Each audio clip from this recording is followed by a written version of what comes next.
investigate other workers' problems,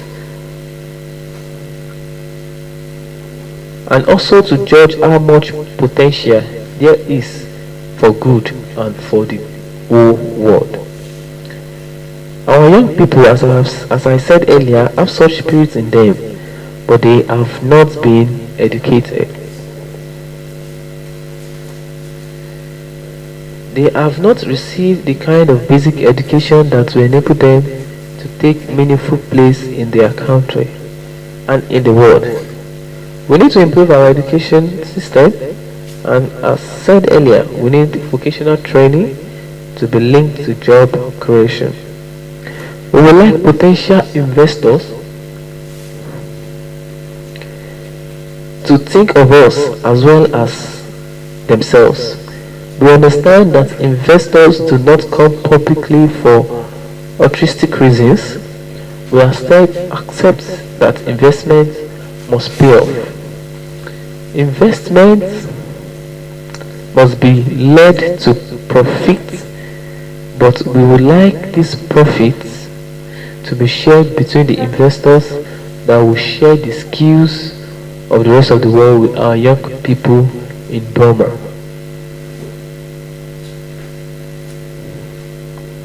So when you go back to your own countries, please encourage your government, your businesses, your workers to help us to build the kind of society that will ensure the future of our country.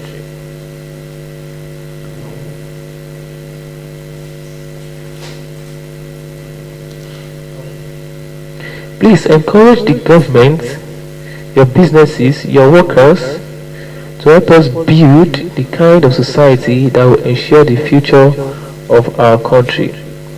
This is my request to all of you, and having seen the moment which you regard me as a representative of the people, we want democracy and human rights in Burma. I'm certain that I can count on you to do your best.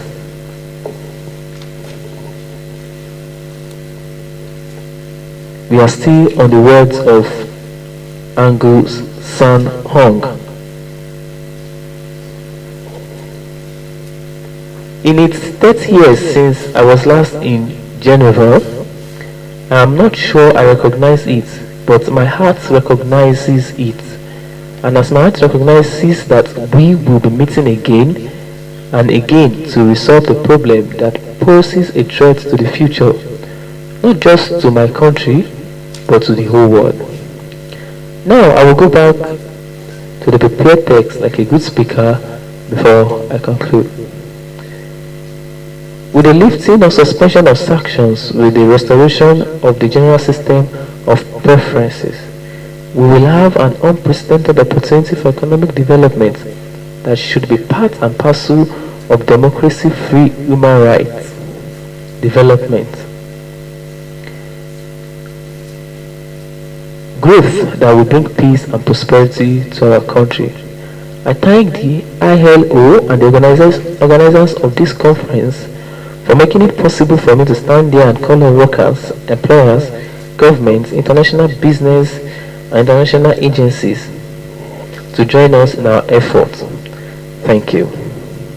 These are the words of Aung San statement at the 101st International Labour Conference. And from this speech, we will draw lessons from them. The first lesson we draw from these words of Aung San Hong is the significance of labour rights. Aung San Hong highlights the critical role of labour rights in fostering a just and equitable society. Another lesson to be learned is the power of unity and solidarity. Aung San Suu Kyi underscores the transformative power of unity and solidarity among workers and the labor organization. Another lesson that can be learned is the role of education and skill development. Another lesson that can be drawn is the pursuit of democratic values. Aung San Suu Kyi's lifelong struggle for democracy and human rights served as a poignant lesson. She emphasized the importance of upholding democratic principles including freedom of association, freedom of expression, and the right to peaceful protest. The lesson is to actively promote and defend democratic values, recognizing that a strong and vibrant democracy is vital. These are the lessons from Aung San's speech.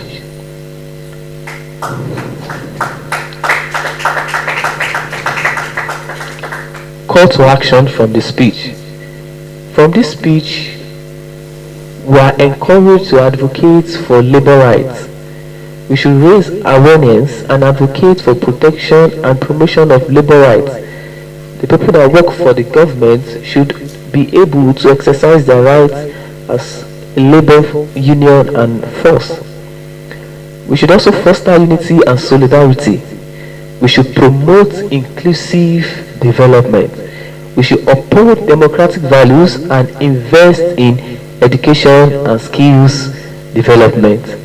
With that, we end the inspiring speech of Aung San.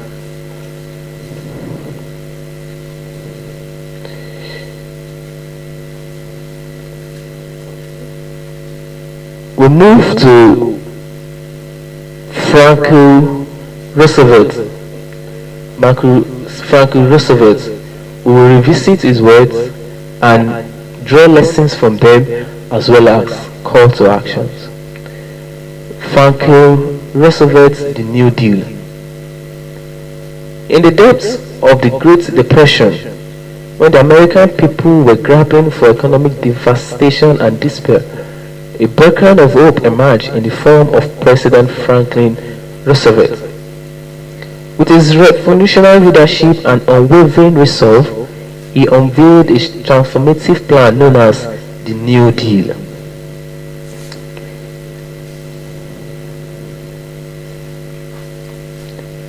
In a defining moment for the nation, President Roosevelt delivered a powerful speech that outlined his vision for recovery, reform, and renewal.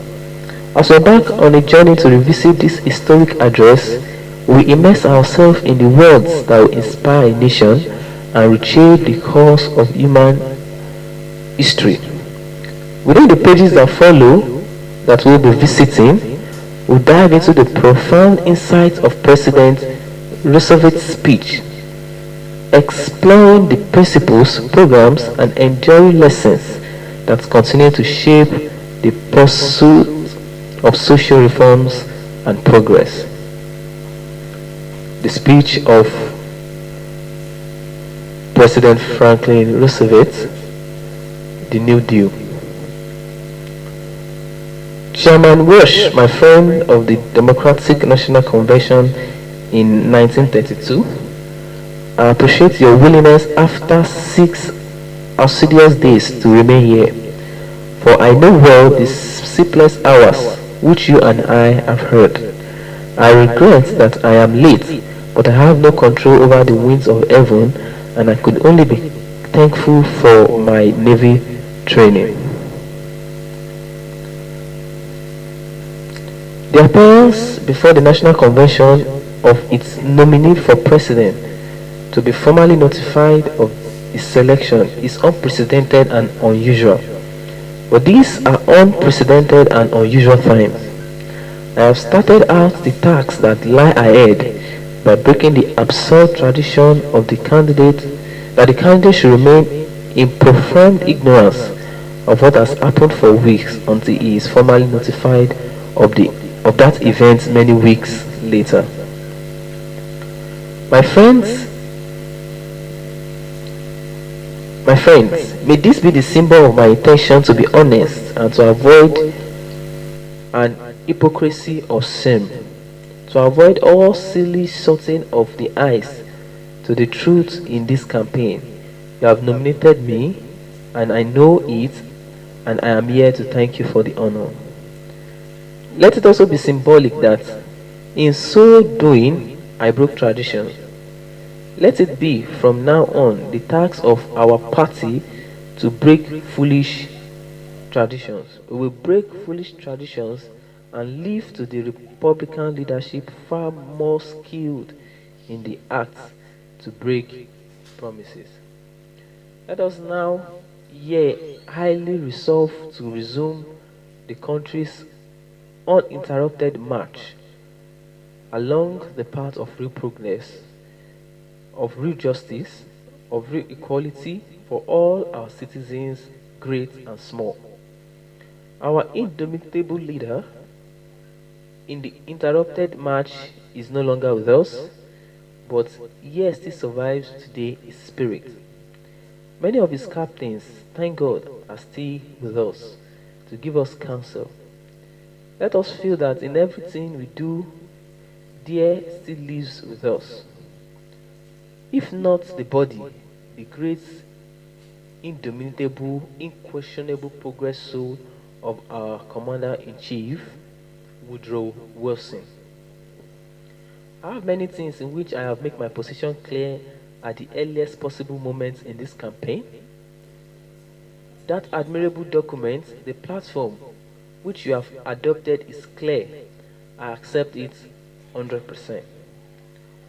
And you can accept my pledge that I will leave no doubt in ambiguity to where I stand on my question of movement in this campaign.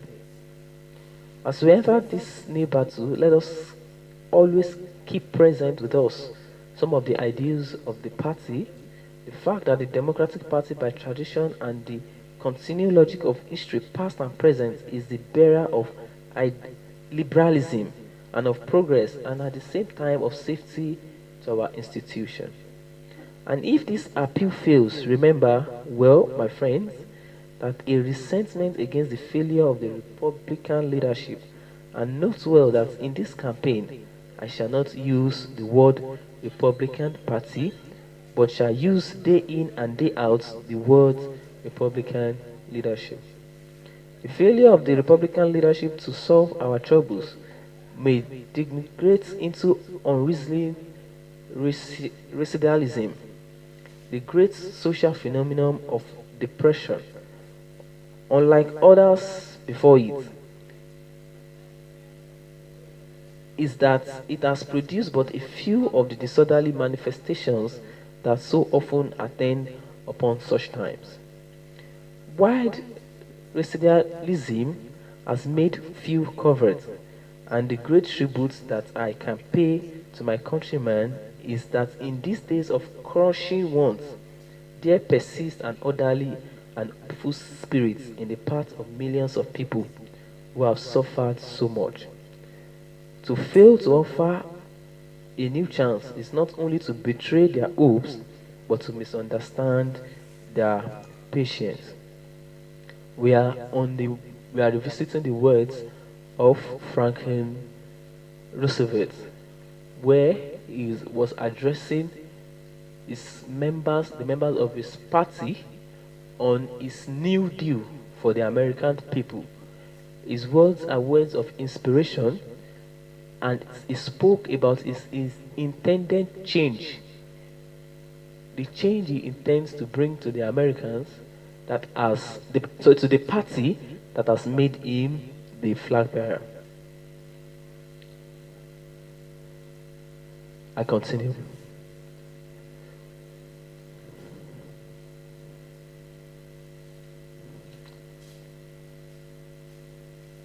To meet by reaction that danger of residualism is to invite disaster. Reaction is no barrier to radical. It is a challenge, a provocation. The way to meet that danger is to offer a workable program for reconstruction, and the party to offer it is a party with clean hands. This and only this is a proper protection against the blind reaction on one hand and an improvised, it or mass irresponsible opportunism of the other. There are two ways of viewing the government's duty in matters affecting economic and social life. The first sees to it a favored few are helped and hopes that some of their prosperity will leak through. sift through to labor, to the farmer, to the small businessman. That theory belongs to the party of terrorism. I had hoped that most of the tourists left this country in 1776. But it is not and never will be the history of the Democratic Party. It is not time for fear, for reaction, or timidity. Now and here, I invite those nominal Republicans who find their conscience without square with the groping and the failure of their party leaders to join hands with us here and now in equal measure. I want those nominal Democrats to squint in at the future with their faces turned towards the past and who feel no responsibility to the demands of the new time, that they are out of step with their party. Yet the people of this country want a genuine choice this year, not a choice between two names for the same reactionary doctrine. Ours must be a party of liberal thought, of planned action, of enlightened international outlook, and of the greatest good for the greatest number of our citizens. Now it is inevitable, and the choice is that of the times. It is inevitable that the main issue of this campaign should revolve around the clear fact that our economic condition, a depression so deep that is without precedent in modern history, it will not do merely to state, as the Republicans' leaders to explain their broken promises of continued inaction, that the depression is worldwide. That was not their explanation for the apparent prosperity in 1928. The people will not forget the claim made by them then that prosperity was only a domestic product manufactured by the Republican president and a Republican Congress.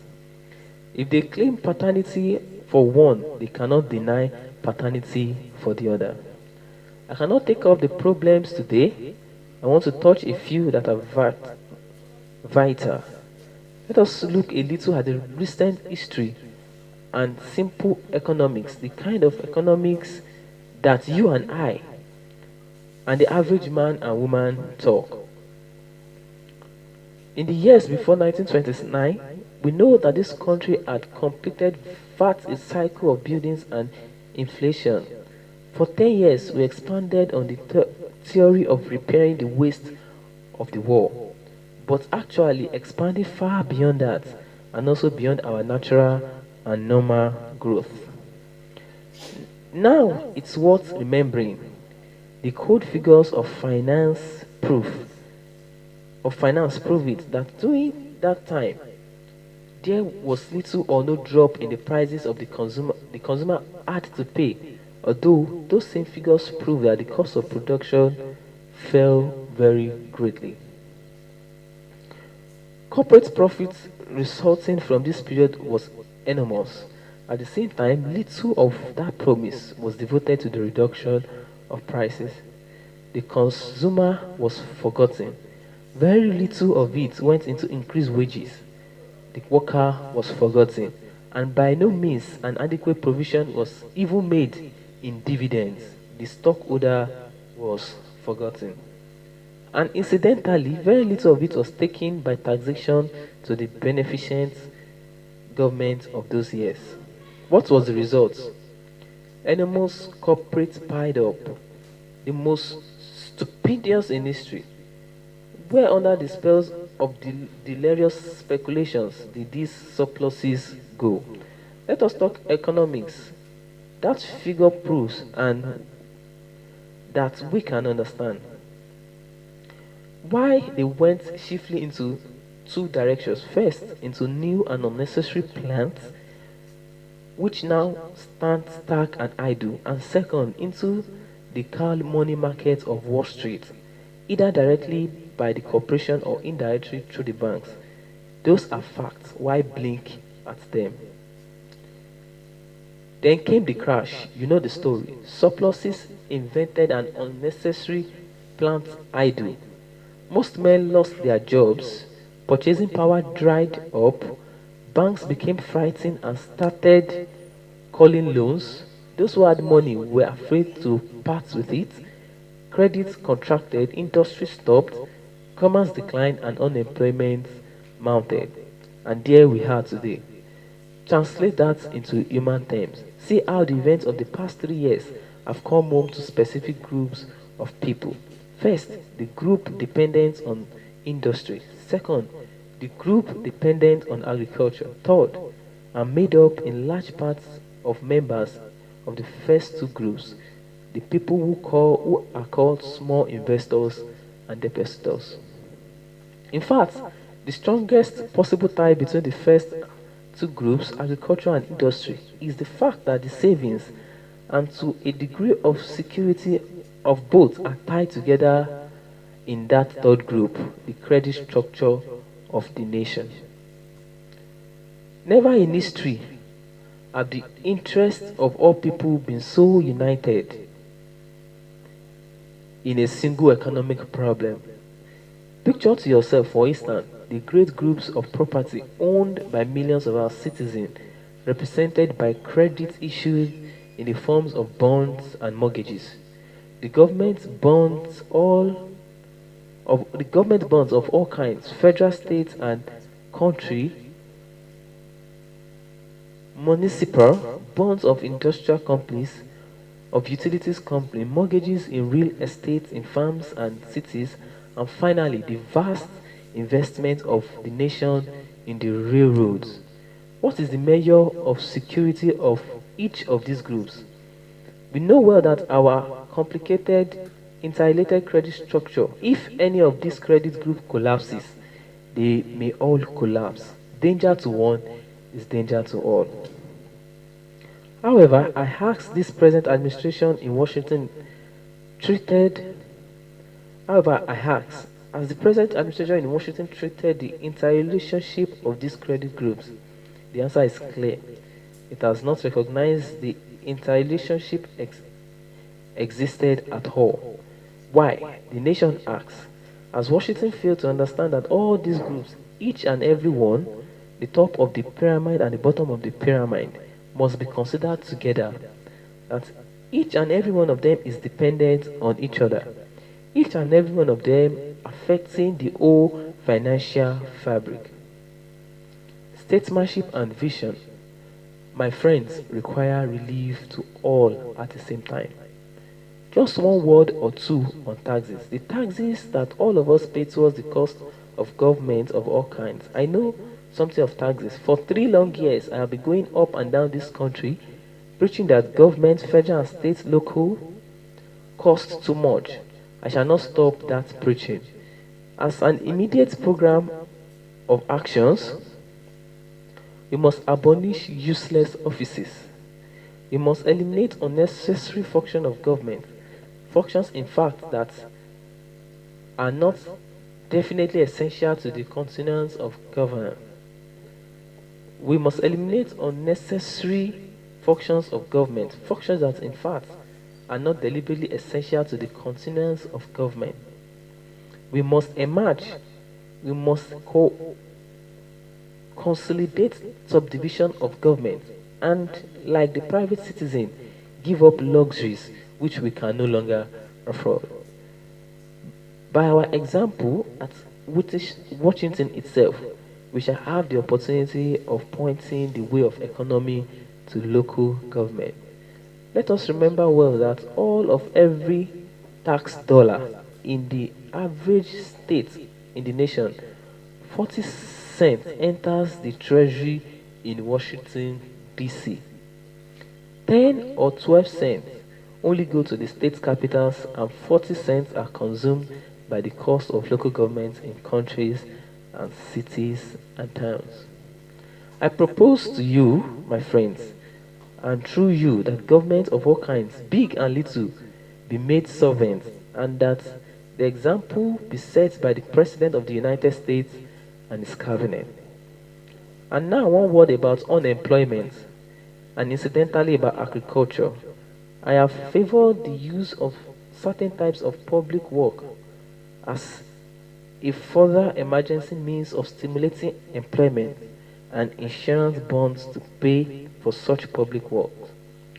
But I have pointed out that no economic end is served if we merely build without building for necessary purposes. Such work, of course, should, in so far as possible, be self sustaining. If they are to be financed by the issuing of bonds, so as to spread the points of all kinds as widely as possible, we must take definite steps to shorten the working day and the working week. Let us take definite steps and use common sense and business sense. Just as one example, we know that a very hopeful and immediate means of relief, both for the unemployment and for agriculture, we come from a wide plan of converting of many millions of hectares of marginal and unused land into timberland through reforestation. There are tens of millions of hectares east of Mississippi River alone in abandoned farms, in low-cut lands now growing up in worthless bushes. While every European nation has a definite land policy and has had one for generations, we have none. Having none, we face a future of soil erosion and timber farming. It is clear that economic foresight and immediate employment march hand in hand in the call for reforestation of these vast areas. In doing so, employment can be given to a million men. This is a kind of public work that is self-sustaining and therefore capable of being financed by the issuance of bonds that are made secure by the fact that the growth of tremendous crops will provide adequate security for the investment. Yes, I have a very definite program for providing employment by that means. I have done it. I am doing it today in the state of New York. I know that the Democratic Party can do it successfully in the nation. That will put men to work, and that is an example of the action that we are going to have. Now, as a further to aid agriculture, we know perfectly well, but have we come out and said it so clearly and distinctively? We must repel immediately those provisions of law that compel the federal government to go into the market to purchase, to sell, to speculate in farm products in a futile attempt to reduce farm supplies. And we, the people, who are talking of keeping government out of business, the practical way to help the farmer is by arrangement that we, in addition to lightening some of the improvisation burden from his back, do something towards the reduction of the surplus of stable commodities that hang on the market. It should be our aim to add to the world prices of stable products that amount to reasonable tariff protection to give agriculture the same protection that industry has today. And in exchange for this immediately increased return, I am sure that the farmers of this nation will reduce the surplus and make it unnecessary in later years to depend on dumping those surpluses abroad in order to protect domestic prices. These results have been accomplished in other nations. Why not America too? Farm leaders and farm economists generally agree that a plan based on that principle is a desirable first step in the reconstruction of agriculture. It does not in itself furnish a complete program, but it will serve in great measure in the long run to remove the power of a surplus without the continued perpetual threat of want dumping. Final voluntary reduction of surplus is a part of our objective, but the long continuation and the present burden of existing surplus make it necessary to repair great damage of the present by immediate emergency measures. Such a plan is that, my friends, does not cost the government any money, nor does it keep the government in business or in speculation. As to the actual wording of a bill, I believe that the Democratic Party stands ready to be guided by whatever the responsible farm group themselves agree on. That is a principle that is sound, and again I ask for action. One more word about the farmer, and I know that every delegate in the hall who lives in the city knows why I lay pharmacies on the farmer. It is because half of our population, over 500 million people, are dependent on agriculture. And my friends, if those 500,000 people have no money, no cash to buy what is produced in the city suffers to an equal or greater extent. That is why we are going to make the voters understand this year that this nation is not merely a nation of independence, but it is, if we are to survive, bound to be a nation of interdependence. Town and cities, and north and south, east and west, that is our goal. Our goal is to be understood by the people of this country no matter where they live. Yes, the purchasing power of the half of our population dependent on agriculture is gone. Farm mortgages reach nearly 10 billions of dollars today, and interest charge on that alone is 560 million dollars a year. But that is not all. The tax burden caused by extravagance and inefficient local government is an additional factor. Our most immediate concern should be to reduce the interest burden on these mortgages. Rediscounting of farm mortgages under statutory restriction must be expanded and should in the future be conditioned on the reduction of interest rates, harmonization payments. Maturity should likewise in this crisis be extended before rediscount is permitted where the mortgagor is solely pressed. That, my friend, is another example of practical immediate relief. Action. I am aimed to do the same things, and it can be done. For the small homeowner in our cities and villages, we will enlighten this burden and develop his purchasing power. Take away, my friends, that spectre of too high an interest. Take away that spectre of the due date, just a short time away. Save homes, save homes of for the thousands of self-respecting families, and drive out the spectre of insecurity from our midst. Out of the tons of printed papers, out of the hours of oratory, the recrimination, the defenses, the happy thoughts, plans in watching teams and every state.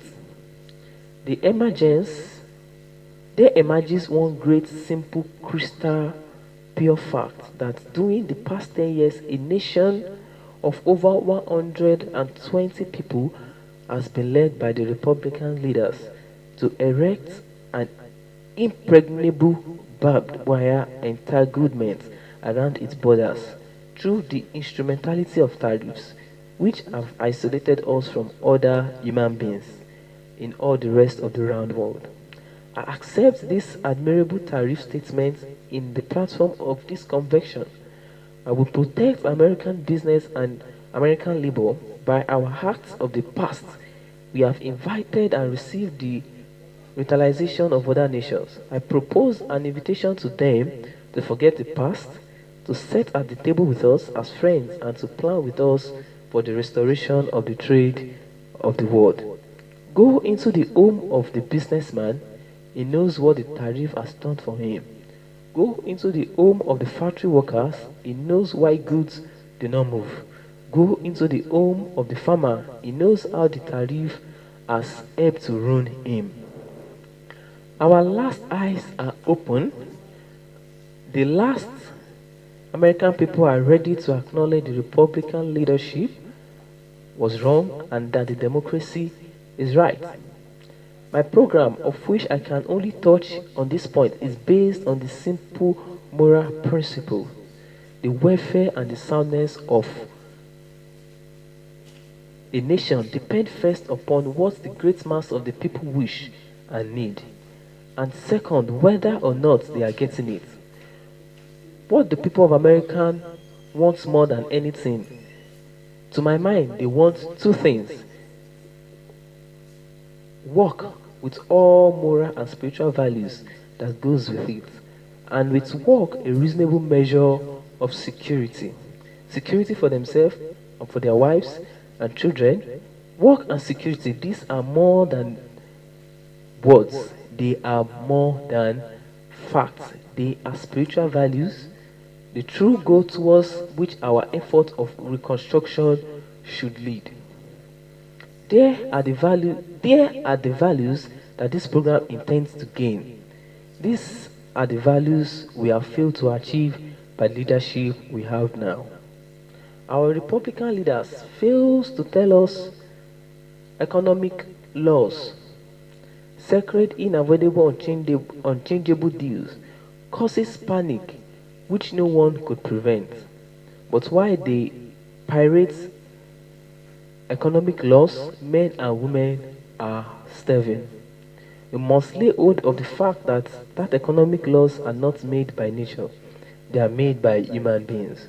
Yes, when, not if, when we get a chance, the federal government will assume bold leadership in distress relief. For years, Washington has uttered between putting its head in the sand and saying there is no large number of destitute people in our midst who need food and clothing. And then saying the state should take care of them if they are, instead of to planning 2.5 years ago to do what they are now trying to do. They keep putting it off from day to day, week to week, and month to month until the conscience of American demanded action. I say that while American responsibility for relief with localities now, as yet, the federal government has always had and still had continued responsibility for the border public welfare. It will soon fulfill that responsibility. And now, just a few words about our plans for the next 4 months. By coming here instead of waiting for a formal notification, I've made it clear that I believe we should eliminate expensive ceremonies and that we should set a motion at once. Tonight, my friends, the necessary machinery for an adequate preparation of the issue to the electorate of the nation. I myself have important duties as governor of a great state, duties which in these times have become odious and more grave than at any previous time. Yet I feel confident that I shall be able to make a number of short visits to several parts of the nation. My lips will have as their first objective the study at first hand, from the lips of men and women, all parties and all occupations of the actual conditions and needs of every part of the independent country. One more word. Out of every crisis, every tribulation, every disaster, mankind rises with some share of great knowledge, of higher decency, of purer purpose. Today, we shall have come through a period of loose thinking, descending morals, an era of selfishness among individual men and women and among nations. Blame not government alone for this, blame ourselves in equal share. Let us be frank in acknowledgement of the truth that many among us have made obeisance to mammon, that the profit of speculation, the easy road without toll, have lured us from the old barricades. To return to the higher standard, we must absolve the false prophets, and seek new leaders of our choosing. Never before in modern history have the essential differences between the two major American parties stood out in such a striking contrast as they do today. Republican leaders have not only failed in their material things, they have failed in the national vision. Because in disaster they have held out no hope.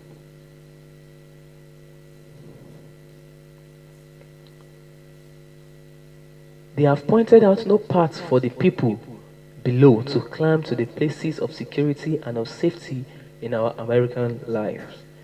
Throughout the nation, men and women, forgotten in political philosophy of the government of the last years, took to us here for guidance and for more equitable opportunity to share in the distribution of national wealth.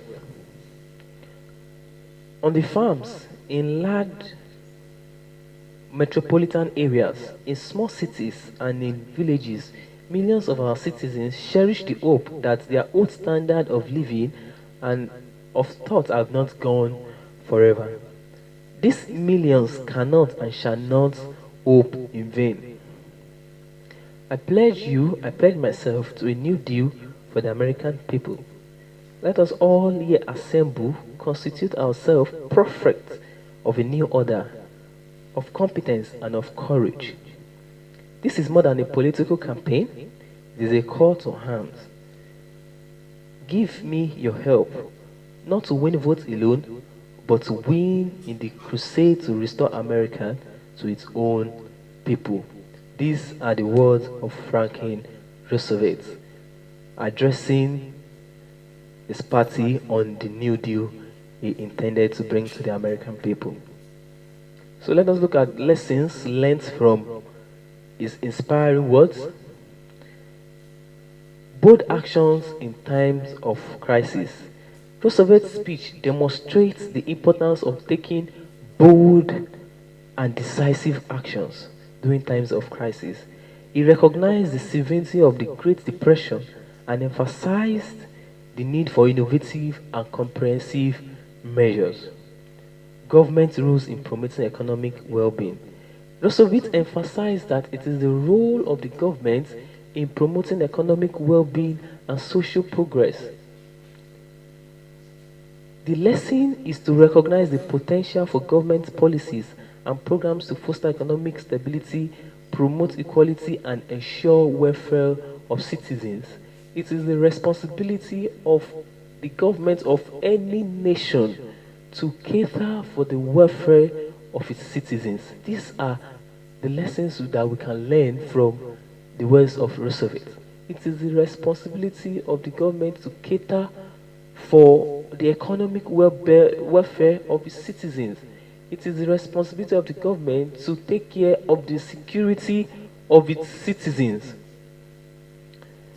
Social safety nets and support for the vulnerable. The government is also supposed to be responsible for taking care of the vulnerable in the society. In our society today, we have a lot of vulnerable people, and it is not even as if the government is not aware. They are aware, and we even hear of several interventions. But are these interventions getting to the right people? The interventions by the government, are they getting to the right? They understand that it is one thing not to understand the role of the government. It's another thing for the government to understand their role and tell us they are playing it while we are not seeing its effect. So the government should understand that aside from the fact that it is its responsibility to play these roles, but it should effectively play the roles. Another lesson from Roosevelt's message is collaboration and unity. Roosevelt emphasized the importance of collaboration and unity among sectors of the society. The people should collaborate with the government, and the government should collaborate with the people.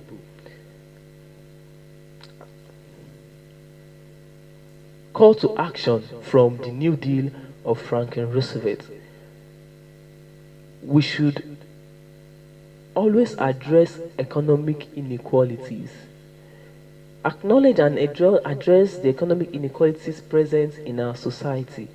Advocate for policies that promote fair distribution of wealth. We should promote government intervention for social welfare. We should invest in sustainable infrastructure and employment.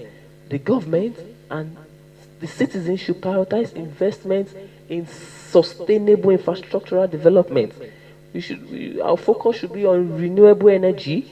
It should be on modernization of public service. It should promote work. We should promote job creation through public work projects that address pressing societal environmental needs. Advocate for policies that prioritize green jobs and a just transition of a sustainable economy. We should foster collaboration and unity. According to Franklin Roosevelt's speech, we should learn to actively engage in civil participation. We should participate in democratic processes.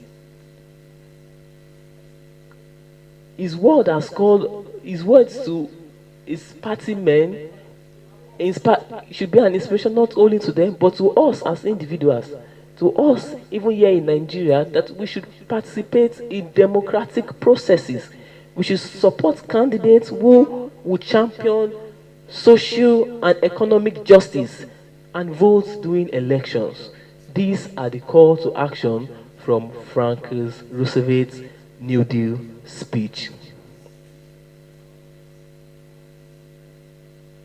We spent about 9 hours now, and I would like us to go back a little and look at some of the inspirational leaders that we've addressed. Let us remind ourselves so that we just don't compile these words and then we forget so quickly. The first speech that we revisited was from Nelson Mandela. Nelson Mandela at that time was a prisoner and had to face the court. He had to speak for himself against his charges, where he explained his role in ensuring that the rights of the Africans in South Africa was maintained. In his words, he mentioned that the whites and the black in South Africa were separated. The whites were beneficiaries of government policies and laws, while the blacks at that time were their mere slaves. He emphasized that he initiated a movement that at first was non-violent, but instead of the government to give them the attention at that time, they kept pushing them to the wall. They kept bringing out policies that was making it more difficult for the citizen to go non-violent. And as at that time, Nelson Mandela had to, and his group had to kind of ensure that they create a diplomatic form of violence whereby they would not result in the loss of lives, but only show their aggression. From Nelson Mandela's word, we learned that we should always speak up, especially when it comes to the issues of racial equality. Nelson Mandela is an inspiration to all of us, especially when it comes to fighting for the rights of the common people. The black at that time were inferior, but he led a movement that led to their liberation. We also looked at Gandhi, who gave an inspirational speech on Quit India. In his remarks and his address to the people of India, He encouraged them that in a non-violent approach, they can get their freedom and independence from the British imperialism. Gandhi's address was not only to instigate the people of India, but to motivate them that in a non-violent way, like I mentioned, they can get their freedom. He encouraged unity despite the differences in religion. We had the Bundis, we had the Muslims. That was a very big issue that caused internal crisis among the Indians at that time before the creation of Pakistan. Gandhi address was to every sector in the country. He addressed the princes. The princes were provisional heads. He addressed them that they have two options. Either they keep eating from their enemies or they stand to be free and serve their people in the right sense. He addressed the soldiers that even though they should continue in their loyalty to the British leaders, but they should start, they should announce publicly their support for the Congress that Gandhi represents. He also addressed the students that they should ensure that they emphasize on their professors teaching them about freedom. It changed the mind of many Indians and inspired them that they could get their freedom without violence. He also addressed the government officials. He told them not to resign from their duties because of their aggression, but they should keep working, but also announce their support to the Congress. He ensured that all agitations for independence passed through the Congress in a non-violent manner.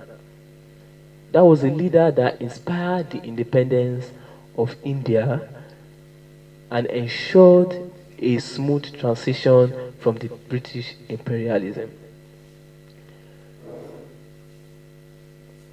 We also looked at the words of we also looked at the issue of women education. We looked at the rights of the women to education, the rights of the children to education. Education is a right of every child. In Pakistan,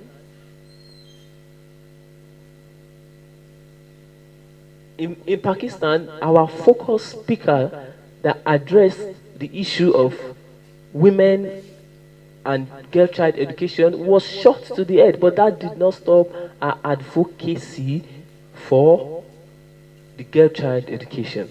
She continued to encourage, she continued to advocate for education of the girl child and empowerment of women. We also looked at the inspirational words from Mr. Governor, the governor of Ondo State, Governor Rotimi Akeredolu Oduayo. We looked at his inaugural address in 2017 when he took the oath of office to serve the people of Ondo State. Mr. Governor, in his address, he spoke about economic reforms. Mr. Governor spoke about bringing the dividends of democracy to every localities and communities. We also looked at Mr. Governor talking about the issue of education, of healthcare, and we also reviewed how his inaugural address had been effected today. We mentioned that we can evidently say that Mr. Governor's promise, some of his promises in 2017, especially in ensuring that local communities get dividends of democracy, has actually been being fulfilled. Recently, we also mentioned earlier that he signed the institution of the LCDA, which would ensure that which will ensure developments at the various local levels. We also looked at the issue of security. We looked at how we discussed how he had been an advocate even among the other governors in the southwestern region, especially when the region was faced with the issue of insecurity. We mentioned that we could draw inspiration from him to stand against oppression.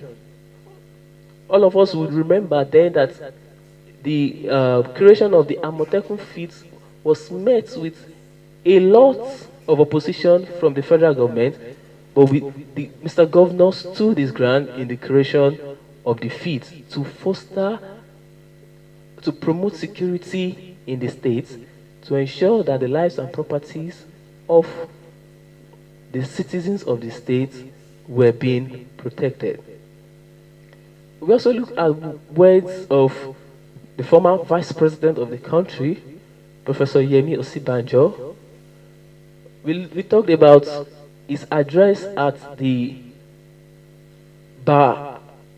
Barewa College, where he addressed the independence that their government gave to the judiciary and the legislative arm of government.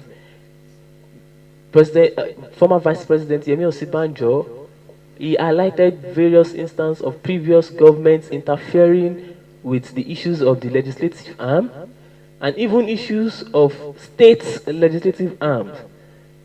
But he mentioned that their own government gave almost total independence to all sectors, all arms of the government. We looked at Winston Churchill's address, we shall fight on the beaches. Winston Churchill gave this address before the parliament, the British parliament, while he was giving a report of an engagement that led to the death and injury and the loss of over 30,000 soldiers of the British Army. He gave this report citing that they went to aid the Belgian army to give support to them, but the Belgian president, without informing any of the supporting country, that was the United Kingdom and France, surrendered to Hitler, and that led to a fatal loss of the British Army. And also, we also looked at Franklin Roosevelt's vision for the American people under the Democratic Party. So, moving forward, we'll be looking at another inspirational leader, Ellen Sirleaf Johnson. Ellen Sirleaf Johnson. In the face of a devastating Ebola outbreak, Ellen Sirleaf Johnson wrote a letter to the world. She was the former president of Liberia, the first female African president.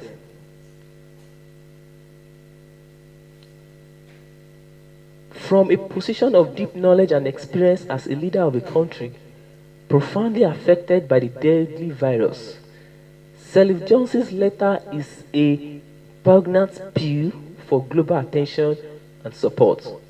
With unwavering determination and a desperate call for collective action, she highlights the urgent need for international solidarity and assistance in combating the Ebola siege.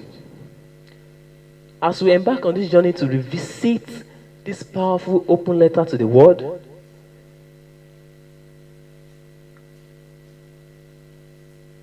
shared by Ellen Sirleaf Johnson, exploring the grave consequences of the Ebola virus, the unyielding relentless of affected communities, and the enduring lessons that continue to shape our response to global health crisis. The speech was sourced from Newswire NGR. The message.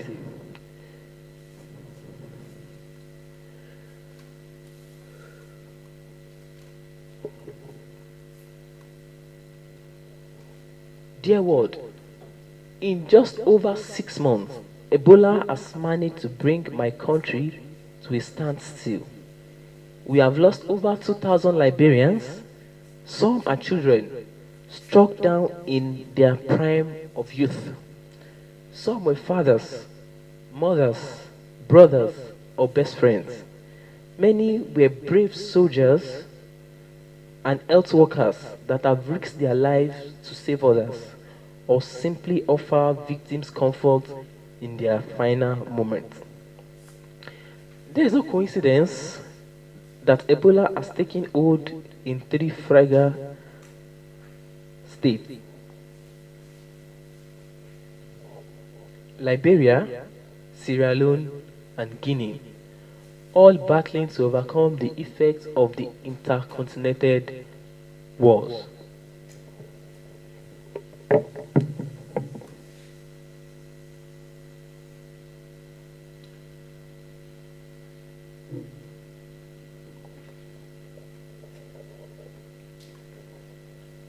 In Liberia, our civil war ended only 11 years ago.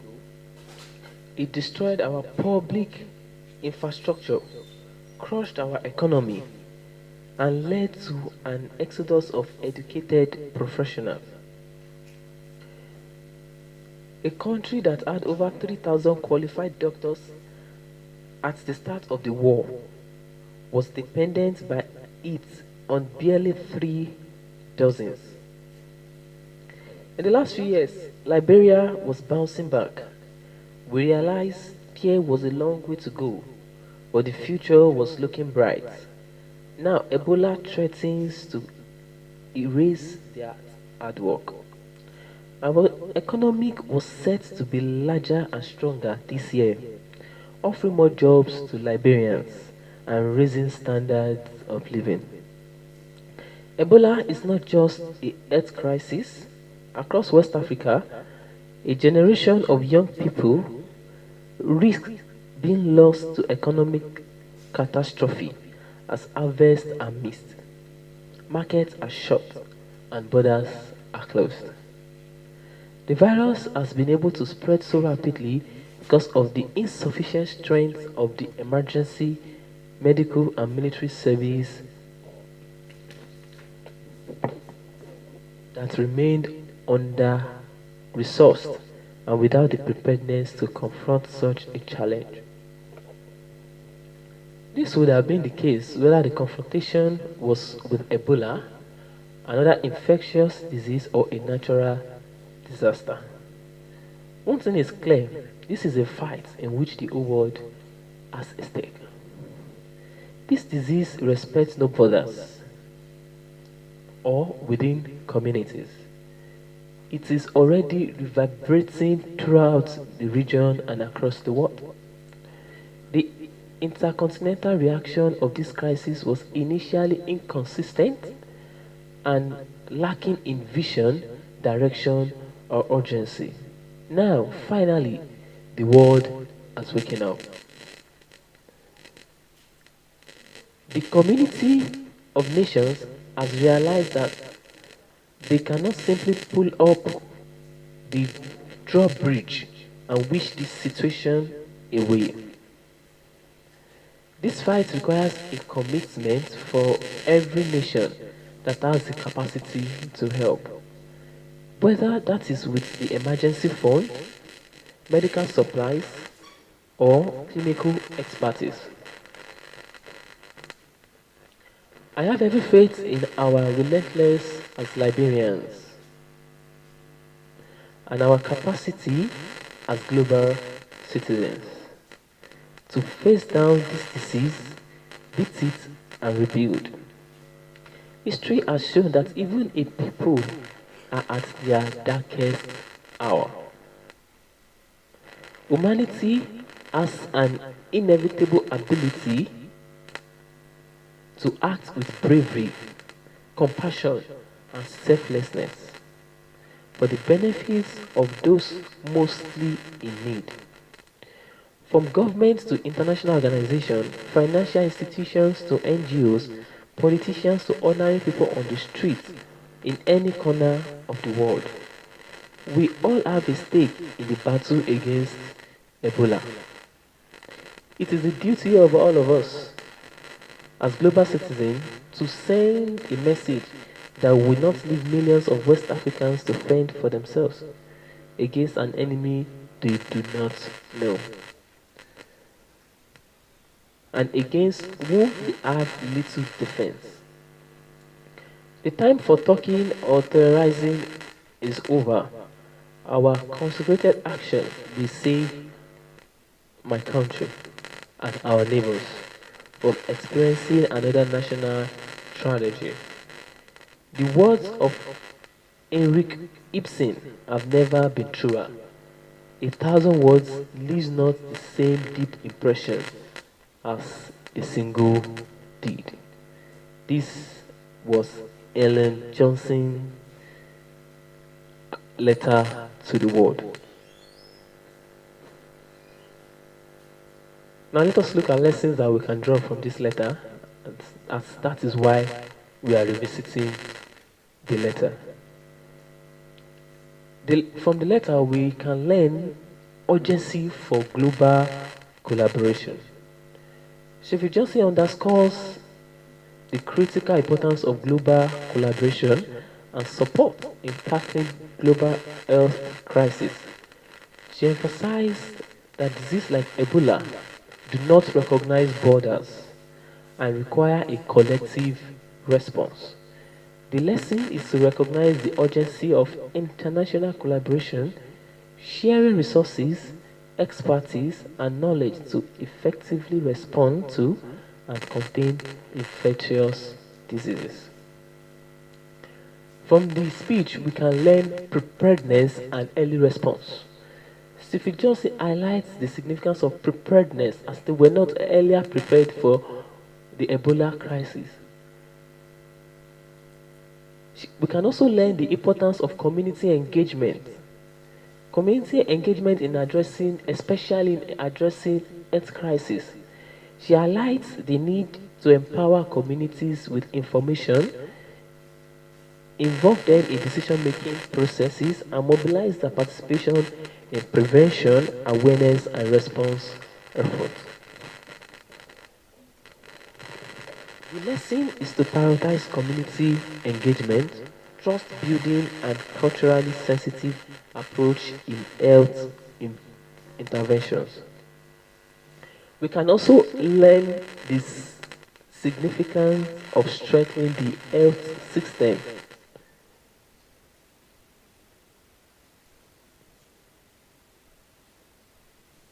Sirleaf Johnson underscores the need to strengthen the healthcare system, particularly in vulnerable regions, to effectively respond to health emergencies.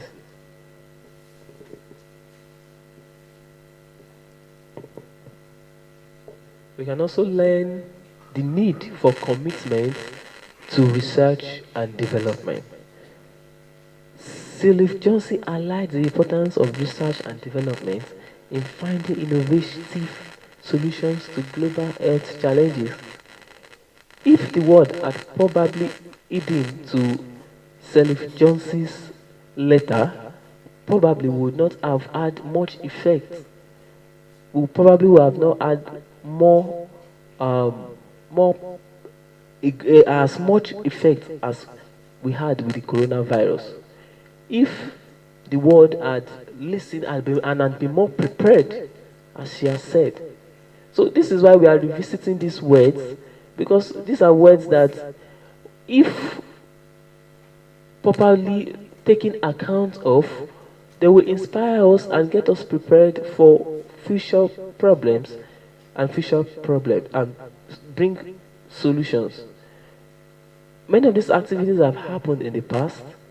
We are revisiting them today so that we can learn from them, so that we can cheer up ourselves from them, so that we can solve problems that we face now or save these messages for problems that we'll face in the future. If the world had probably listened to Ellen Selfie letter the other day, probably coronavirus would not have had much effect because we would have been prepared, we would have increased our commitment to research and development, and also we would have engaged our communities better and ensure that information had been passed to them adequately. Call to action in the modern day: invest in global health infrastructure. What we should note and now act upon from our speech is that we should invest in health infrastructure.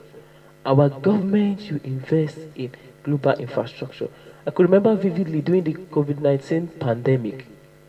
It was when everything was messed up. Everything was we were already feeling the effect that we started setting up isolation centers. That we started getting there was this particular equipment that they give to patients of COVID-19. Then that's when we started importing them to Nigeria. That's when we started getting them. Now our government should invest in health infrastructure. We should prioritize preparedness and early response.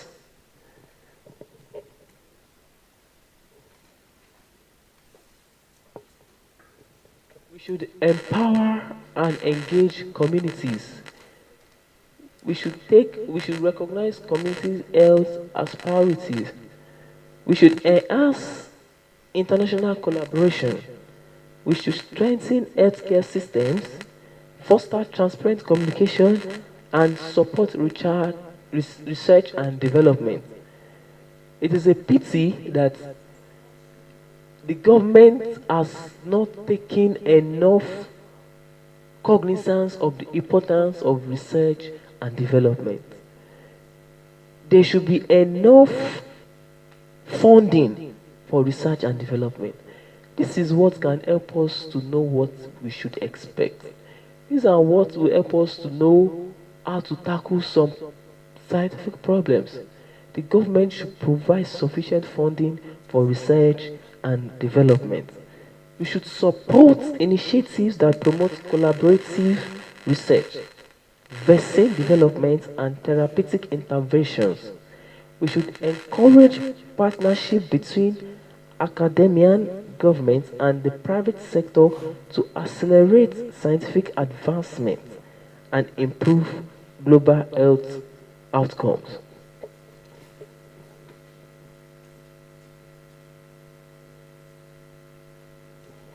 By embracing these words of Ellen Selfield Johnson's vision, we can contribute to strengthening global health system, improving preparedness and response, empowering communities, fostering international collaboration, enhancing health infrastructure, promoting transparent communication, supporting research and development, and cultivating resilience and solidarity. Together, we can work towards a better equipped world to prevent and respond to and recover from all health emergencies, ensuring the well-being and the health security of all. With that, we end our revisitation of Ellen Sheffield letter to the world.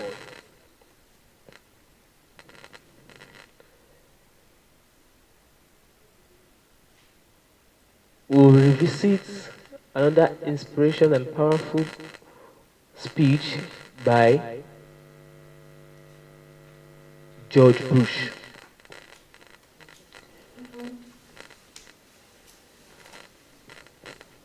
This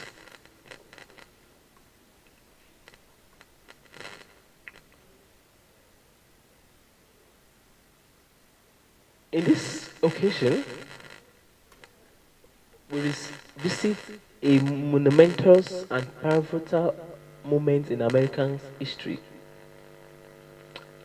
The speech delivered by President George W. Bush before a joint session of Congress in September 20, 2001 after 9/11. This much anticipated address marked American response to the unprecedented and tragic terrorist attacks that shocked the nation to its core in September 11, the popular 9/11. In this powerful and solemn speech, President Bush articulated the grief, anger, and determination felt by the American people in the aftermath of the devastating events. He condemned the terrorists responsible for the attacks and laid out the country's resolve to bring them to justice. This address will go on to shape the course of Americans' response to the attacks, laying the foundation for the nation's efforts in combating terrorism and safeguarding its citizens. As we dive into the words spoken that day, we are, we are reminded of the strength, unity, and resilience that define the American spirit during one of the darkest hours. The source of the speech that I'm about to read is the history place after 9/11. President George Bush. Mr. Speaker, the President, pro tempore members of the Congress, and fellow Americans, in a common course of events, presidents come to this chamber to report on the state of the Union. Tonight, no such report is needed. It has already been delivered by the American people. We have seen it in the courage of passengers who rushed terrorists to save others on the ground. Passengers like an exceptional man named Todd Beamer. Did you please help me welcome his wife, Lisa Beamer, here tonight? We have seen the state of our union in the endurance of rescuers walking past exhaustion. We have seen the unfurling of flags, the light of candles, and giving of blood, the saying of prayers in English, Hebrew, and Arabic.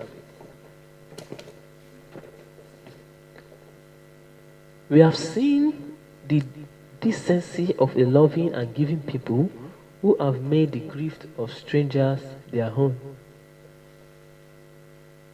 My fellow citizens, for the last 9 days, the entire world has seen for itself the state of our union, and it is strong. Tonight, we are a country awakened to danger and called to defend freedom. Our grief has turned to anger and anger to resolution. Whether we bring our enemies to justice or bring justice to our enemies, justice will be done. I thank the Congress for its leadership at such an important time. All the Americans was touched on the evening of this tragedy to see Republicans and Democrats join together on the step of Capitol singing God Bless America.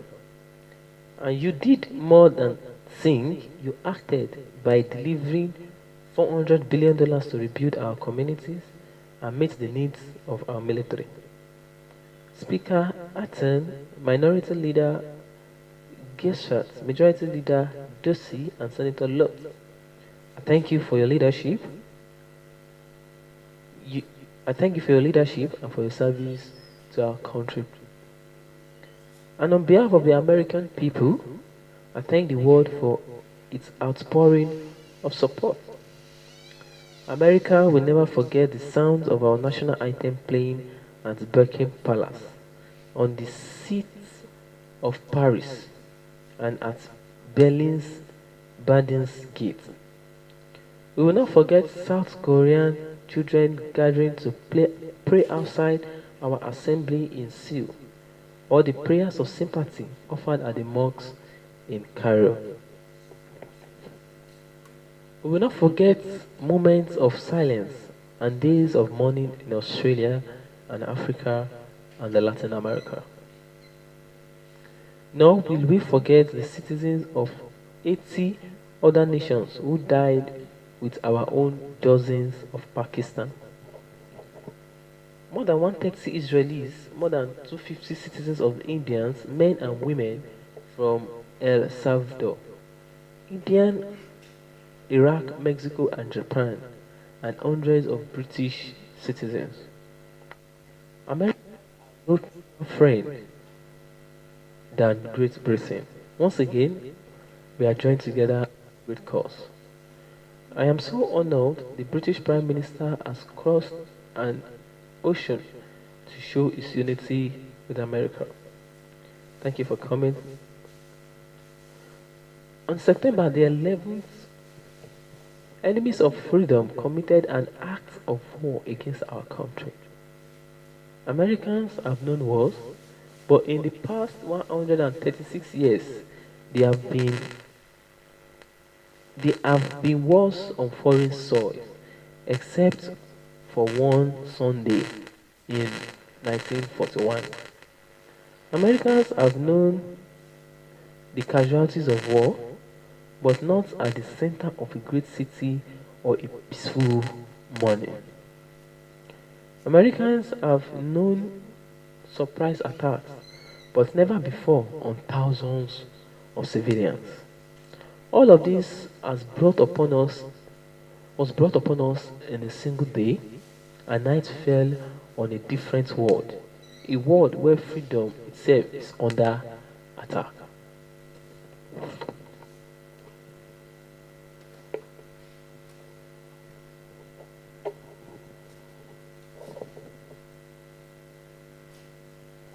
Americans have many questions tonight. Americans are asking who attacked our country. The evidence we have gathered at all points to a collection of loosely affiliated terrorist organizations known as the Al-Qaeda. There are some of the murderers indicted for bombing American embassies in Tanzania and Kenya and responsible for bombing of the USS Cole. Al-Qaeda is a terrorist group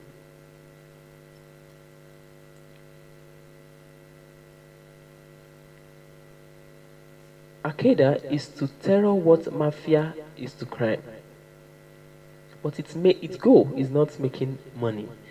Its goal is remarking the world and imposing a radical belief on people everywhere.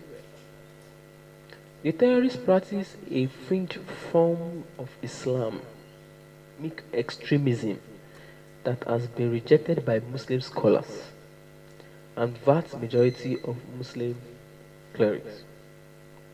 A fringe movement that perfects the peaceful teaching of Islam. The terrorist directive commands them to kill Christians and Jews, to kill all Americans and make no distinction among military and civilian, including women and children. This group and its leader, a person named Osama bin Laden, are linked to many other organizations in different countries, including Egyptian Islamic Jihad, the Islamic movement of Uzbekistan. There are thousands of terrorists in more than 60 countries. They are recruited from their own nations and neighbors and brought to camps in places like Afghanistan, where they are trained in the tactics of terror. They are sent back to their homes or sent to hide in countries around the world to plot evil and destruction.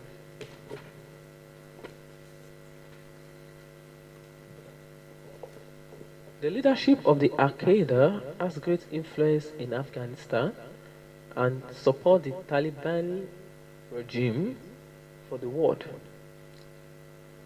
Afghanistan people have been brutalized. Many are starving and many are fled. Women are not allowed to attend school. They can be jailed for owning a television. Religion can be practiced only as their leaders dictate. A man can be jailed in Afghanistan if his beard is not long enough. The United States respect the people of Afghanistan. After all, we are currently its largest source of humanitarian aid, but we condemn the Taliban regime. It is not only representing its own people, it threatens people everywhere by sponsoring and sheltering and supplying terrorists. By aiding and abetting murder, the Taliban regime is committing murder. And tonight, the United States of America makes the following demands on the Taliban. Deliver to United States authorities all the leaders of Al-Qaeda who hide in your land. Release all foreign nationals, including American citizens, you have unjustly imprisoned. Protect foreign journalists, diplomats, and aid workers in your country. Close immediately and permanently every terrorist training camp in Afghanistan and hand over every terrorist and every person in their support structure to appropriate authorities. Give the United States access to tourist training camps so we can make sure they are no longer operating.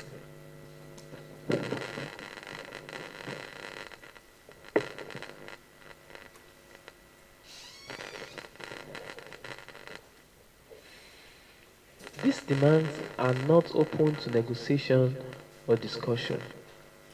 The Taliban must act and act immediately.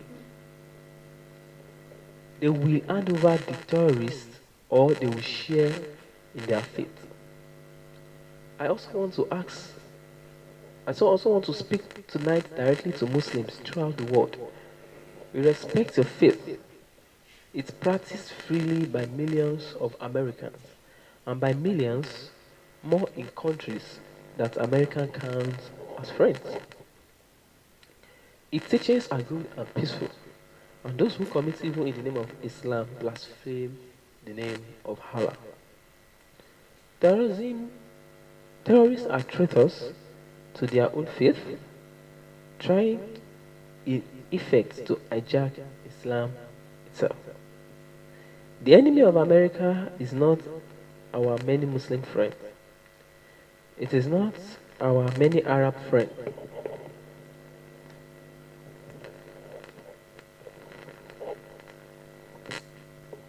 Our enemy is the radical network of terrorists and every government that supports them. Our war on terror begins with Al-Qaeda, but it does not end there. It will not end until every terrorist group of global reach has been found, stopped, and defeated. Americans are asking, why do they hate us? They hate that we see right here in this chamber a democratically elected government. Their leaders are self-appointed. They hate our freedom of religion, freedom of speech, freedom to vote and assemble and disagree with each other.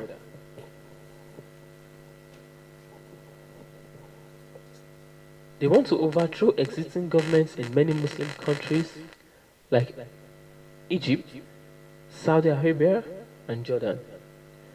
They want to drive Israel out of the Middle East.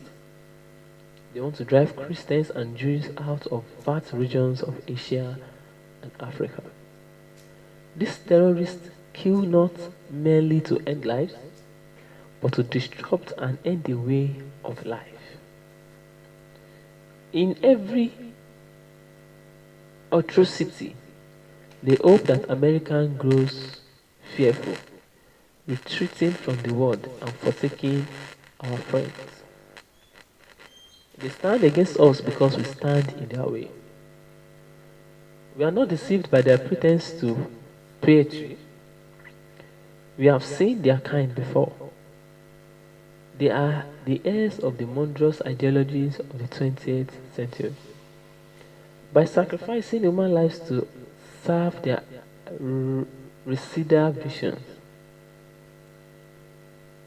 by abandoning every value except the will to power, they follow in the path of fascism, Nazism, and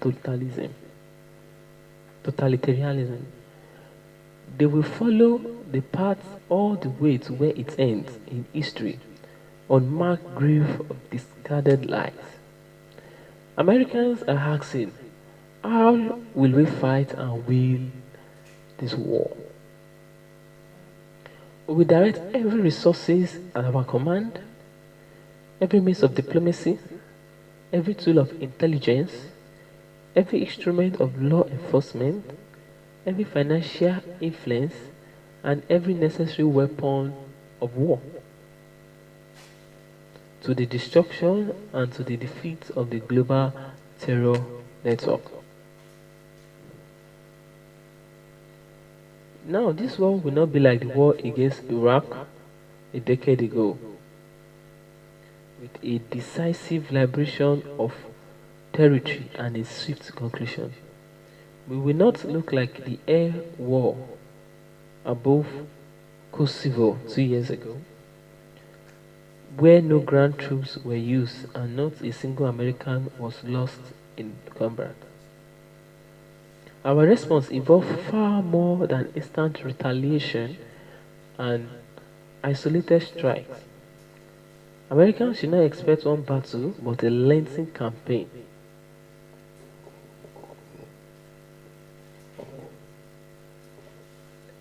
Like we have ever seen.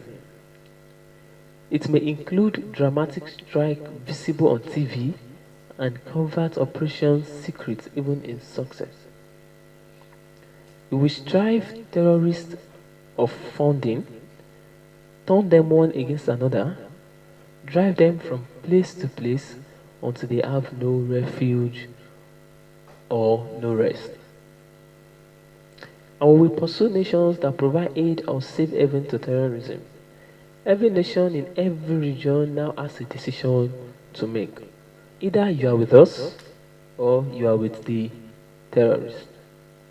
From this day forward, any nation that continues to harbor or support terrorism will be regarded by the United States as a hostile region. Our nation has been put on notice. We are not immune from attacks. We will take defensive measures against terrorism to protect Americans. Today, dozens of federal departments and agencies, as well as states and local governments, have responsibility affecting homeland security.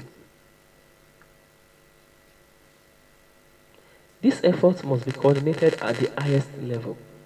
So tonight, I announce the creation of a cabinet-level position reporting directly to me in the Office of the Homeland Security.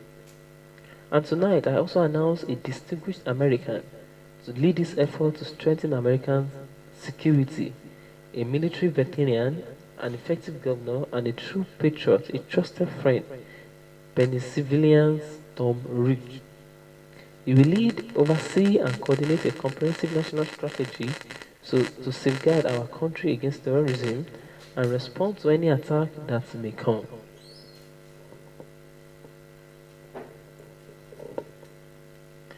These measures are essential.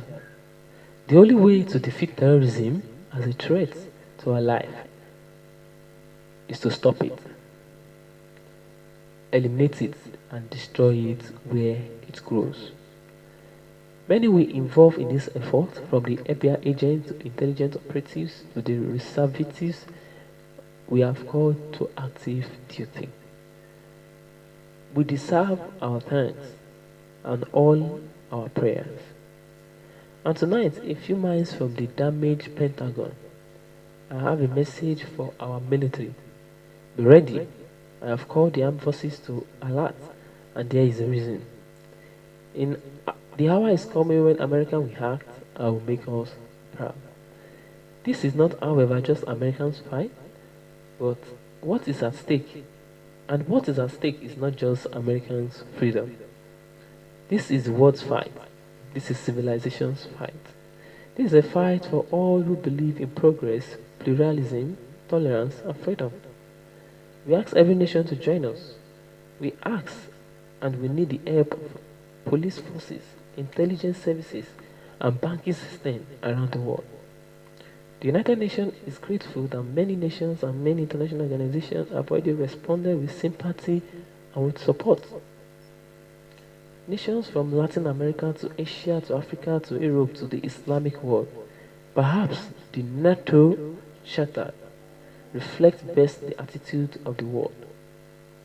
An attack on one is an attack on all. The civilized world is rallying on American side.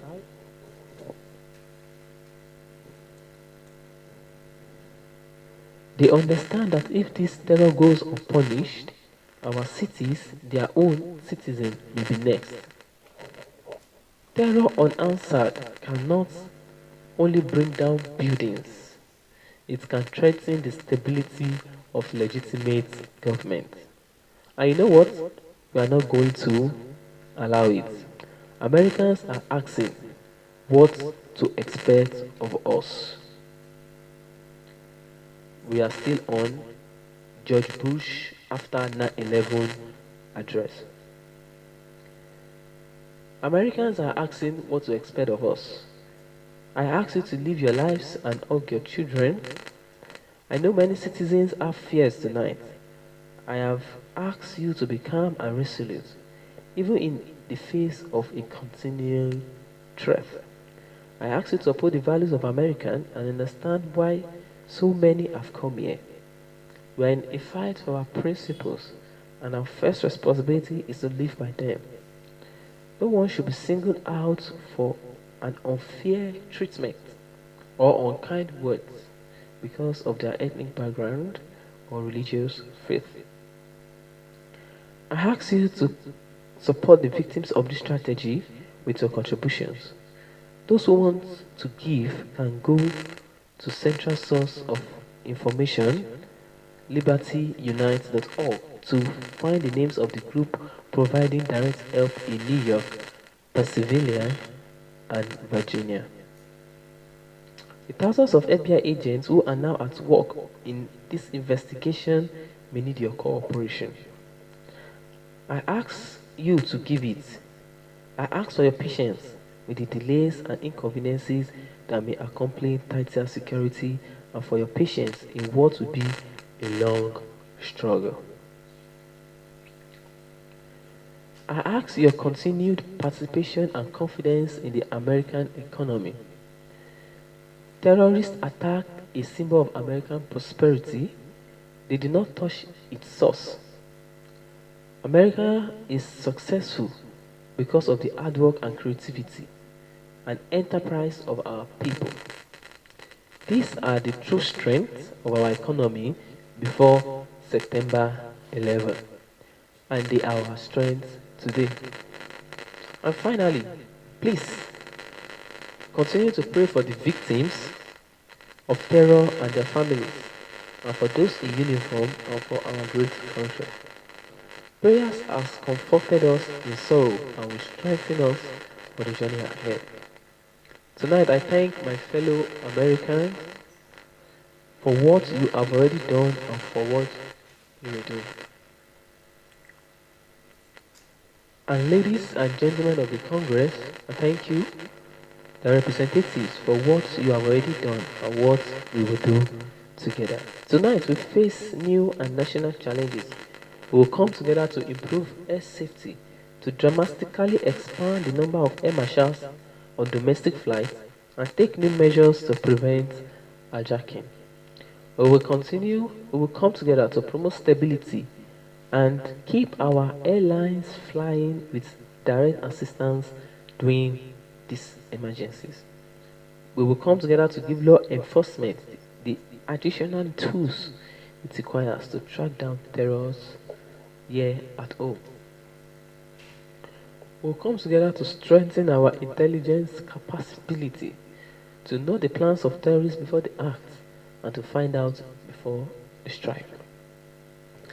We will come together to take active steps by strengthening America's economy and put our people back to work.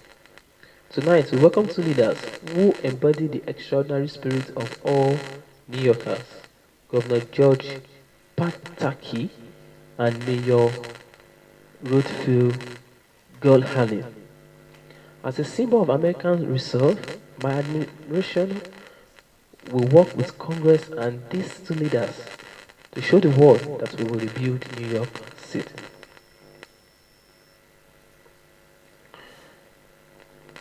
After all that has just passed, all lives taken, and the possibility and hopes that died with them, it is natural to wonder if America's future is one in fear. Some speak of an age of terror. I know there are struggles ahead and dangers to face, but this country will define our time, not be defined by them. As long as the United States of America is determined and strong, this will not be an age of terror. This will be an age of liberty here and across the world. Great harm has been done on us. We have suffered great loss and our grief and hunger. And in our grief and hunger, we have found our mission and our moments. Freedom and fear are at war. The advance of human freedom, the great achievement of our time, and the great hope of every time now depend on us.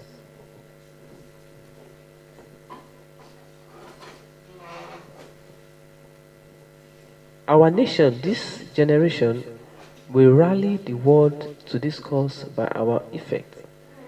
By our courage, we will not retire, we will not falter, and we will not fail. It is my hope that in the months and years ahead, life will return almost to the normal, and we will go back to our life routine, and that is good. Even grief rescinds with time and grace. But our resolve will not pass. Each of us will remember what happened that day and to whom it happened. We will remember the moment that news came, where we were, and what we were doing. Some will remember an image of fire or a story of rescue. Some will carry memories of a face and a voice gone forever.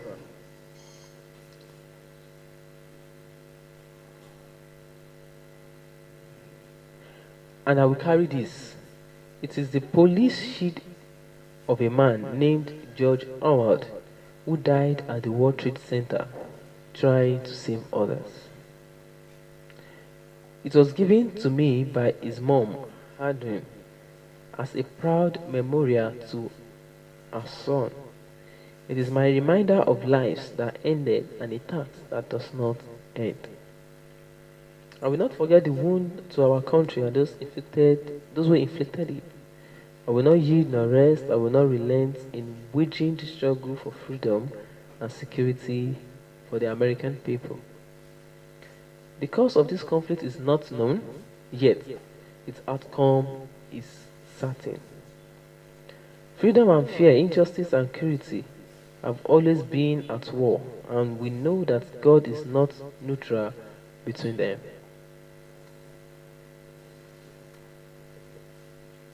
Fellow citizens, we will meet violence with patient justice, assured of the rights of our cause and confident of the victories to come. In all that lies ahead before us, may God grant us wisdom and may He watch over the United States of America. Thank you. And with that, we end George Bush after 9/11 address.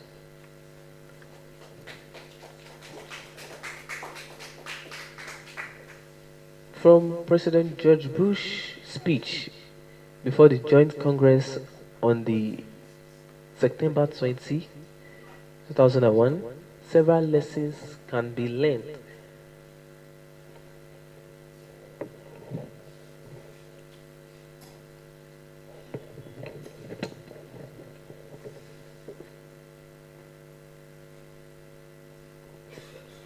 Leadership in times of crisis. 9/11 will remain an unforgettable day in the lives of Americans. Even a child that was born yesterday will still be told of the incidents and the stories of 9/11. And there arose the precedent that in the time of crisis, he showed responsible leadership.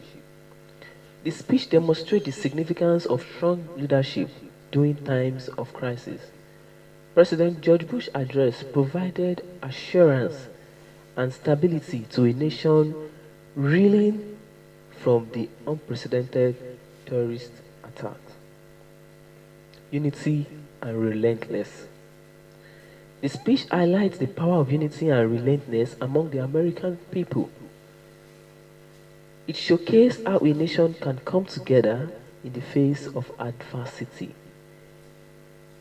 In the address, we will learn that both the Republicans and the Democrats came together to sing the American anthem to show unity and relentlessness. We can also learn from the speech President George Bush's unequivocal condemnation of terrorism and emphasized the need to address and combat extremist ideologies that fuels violence and hatred. The speech outlines a clear purpose and objective for the nation's response, emphasizing the commitment to hold perpetrators accountable of their actions. President Bush sought international support and cooperation in the fight against terrorism, emphasizing the importance of global unity in addressing security threats. Formation of the Department of the Homeland Security, the speech introduced the establishment of the Department of Homeland Security, showcasing the significance of robust and coordinated efforts in enhancing national security. The speech also demonstrated the importance of delivering a calm and measured response in the aftermath of a national tragedy, helping to instill confidence and stability in the nation. President Bush emphasized the need to distinguish between terrorism and the broader Muslim community.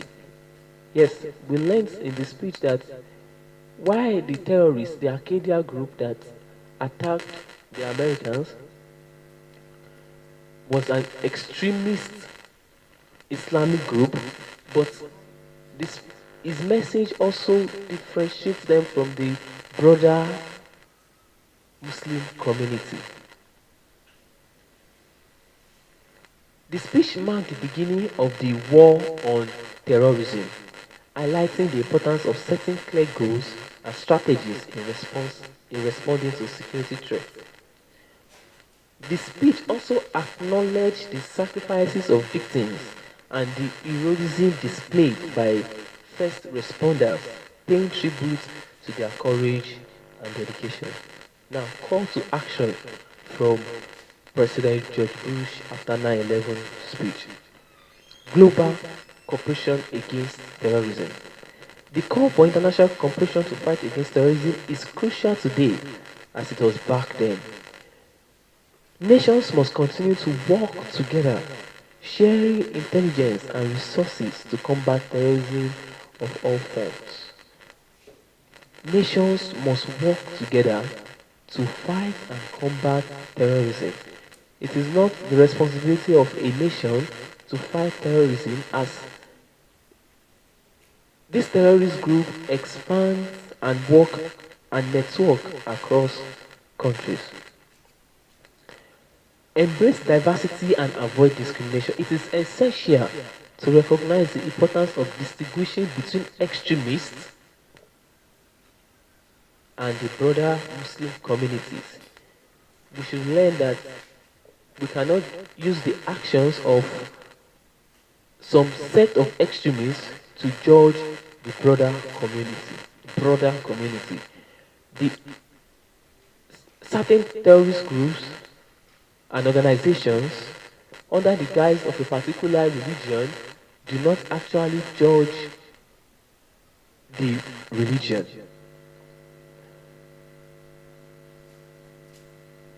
Preserve democratic values.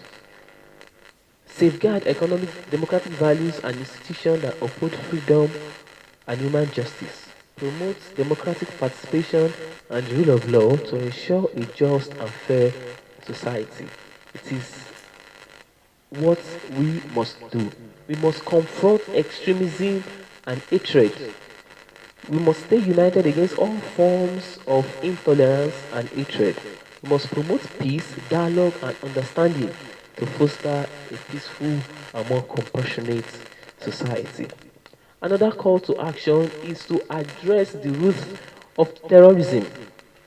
We must understand and address the root cause that contributes to the rise of terrorism, such as poverty, inequality, social injustice.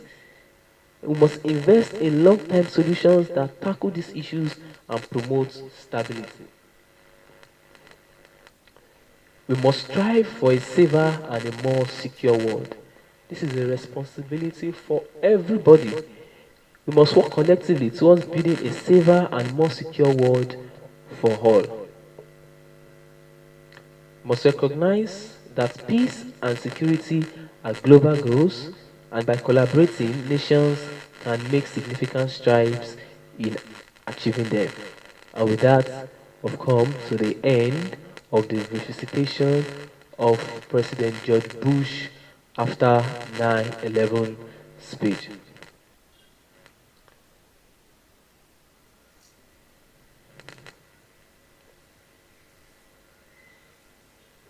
Let us revisit another important speech. Time to restructure is now. Time to restructure is now by Asiwaju Bola Tinubu. In this powerful speech, Asiwaju Tinubu, now President Bola Ahmed Tinubu, reflects 3 years after passing of the great Nigerian leader Abiola Ajimobi and celebrates his visionary and democratic temperament. He recognizes the need for Nigeria to undergo fundamental changes and advocates for the implementation of true federalism. The speech highlights the importance of empowering the state with more resources and authority to support economic development, improve security and enhance governance. Asiwaju Tinubu also addressed the significance of state police, power generation and fiscal policies, calling for the work for the collective good. This compelling call to action reminds us of the essence of democracy and the responsibility of the people in building a better future in Nigeria. This speech was to celebrate the 30th anniversary of Abiola Ajimobi,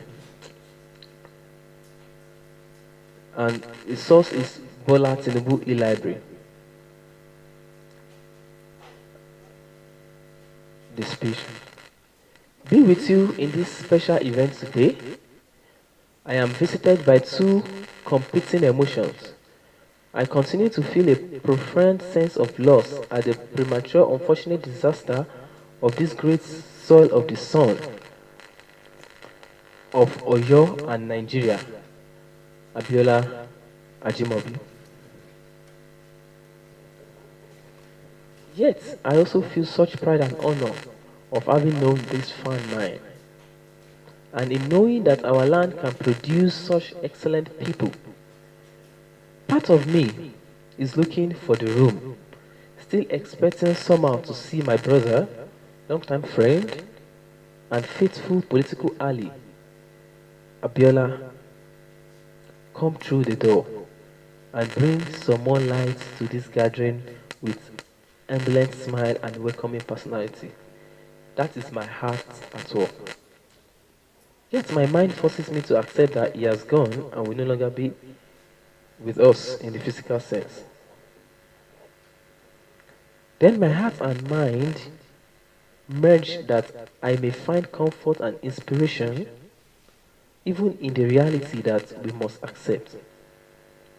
Yes, Abiola Ajimobi is no longer here physically, but the spirit that guides this public and private life is undeniable, vibrant and shining forth in this very space where we are assembled today. This human and compassionate spirit compels us to live according to the principles and ideas that animate this son of the soil, that we may be our better selves. In the process, fashion for ourselves and our progeny the better society and more just and improved nation.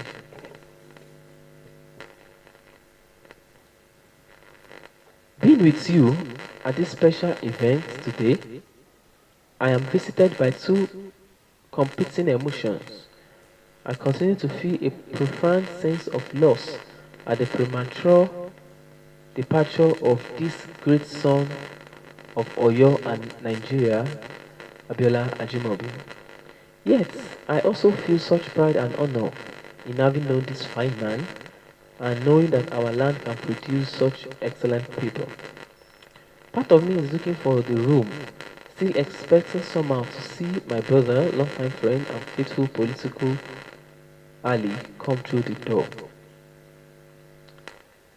Abiola was propelled by a progressive vision and exhibited a democratic temperament that served him well. He believed in Nigeria that Nigeria could be transformed into a great nation that could serve as guiding light to the rest of Africa.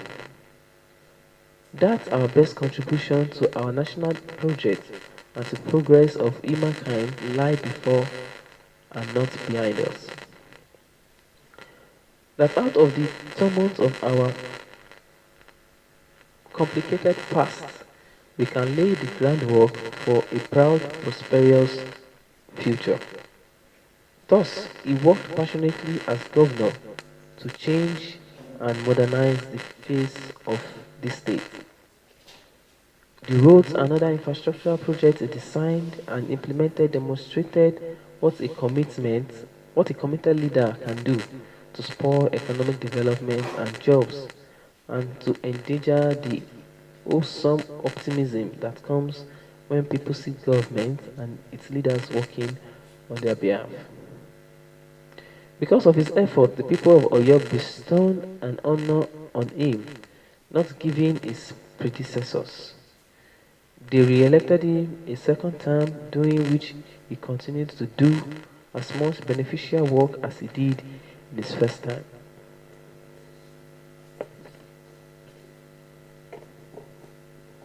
He stands as one of the best performing governors Nigerians has witnessed. Consequently, it is both fitting and prosper that this third annual roundtable treats the topic States and Bodies of National Development in Nigeria. Permit me to say as well that it is more than fitting. In fact, it is essential that we continue to hold these roundtables in the name of Abiola. We must do all we can to keep his flames burning because the light of Islam was constructive and excellent. For holding this event, I duly commend the Institute of Peace and Strategic Studies of the University of Ibadan and of the Senator Ajimobi Abiola Foundation. Despite the fiscal and budgetary constraints being countered, Governor Ajimobi performed adroitly, bringing an unprecedented level of civic pride and public works to Oyo. But the truth that he himself recognized was that he could have done more if our political system was truly built on the fiscal federalism we progressives have long explored. Our system remains too centralized, with too much power and money remaining within the federal mind.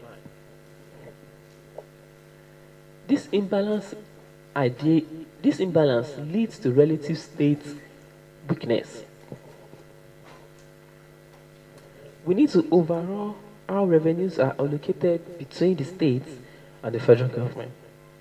Yeah, I must state that for many of us may seem in I must state that for many of us may seem a novel idea.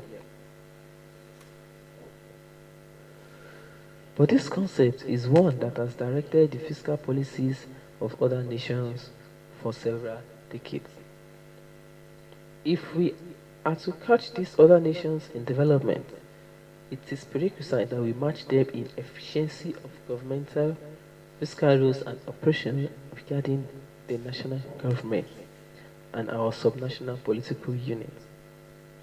Given its unique currency issuing power, the federal government can never be starved of the naira required to fulfill its core functions.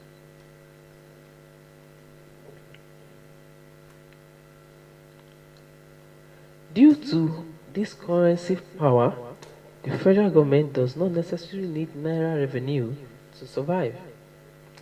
The federal government can never be short of naira unless it creates a myopic law and regulations to so hamstrung the federal government. We have been taught that such confining measures are necessary to contain inflation. However, they have not been successfully they have not been successful in containing inflation and in the long term possibly add to inflation.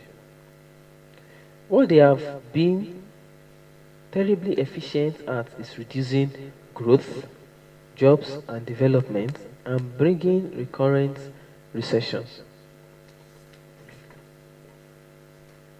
Because the federal government is not revenue constrained, it is just that the federal government not retain so much naira revenue to the detriment of the states.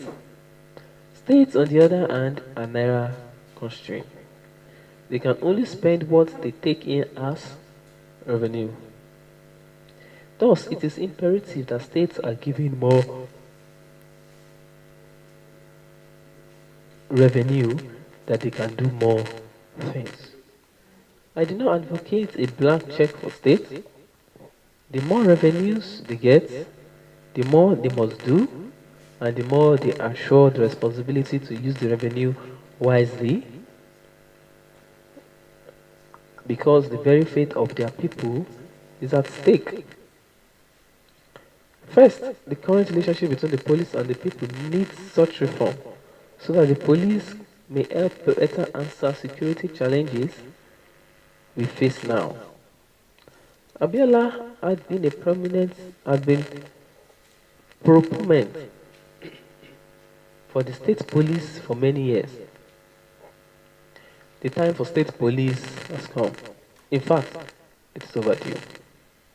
These are the words of Ashwaju Bola Ahmed Tinubu before he became president. This important change requires more funds in state hands and less in federal. Other items such as stamp duties, financial transaction, tourism, and incorporation of businesses should also occur at the state level and be removed from the federal charge. Perhaps the single most important factor in economic development is power generation. State currently are shut out from this vital sector, even though the nation suffers a paucity of power. States must be allowed to engage in power generation as long as their efforts are consistent with and do not undermine the federal labors in this sector. If we begin these fundamental changes, then our states will become stronger, more able catalysts for economic development by instilling through federalism. We open the door not only to prosperity but to gather democracy and openness throughout Nigeria. This will help bring peace and tranquility where there is now tension and uncertainty about the pathway our nation is on. Let me leave you with one final thought. As we call for more funds and power to be deferred to the states, we must demand that state government function appropriately. State governments must meet the greater tax given to them. For state governments to do so requires the political party in control to to be united in vision and discipline in conduct. This call is beyond the ability of a certain political party to fulfill. Thus, it is upon us all.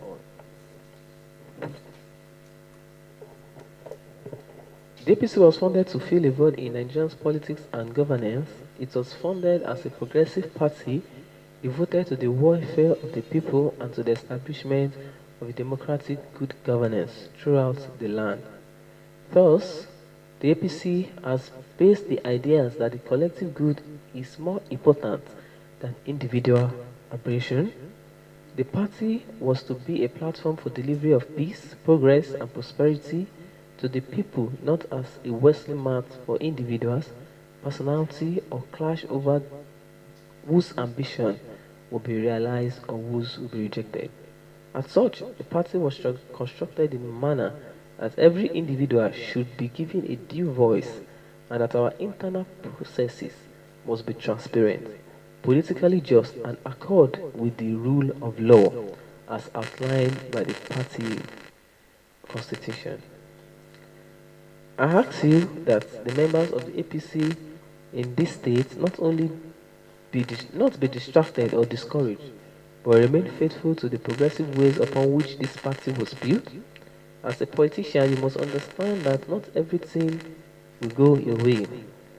You are entitled to and must demand a fair and open process where honest discussion and debate take place. However, you are not guaranteed your desired outcome. That you must work for just as those who with an opposing viewpoint must work too.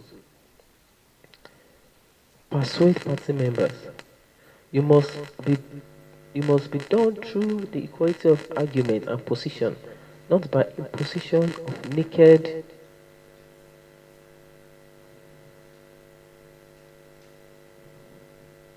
might. I ask you all to return to the true purpose and progressive spirit of our party. I do this because I stand firm in adherence to the democratic principles of internal openness, transparency, justice, and rule of law in the conduct of party affairs. To the extent that a party deviates from such principles, the party falls in danger of losing its way, its vitality, and its very ability to perform the important tasks of governance of which the party was formed. We are still revisiting the words of Ashwaju Bola Tinubu. Time for restructuring is here. I stand as a committed Democrat in this regard, and my resolve shall not bend. I know in the long run, democracy, true democracy, will always prevail. Thus, I ask you to do the same, for I shall never ask of you what I am not willing to ask of myself.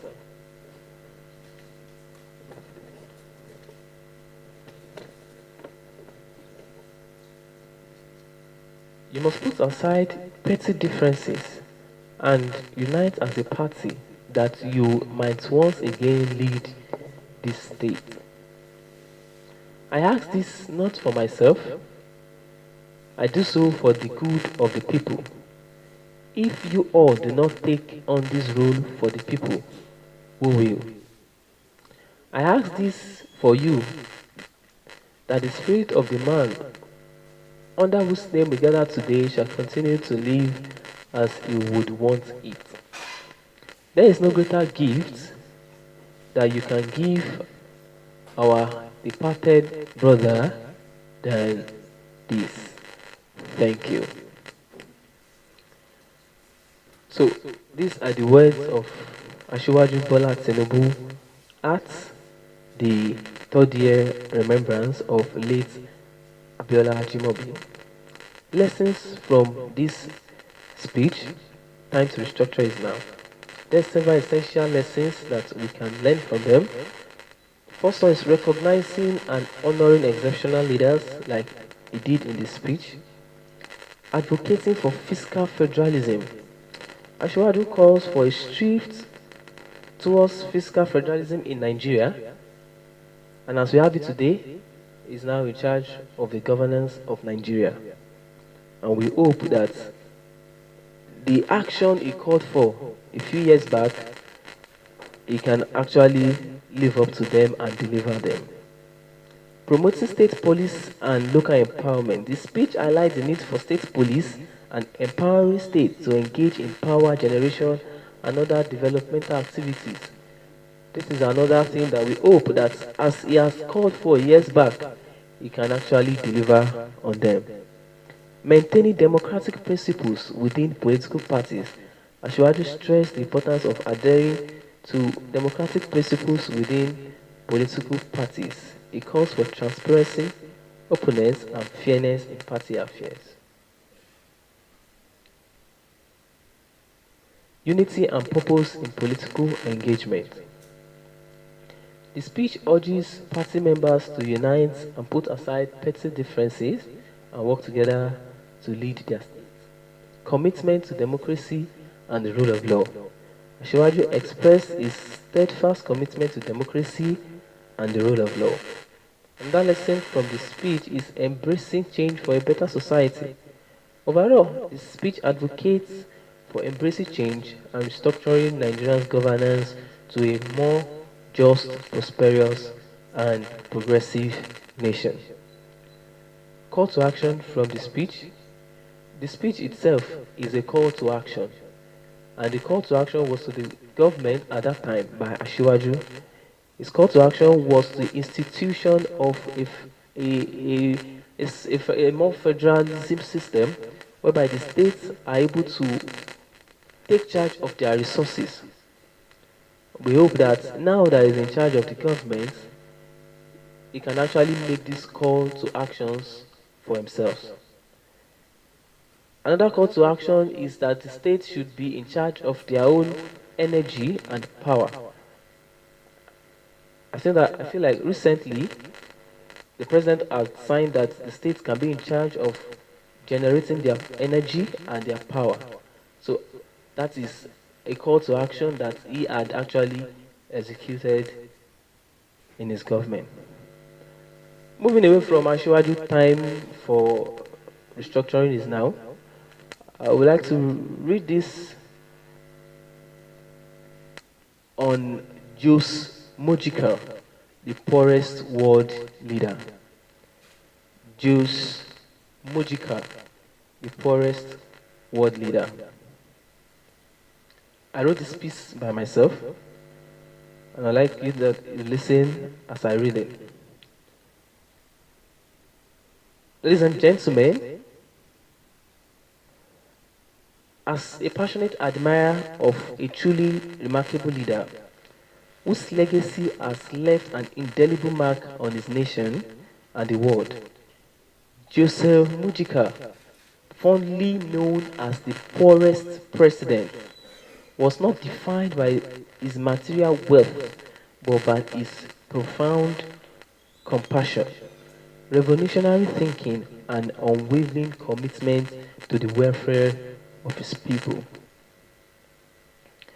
Mujica's words resonate deeply with me, especially when he said, "Poor people are those who only work to try to keep an expensive lifestyle and always want more and more.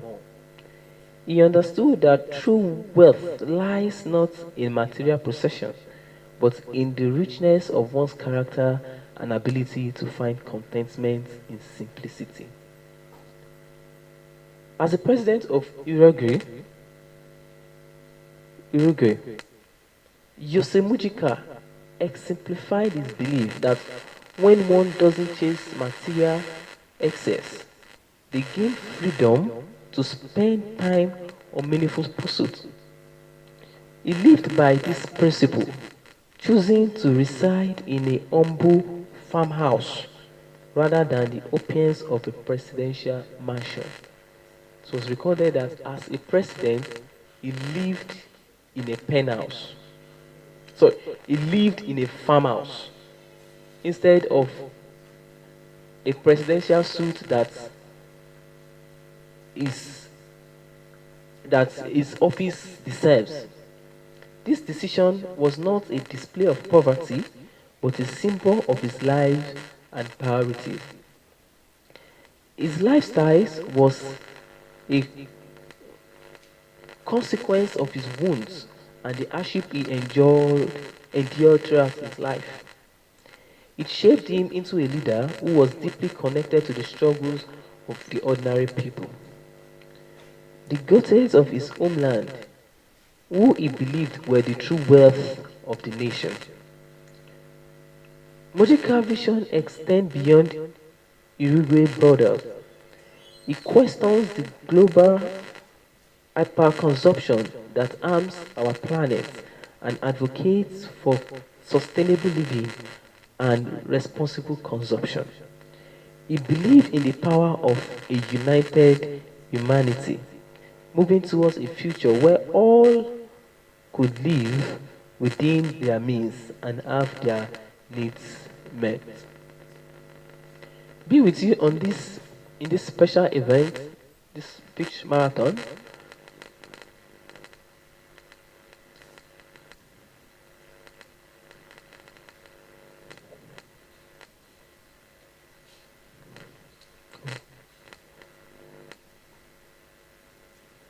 Sorry.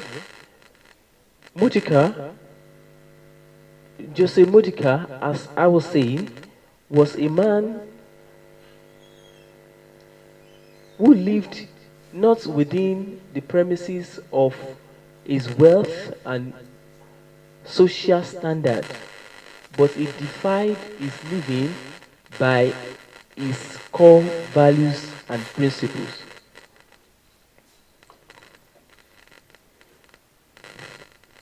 Throughout his political career, Mujica remained steadfast in his commitment to stand against short-term pragmatism and automation of decisions driven solely by market forces.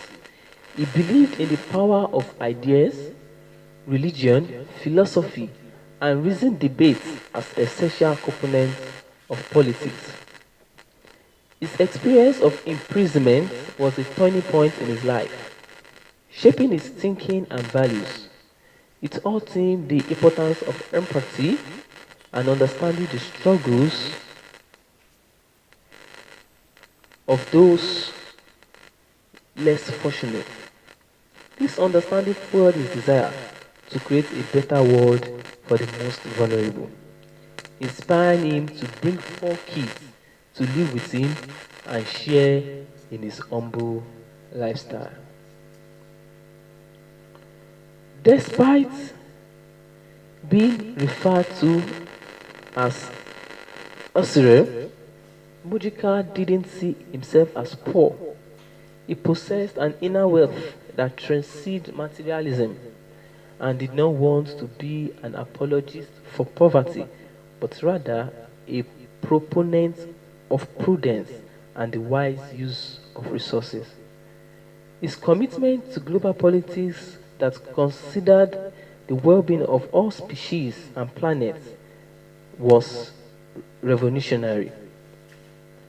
He urged us to transcend national borders and think as a united species, recognizing our shared responsibility in shaping a sustainable future.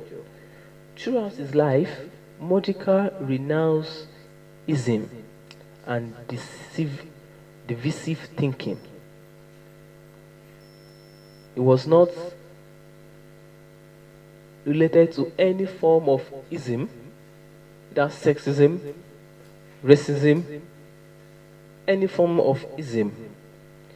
He understood that the world was not merely black and white, and that true progress lies in thinking outside the box and embracing complexity. His fight against drug smuggling and his advocacy for global rules that respect specific achievement demonstrated his effort to making the world a better place for all. Modica's journey was one of relentless empathy and a test for a better world. He may not have he may not have known whether he liked this planet or not, but his actions spoke louder than his words. Modica dedicated his life to leaving a lasting legacy of compassion, justice, and sustainable progress. President Modica's legacy of humility and selflessness transcends beyond his time in office.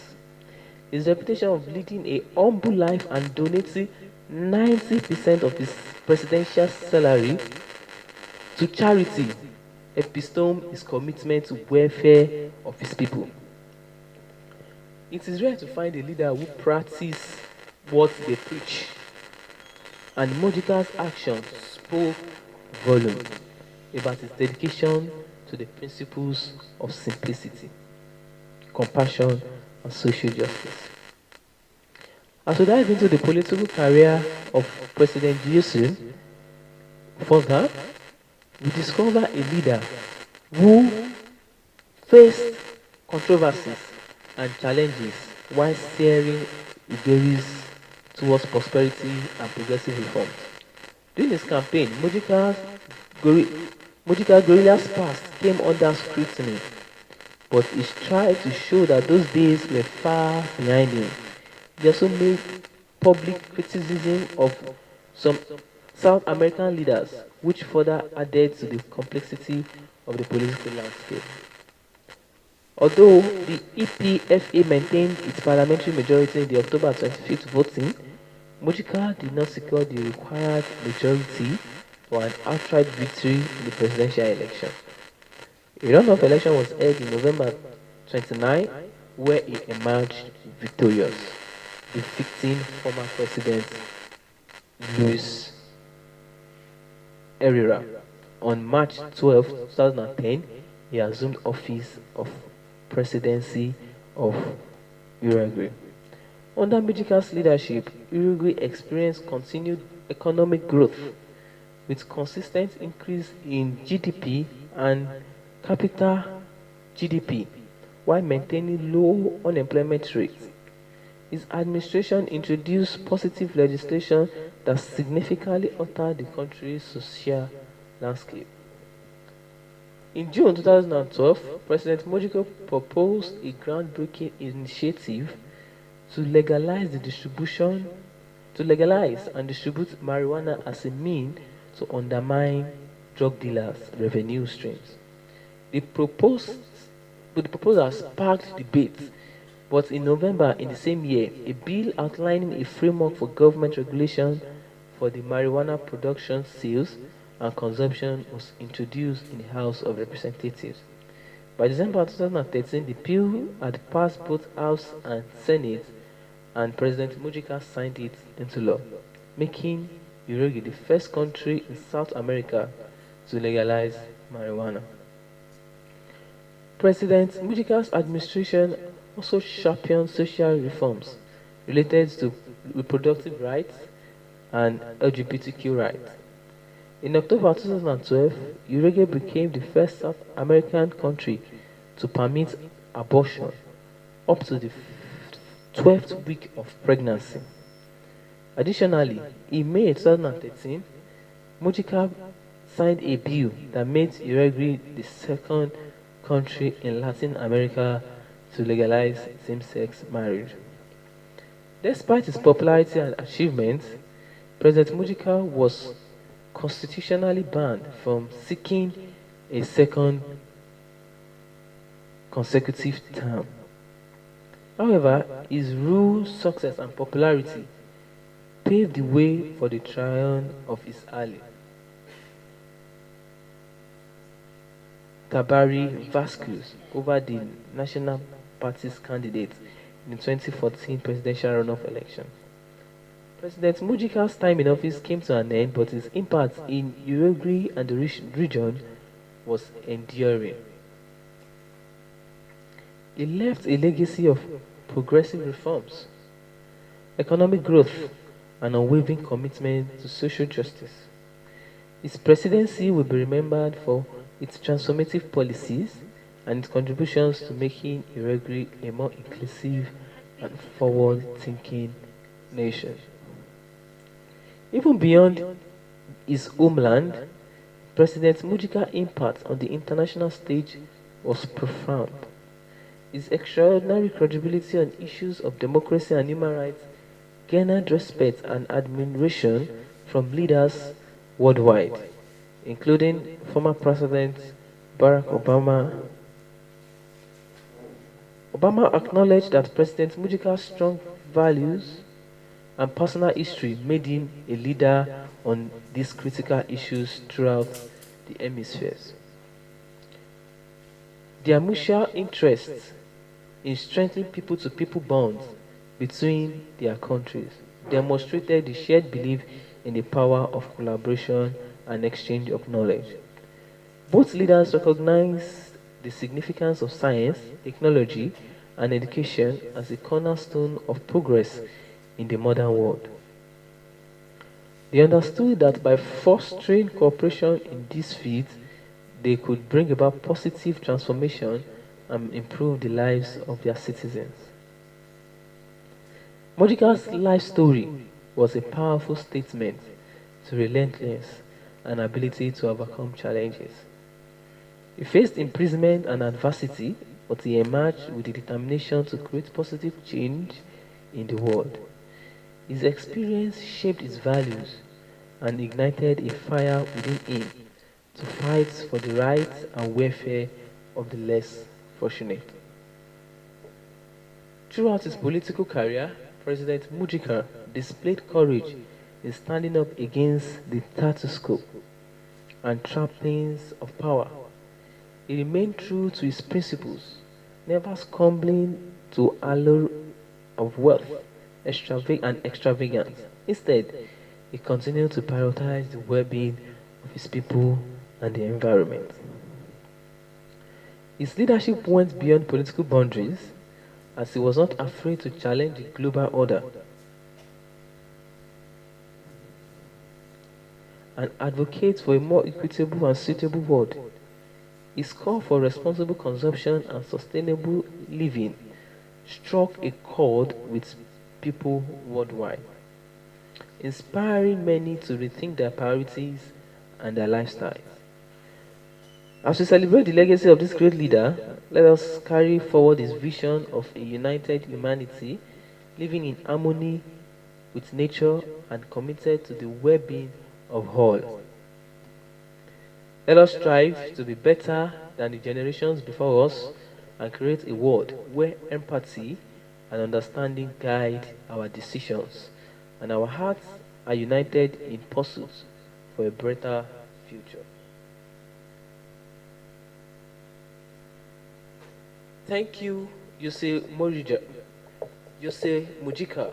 for inspiring us to be the change we wish to see in the world. Your legacy lives in the heart of those who seek a more compassionate and sustainable planet. May we continue to learn from your wisdom, your revolutionary spirit in the challenges and opportunities that lie ahead. With that, I earned Jose Morica's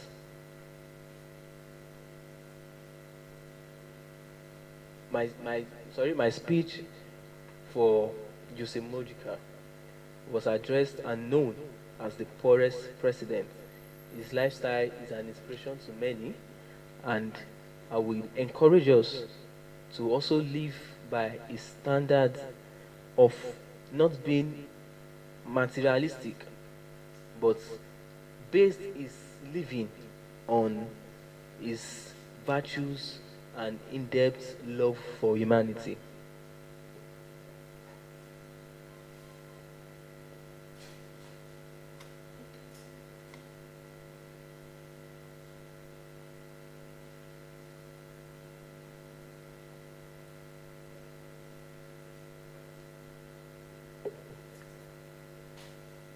Unleashing the power within.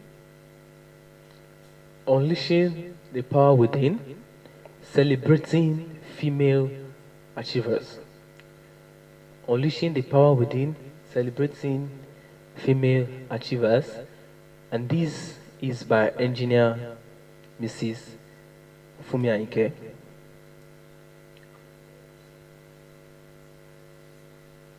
In the vibrant city of Abeokuta, Nigeria, where the echoes of history blend harmoniously with the spirit of progress, a gathering of distinguished individuals was convened.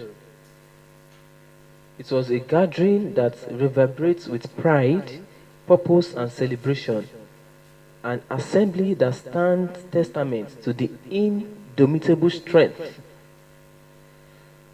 and resolute determination of the women who have graced this city with their remarkable achievements. As we embark on this journey of tribute and empowerment, revisiting the word of engineer Mrs. Fumi Ainke, we find ourselves immersed in the narrative of courage, resilience, and transformation. With hearts full of admiration and respect, let us celebrate the trailblazing women who have defined conviction and conquered challenges and left an indelible mark in the parts of their history. Source: Fumi Ainke Humanity Foundation Archives. Introducing the power within, celebrating the triumphs of female achievers in Abeokuta. I'm reading the speech. Esteemed guests, distinguished ladies and gentlemen, stand before you today with immense pride and joy as we gather here in Abeokuta to celebrate the remarkable achievement of the woman who has raced against all odds, defining stereotypes and leaving an indelible mark in our beloved city of Abeokuta, Nigeria. It is a privilege to acknowledge and honor the triumph of these exceptionally female achievers, whose story of relentless and determination have become an inspiration to us all. Abeokuta, with rich history, culture, and nurturing environment, has nurtured countless women who have boldly stepped into various domains, making their mark with grace and tenacity. These achievers have shattered the glass ceiling, rewriting the narrative and proving that gender is not a barrier to success, but rather a source of strength and relentless. Today, we stand united, celebrating the power that lies within every woman. We are witnesses to the relentless pursuit of dreams and the courage to challenge societal norms and the commitment to create lasting change. These remarkable women have showed us that the power to achieve greatness resides within each and every one of us, regardless of our gender.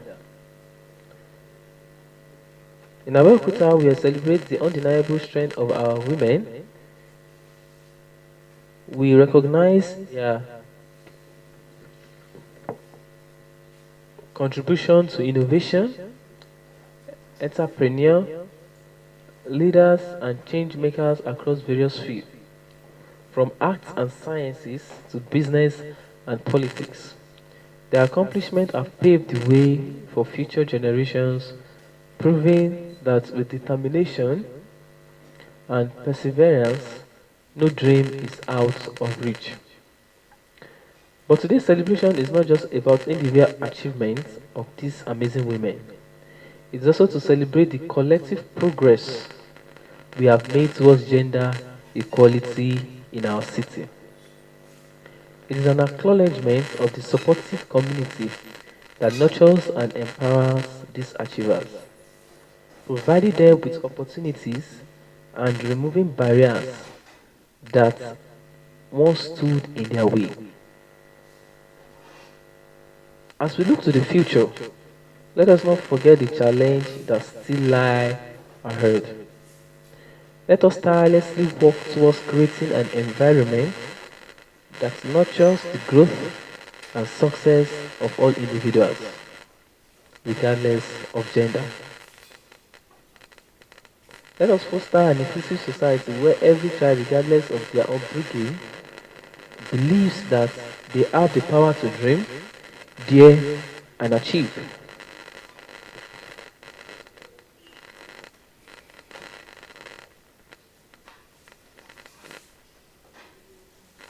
Let us foster an inclusive society where every child, regardless of upbringing, believes that they have the power to dream, dare, and achieve.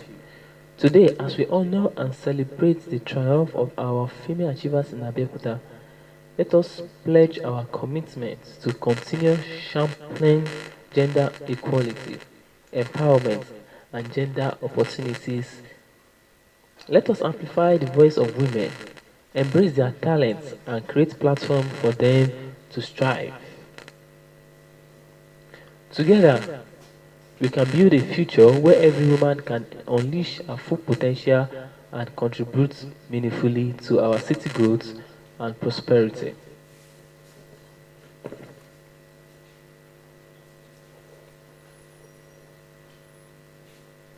In conclusion, let us take inspiration from the achievements of these extraordinary women and continue to uplift and support one another.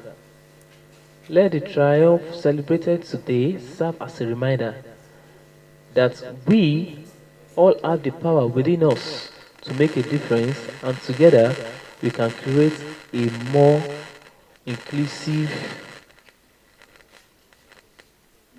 equal, and prosperous Abeokuta for everyone. Thank you, and let us join hands in celebrating the spectacular female achievers of Abeokuta, Nigeria.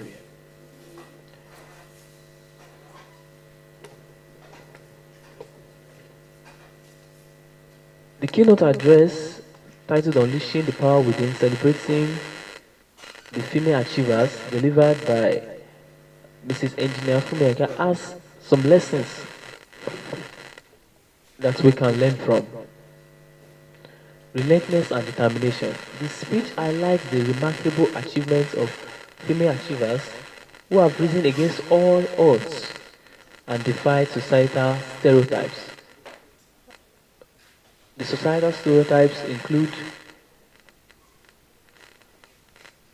the norm in our society where we see women as less to men. And beyond this stereotype, some specific women have decided to come out and be their possible best. From the speech, we can also learn about community support. The speech acknowledges the nurturing environment of Abeokuta and the supportive community that has played a crucial role in empowering these achievers.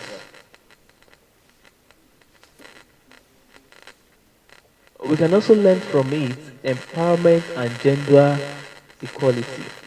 The speech calls for a commitment to championing gender equality, empowerment, and equal opportunities.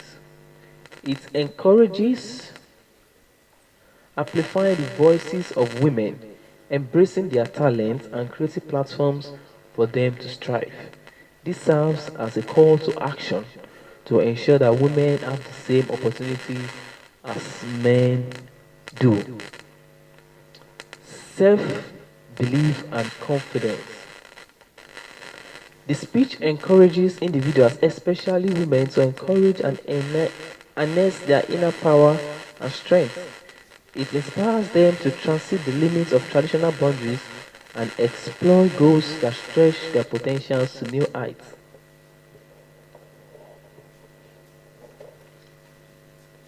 From the speech also, we can learn that while celebrating individual achievements, we should emphasize on collective programs that can be made towards gender equality. The call to action from this speech is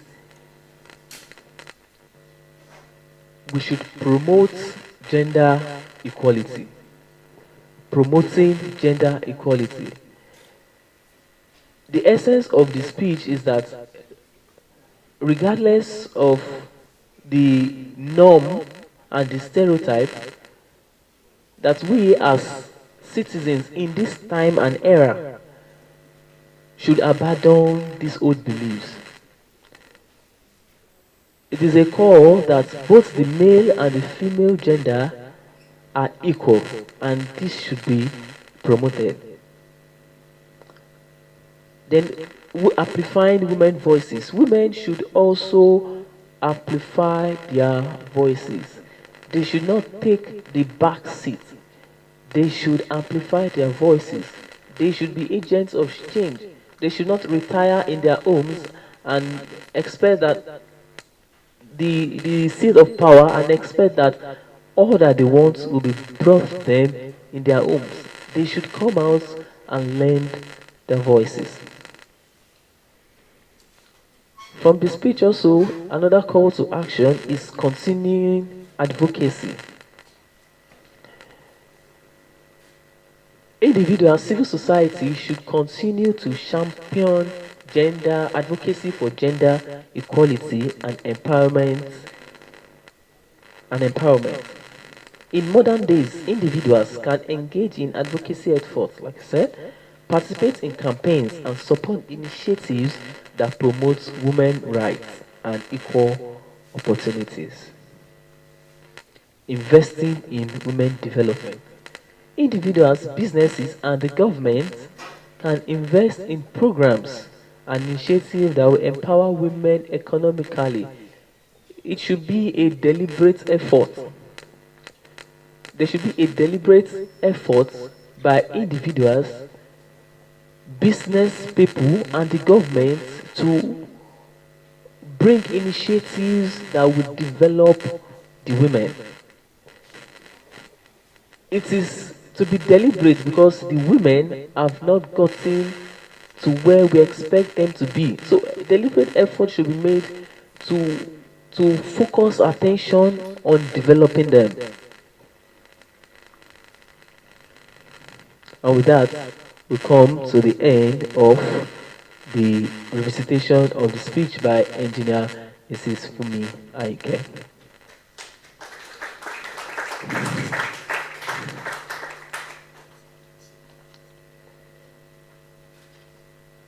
We'll be revisiting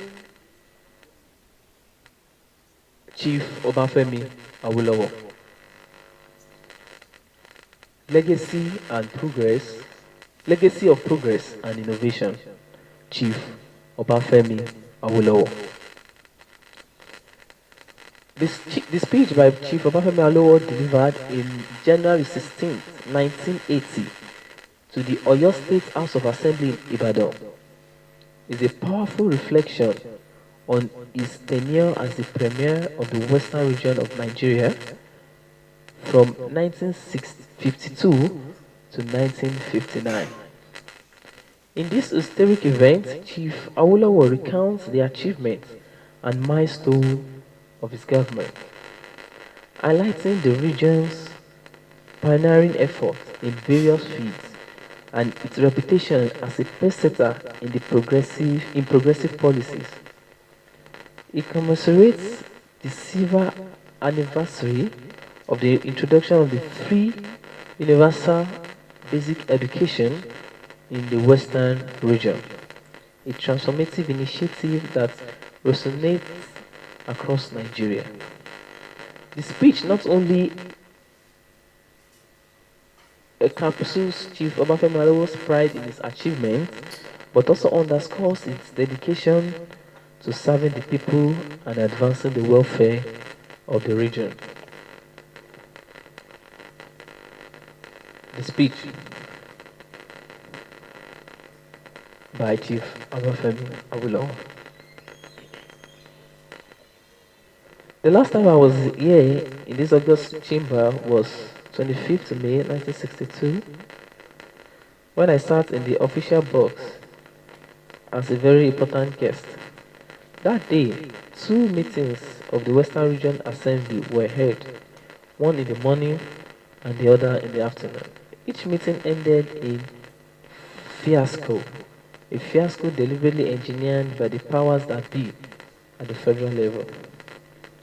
As an initial process in a well-calculated plan to annihilate the Action Group of Nigeria and to destroy its leader politically, as we have been reliably informed, physically as well. And it has been thought by the act planners that on the accomplishment of these diabolic ends, they would henceforth remain in power forever, and that all those who believed in the idea of the Action Group either would totally surrender their ideological identity or would never taste power again. The last time I spoke in this chamber was on the 3rd November 1959, when I delivered my valedictory address to the House of Assembly. I did not imagine then that I would one day like this be accorded the honor and privilege to ever again address these honorable members of the House of Assembly in this same chamber. It is therefore most gratifying for me to be here again in this chamber and to have this unique honor of addressing you on the occasion of the 25th anniversary of the introduction of the free universal basic education in the old Western region, out of which 5 varied states, Lagos, Ogun, Oyo, Ondo, and Bendel, have been carved.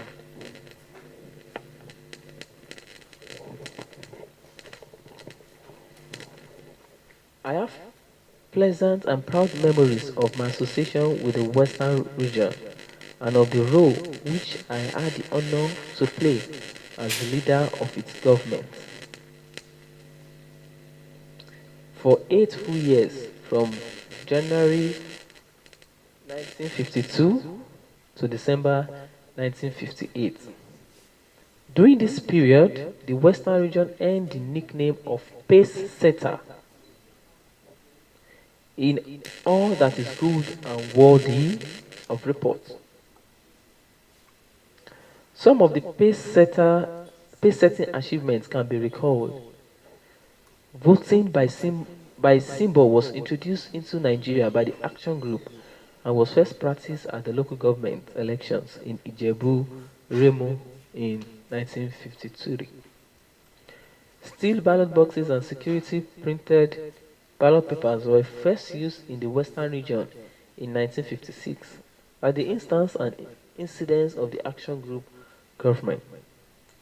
The first motion ever for the creation of the new region, in this case for the creation of the Midwestern region, now known as Bendel State, was moved in the Western region House of Assembly by an Action Group member of the House.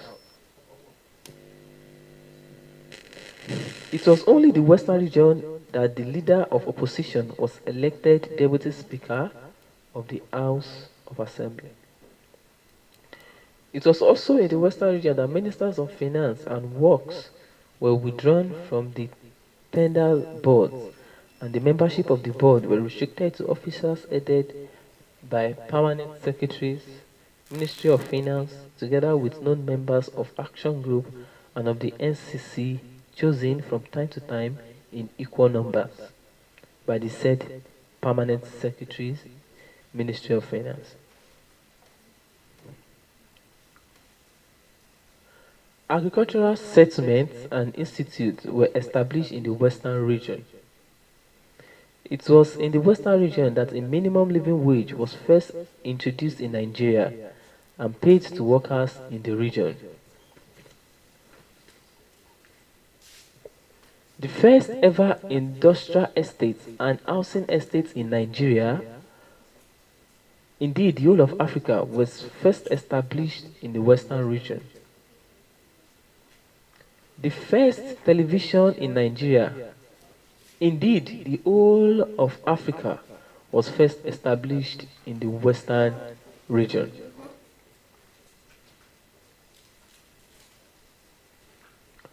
Before 1952, the Nigerian government had never awarded as many as 20 university scholarships a year to Nigerian students.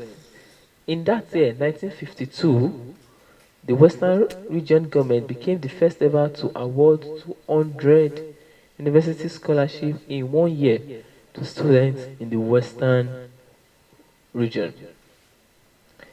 It was in the Western region 25 years ago that free universal primary education and free health services for children up to the age of 18 were first introduced in many parts of Nigeria.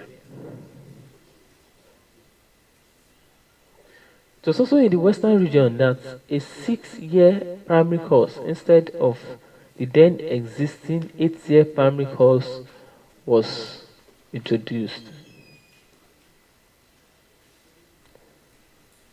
Chief Obafemi Awolowo's speech offers valuable lessons that can be learned. Leadership and vision. The speech emphasizes Chief Awolowo's leadership and vision as the premier of the Western region, his ability to envision and implement pioneer policies and initiate heights, the importance of visionary leadership and driving political change. Innovation and progress. The Western region's status as a pace-setter showcased the significance of embracing innovation and progressive ideas.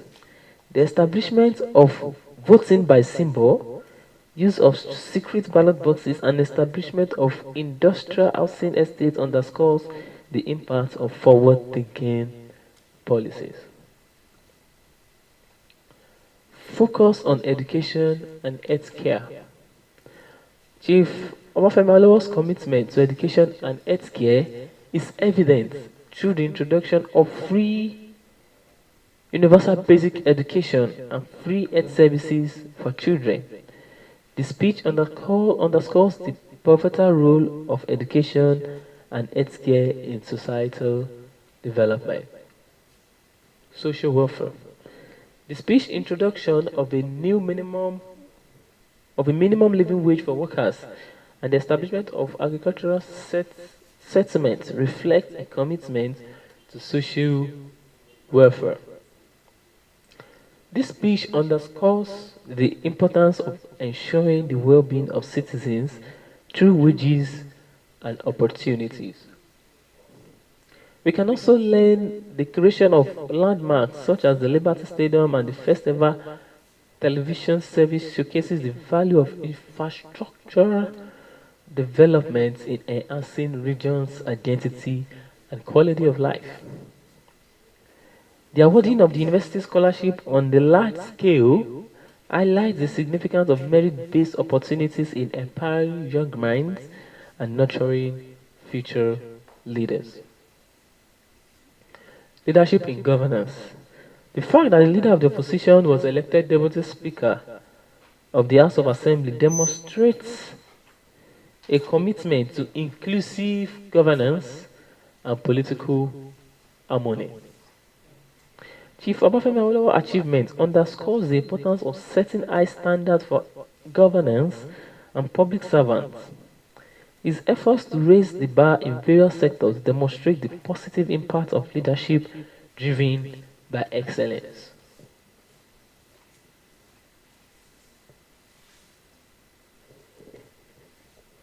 The introduction of free universal basic education and other pioneering policies had the transformative impact on society, demonstrating the potential of government initiative to uplift communities and create lasting change. Legacy and commemoration. Chief Awolowo reflection on his achievement of the past and the celebration of the silver anniversary of the significant policies highlight the importance of commiserating achievements and acknowledging their lasting impact. Call to actions from Obafemi Awolowo's speech. We should embrace visionary leadership that seek innovative solutions to contemporary challenges. Just as Chief Awolowo introduced pioneering policies, today leaders must think creatively to address complex issues such as climate change, technological advancement, and economic disparities. Our leaders should start being creative. They should also pioneer projects and innovations. Just like Awolowo, he pioneered a lot of innovative infrastructures and developmental reforms in the Western region. So we need leaders like that who can be visionary, who can do things outside the norm. We should prioritize investments in education and health care, recognize them as fundamental pillars of the society. Education is a fundamental pillar in the society and it must be prioritized by the government. We can ensure the well-being and potential so that we can ensure the well-being and the potential of our citizens.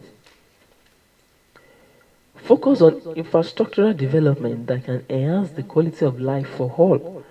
Building modern infrastructure not only supports economic growth but contributes to the overall well-being of communities.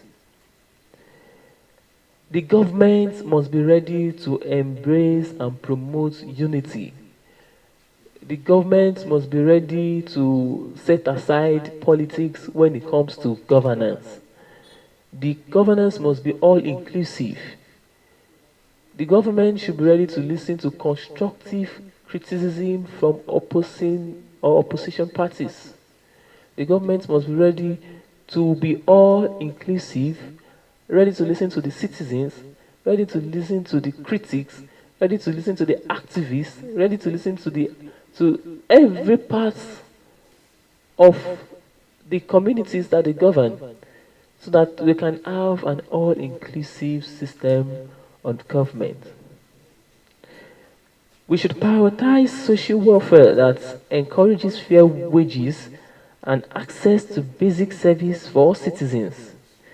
A focus on reducing income inequality and supporting vulnerable population remain critical in today's context. Which the government, just like the government of Obafemi Awolowo, must prioritize social welfare of the people. Over 3 months now, the first the subsidy of fuel has been removed, and up to now, there have not been any visible initiative to ensure that this effect is cushioned to the barest minimum on the citizen. The welfare of the people, particularly the minimum wages of workers, have not been revisited. The government of Obafemi Awolowo, like we revisited, was the first to revisit minimum wages of workers. Our government should prioritize social welfare of the workers.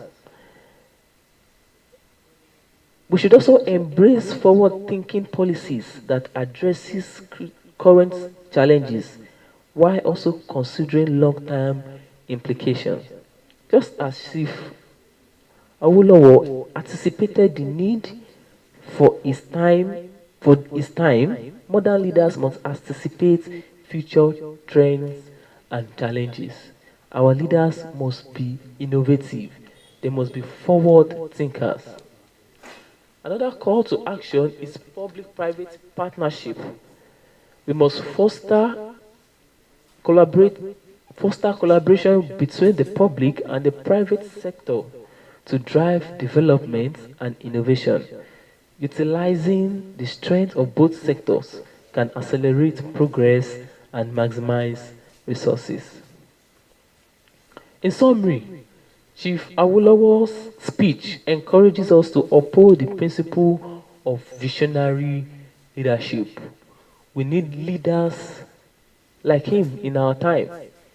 People that can think, people that know the needs of the people, people that are ready to attend to those needs. And so with that, we'll conclude the speech on Chief Obafemi Awolowo.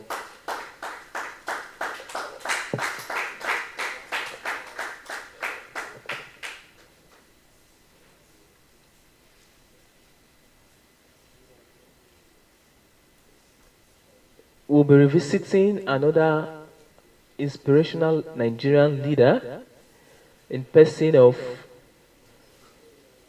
Olusegun Obasanjo.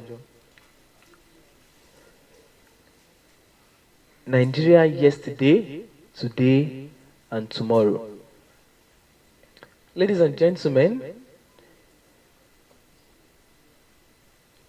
as we visit an imperative discourse that diverges into the heart of our nation's history, present challenges, and the aspiration we hold for the future, the speech we are about to engage is titled Nigerian Yesterday, Today, and Tomorrow, Governance and Accountability.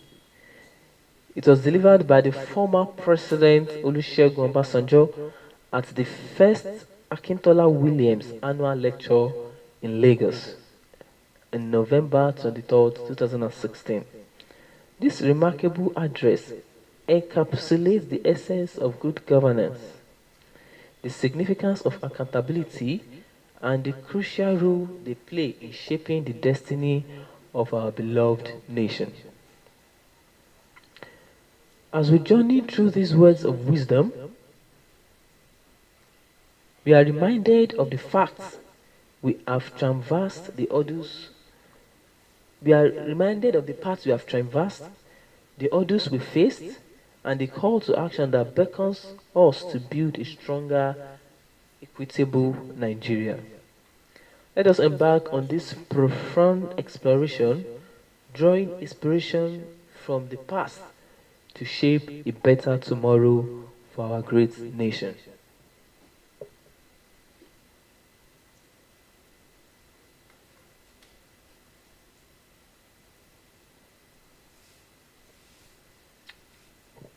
Olusegun Obasanjo's speech, sourced from the Tribune.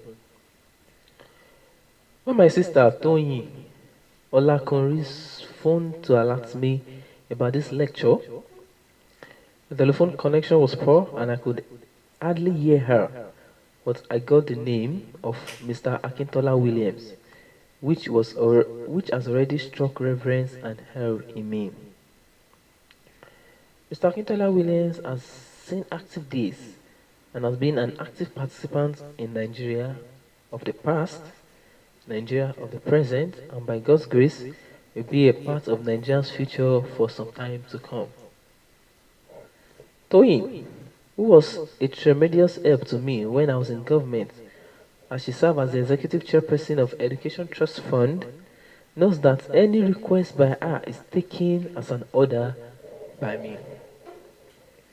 But that request being made to honor a great man of Akintola Williams' caliber cannot be refused. And what is more is the topic assigned Nigeria yesterday, today, and tomorrow governance and accountability. So it's so relevant to the time we are in, that is irresistibly attractive and befitting for an occasion like this, where we celebrate an icon, Akintola Williams, who is a paragon of prosperity, rectitude, and integrity. This afternoon, I will reflect with you on this topic, which will take us on a time travel into a bit of Nigeria's past, cruising to the present, and a quick peep into the future. Looking around the hall, I can see among the audience by age, yesterday, today, and future, or put in the title of a hymn book, ancient and modern, with the future sprinkled within. I hope you will all go along with me on this enchanting journey. But before we embark on our journey, let us do first things first. Distinguished ladies and gentlemen, we are here purposefully to celebrate and honor an unusual specimen of human being, Dr. Akintola Williams, a nationally renowned and globally acclaimed accountant. He was the first Nigerian to qualify for the profession of chartered accountant. Apart from him being the first Nigerian to qualify as a chartered accountant, he founded the first indigenous chartered accountant firm in Africa. At the time, the accountancy business was dominated by foreign firms. As some tips from his enviable biography goes, Mr. Akintola Williams played a leading role in establishing the Association of Accountants in Nigeria in 1960 with the goal of training accountants. He was the first president of the association. He was the founding member and the first president of the Institute of Chartered Accountants of Nigeria, ICANN. Let me commend ICANN for establishing Akintola Williams Foundation in perpetuating in honor of our celebrant. He deserves this and more. He was also involved in establishing the Nigerian Stock Exchange, as well as being founder and chairman of the board of trustees of the Musical Society of Nigeria, MUSIN. He is still actively involved with this organization, even in his repugnant old age. He is a founding member of the prestigious club hosting this meeting, the Metropolitan Club of Lagos. There is something unique about Mr. Akintola Williams for his momentous achievements and contributions to nation building and national development. He has never been in government, and yet his contributions surpass those of many who have passed through the portal of government without much positive achievements or contribution to show for it. I must confess that my interaction with Mr. Akintola Williams were tangential for a number of reasons. When those of us in the military, in the province like Kaduna, where I was, came to Lagos in the mid-1960s, we were looking at the likes of Mr. Akintola Williams at a distance with great admiration and in awe. My long-standing friendship and close relationship with one of his junior associate friends and brother, who turned 90 earlier this year, provided me with the leeway or the alley through which I managed to tiptoe to the presence of our celebrant. Over the past 50 years, I have directly and indirectly enjoyed his advice and support. In his cucumber cool, sober, and unruffled disposition, he inspires you and warms you to himself. His reflections and piercing insights and instances of truth and accountability cannot but inspire anyone close to him. I've often admired his calm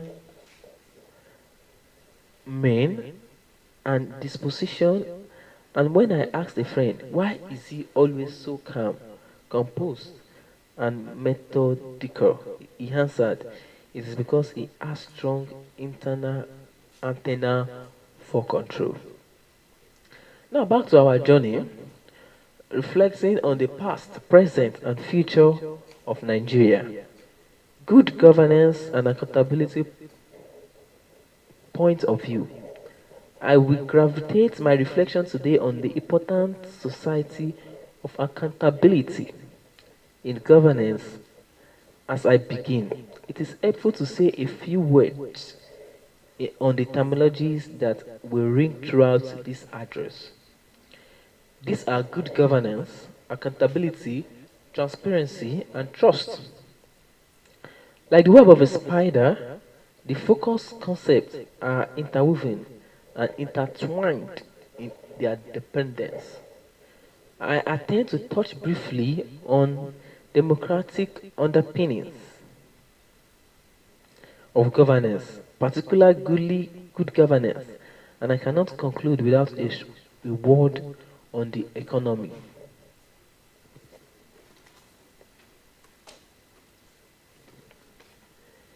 There is no single and exhaustive definition of governance and accountability, nor is there delimitation of their scopes that command universal acceptance. But I take good governance to mean legitimate, accountable, and effective ways of obtaining and using public power and resource in the pursuit of widely acceptable social goals. Good governance is implementing is essentially about the adherence to laid down processes for making and implementing decisions. Good governance is not about making correct decisions and but about adherence to the best possible process of making those decisions. In effect, a good decision making process and therefore good governance share several characteristics. All have a positive effect on various aspects of government, including consultation policies and practices, meeting procedures, service quality protocols, role clarification, and good working relationships. The major hallmark of good governance are transparency, accountability, adherence to the rule of law, responsiveness to needs and demand of the citizenry. Good governance, properly nuanced, is highly practitioning, and as a fallout of that, good governance is equitable and inclusive. That is why good governance is effective and efficient. Accountability, which is one of the cornerstones of good government, is the degree to which government has to explain or justify what it has done or failed to do. Accountability ensures that the actions and decisions taken by leaders, public officials, or persons in authority are open to oversight so as to guarantee that government initiative meets their outlined aims and objectives and respond to the needs of the society. Accountability and transparency are intertwined. They both promote openness, truth, morality, fair flow of information, and forthrightness. In the running of governmental affairs, particularly the budget and the financial aspect of government affairs, let us take the issue of trust. Trust is a crucial element for the existence of good relationship between the governed and the authority. A society that lacks trust between the rulers and the governed is founded on false foundation. A government that is not trusted by citizens will definitely not get the cooperation and confidence of the generality of the citizens. Hence, its ability and capacity to achieve development will be curtailed. The product of an admixture of good governance, accountability, transparency, and trust is development. All-round development for all. This mixture ensures that resources are judiciously allocated and expedient, that authority is properly exercised and in conformity with the rule of law for the benefit of the society. Let us now begin our time travel in the past. For the purpose of this address, I define the past as a period between 1914 and 1999.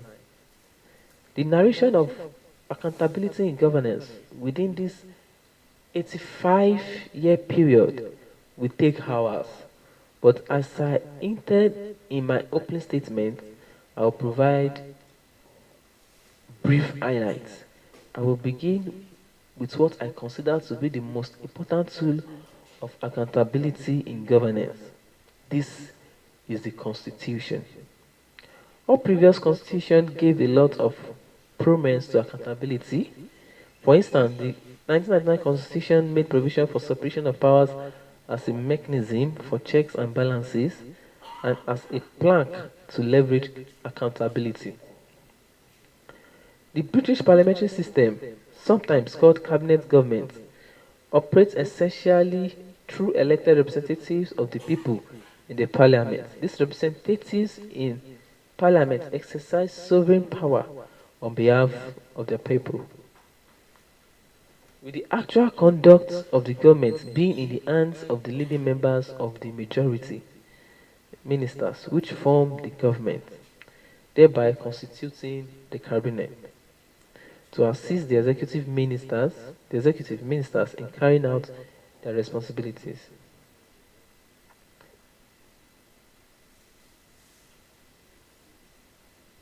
To assist the executives in carrying out their responsibilities to the people through formulation of policies and implementing same. As a group of people called the civil servants, those tenure, unlike the politicians, is permanent and who have and who men and who man the administrative structure called the bureaucracy. Despite the assistance of the bureaucrats, the ministers are still individually and collectively held responsible to the parliament for their activities of the government.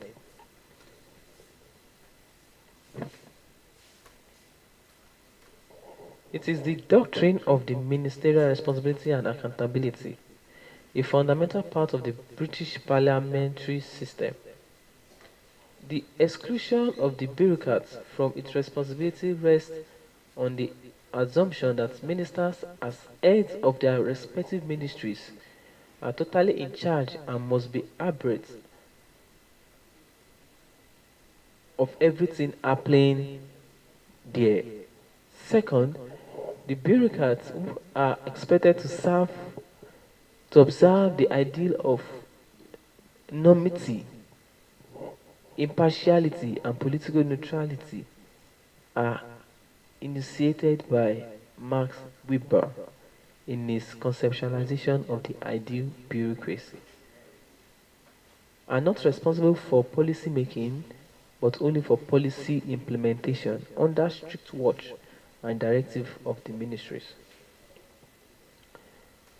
Put differently, the ministers are not expected to lose touch or political control of their ministries.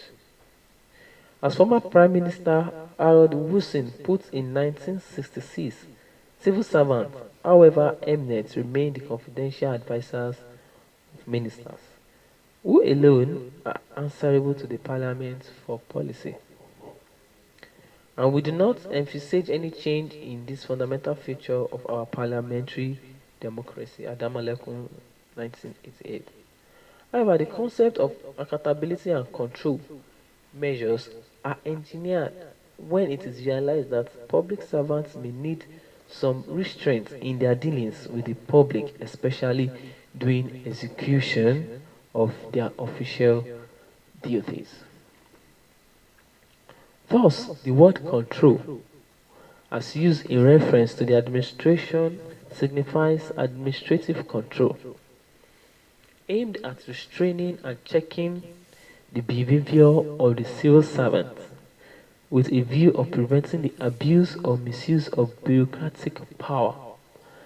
Accountability, on the other hand, focuses attention upon the sanctions or procedure by which public officials may be held to account of their actions. Grove and Club, 1964. Thus, although accountability as a concept, is broader than administrative control, since its scopes include both political and administrative officials. We are using it here as a synonym to administrative control. The British therefore introduced a certain system of controlling the administration, which became a legacy with the colony that the colonies inherited. The parliamentary control of the administration was affected through such political and device as question times.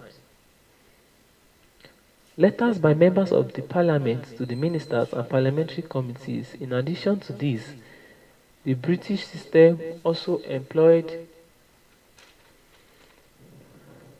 two other methods which were also inherited by the colonies. These were internal and judicial controls.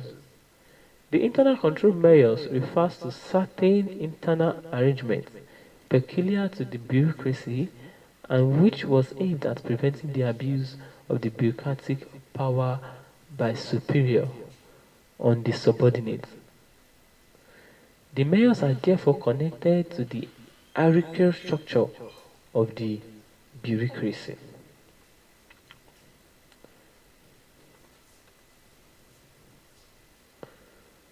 And they meditate the kind of relationship between superior and subordinate. Career expectations and penalties for contravening rules and regulations guiding the conduct of government work.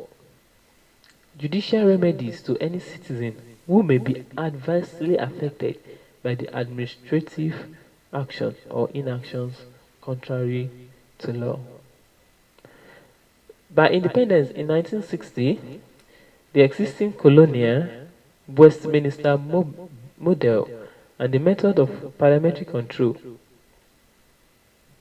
not only remained unchanged, but there were also no doubts that the indigenous politicians also accepted them as a norm. After all, there were no alternative they could choose from, not having been exposed to this method since the colonial days. Thus, it was a wonder to note that shortly after independence, the method that had worked in generations in Britain and which had constituted the backbone of the British democratic system suddenly became ineffective in Nigeria.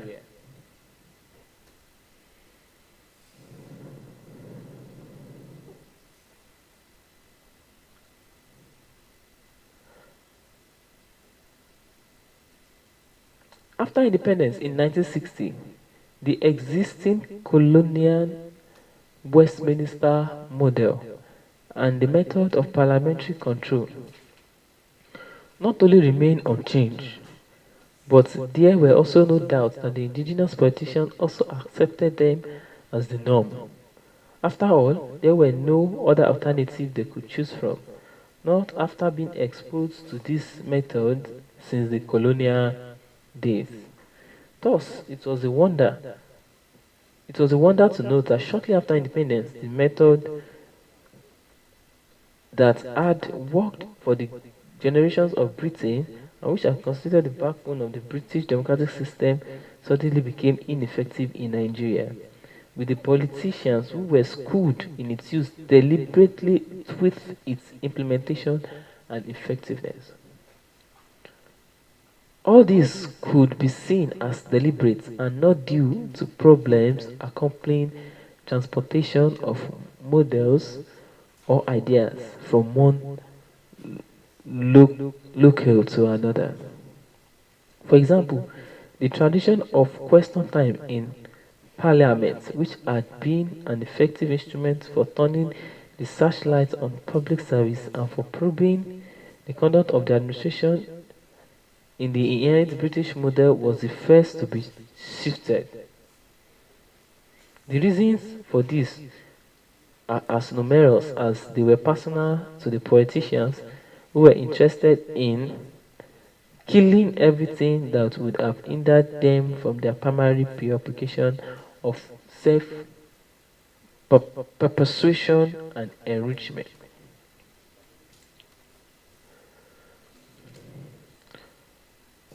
We are still on former President Olusegun Obasanjo, Nigeria yesterday, Nigeria today, and Nigeria tomorrow.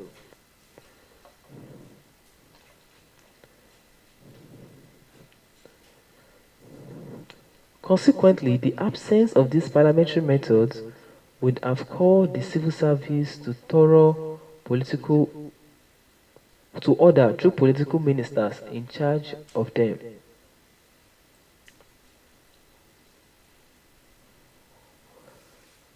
Consequently, the absence of these parliamentary methods, which would have called the civil service to order through the political ministers in charge of them, paved the way for the abuse and misuse of bureaucratic power and consequently corruption. Forms of corruption vary, but include bribery, extortion, nepotism, tribalism, sectionalism, gobism, parochialism, patronage, influence, peddling, graft, and embezzlement. Thus, the link between political and bureaucratic corruption was further concretized. Theoretically, many reasons could be accused for the abandonment of the time question. The first was the majority of the majority of the questions asked were mainly concerned with the distribution of amenities such as electricity, postal services, water, and road, instead of how the service was doing in implementing decisions and their relationship with the citizen. Second was the short duration of which the parliament sat for business. It was because the politicians preferred to be busy looking for opportunity to further their nest. There was there was therefore no adequate time for serious businesses to be discussed or searchlight turned on the conduct of public service. Records have it that between 1960 and 1965, the Nigerian parliament sat for about 38 days per annum, when compared to the British equivalent of 160 days for the same period. There is no doubt that the Nigerian parliamentary members preferred their preoccupation to the one they pledged to and which they were voted for by the citizens.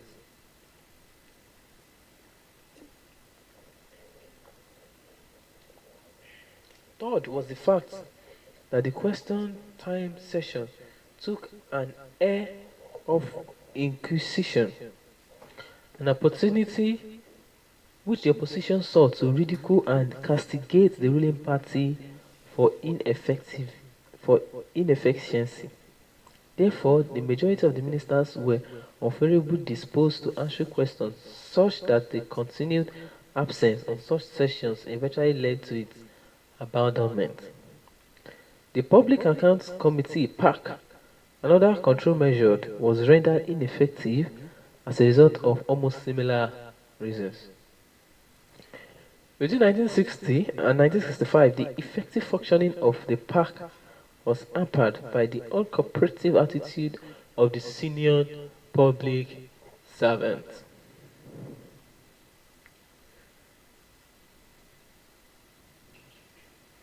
The limited knowledge of the members concerning their responsibility, the high turnover rates of membership, and more importantly, the preponderance of pro-government members on the committee, including the chairman. The Nigerian judicial system operates at three levels: the federal courts, state courts, and customary courts. There is no public law system.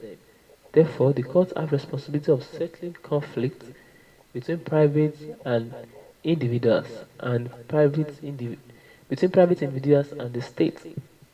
The remedies used in settling disputes include the order of mandamus, prohibition, order of certiorari, injunction, doctrine of ultra vires, natural justice, and the rule of law. In Nigeria, the system of judicial control and remedies has persistently proven ineffective in curbing the instances of bureaucratic and judicial corruption. A major factor for this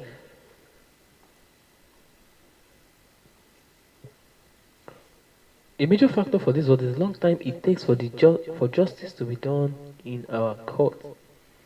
It is not impossible for a case in court to drag on for years until the aggrieved member loses all interest in the case or he dies before the final verdict is given.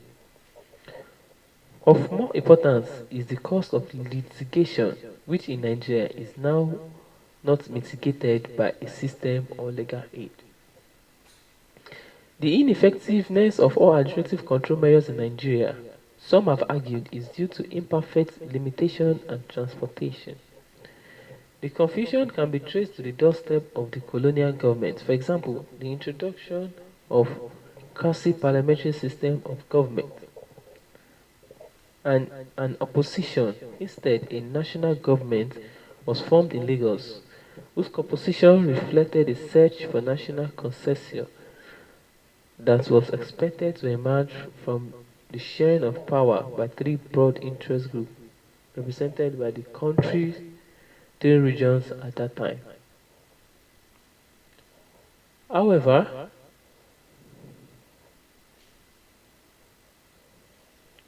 at the regional level, the political arrangement was that of a government and an opposition.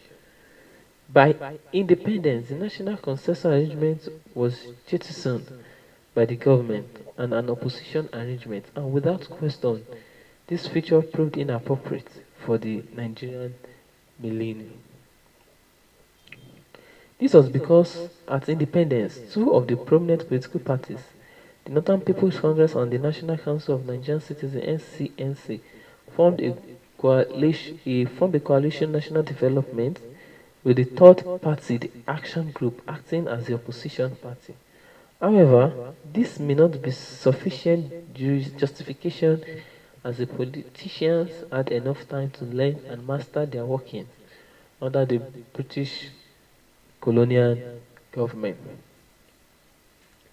Rather, it should be seen as more of deliberate action on the part of the culprit. The politicians' deliberate move to strive all possible control measures that may hinder them from realizing their purpose of using their position for self-enrichment. Also enable the administration to do likewise.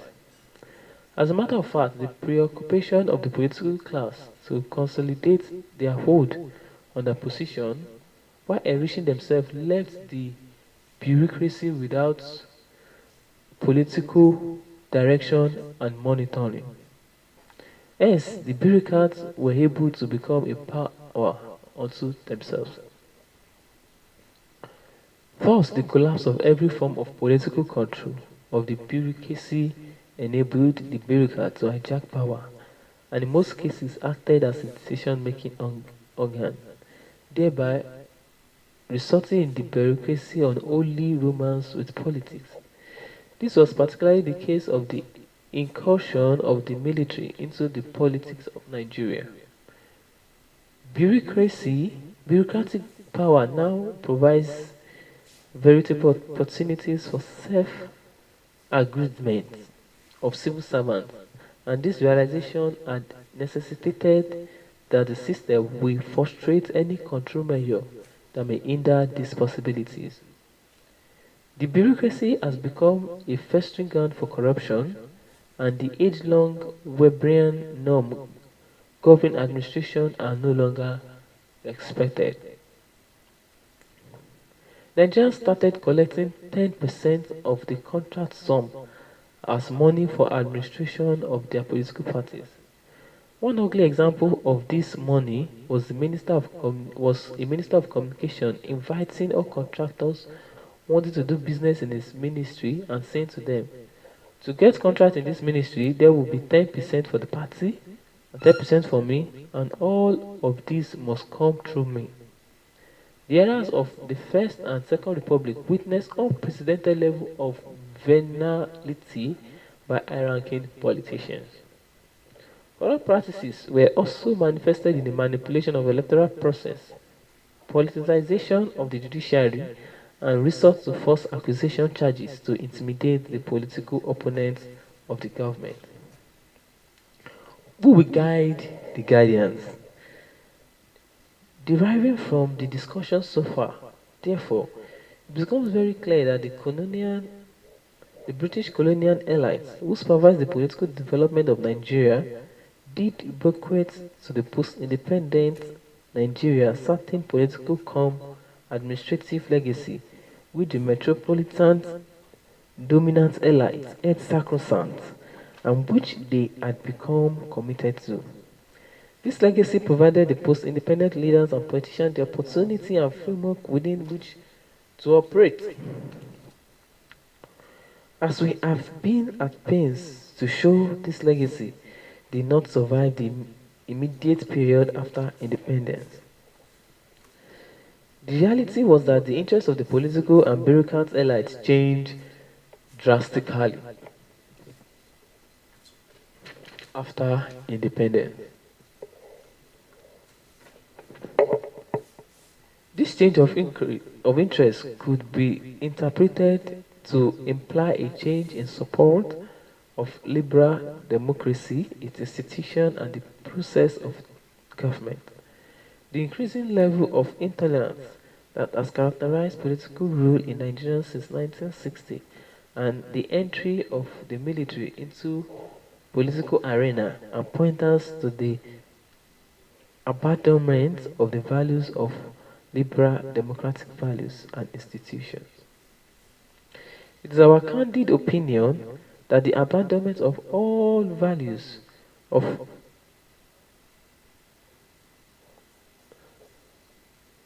by the political elites was deliberate and was a prelude to the removal of all administrative checks on excesses.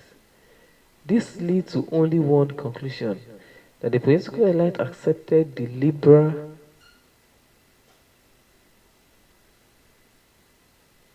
that this leads to only one conclusion, that the political elites accepted the liberal form of democracy under the British colonial rule, mainly because of constraining effects it had on the colonial administration. On the other hand, they rejected its continuation after independence precisely because they did not want such constraint on their own rule. Democracy in the Western style, however, wherever it is practiced, has certain deleterious effects, more than any form of government. Liberal democracy of the Western type increases the probability that the government will follow or be guided by the general interest. This is because our government act as this is because our government act is affected by the constitutional system through which they emerge, and democracy will ensure that government pursue policies in the general interest or in the common good. In both parliamentary and presidential system of government, The lotus of the completion rests on the political parties, and normally victory is ensured if a political party can provide good policies that will satisfy majority of the citizens. This notwithstanding, the dictates of good governance requires that government should submit themselves to periodic assessment and renewal of government in power and renewal of mandates. Within the framework of alternative choices, this implies that the government in power and which is to retain power must be responsive to the wish of the governed. Second, the liberal democratic form of government also imposes some restraints on the state. The state's right is limited by the constitutional provision that it must respect the rights of individuals and groups in the society. Thus, this is regarded the temptation of the political leadership to wield absolute power is restricted by the competitive nature of democracy. Thus, by definition, liberal democratic government is a limited government as arbitrary use of power is contained. This probably provides us with one of the reasons that endear the liberal democracy to the generality, and that it protects from arbitrary states of interference. Third is that Third is that competitive democratic system compares attention to not to not just to the form of government but also to the ap- substance of politics, inasmuch as political parties compete on the basis of what they have to offer to the electorate. The fourth one is that democracy provides the citizen with more opportunities to get involved in political decisions. The literature on mass society and political participation suggests that citizens' participation in decision can be either an individual or members of group. It is only in this sense that representative democracy encourages a belief by the masses that they exercise an ultimate self-determination within the existing social order, a credence in democratic equality of all citizens in the government of the nation. Finally, the primary concern of democracy with the former political equality of all citizens, majorly of whom are economically disadvantaged, provides for the economically disadvantaged and powerful groups to dominate and oftentimes hijack the system by undermining the notion of political equality. Perhaps more than any reason, this particular advantage made democracy quite attractive to most elites. As Nair 1977 abstractly observed, the representative mechanism converted real class equality into the abstract egalitarianism of its citizens, individual egoism into the impersonal collective will, what could otherwise be chaos into a new state of legitimacy.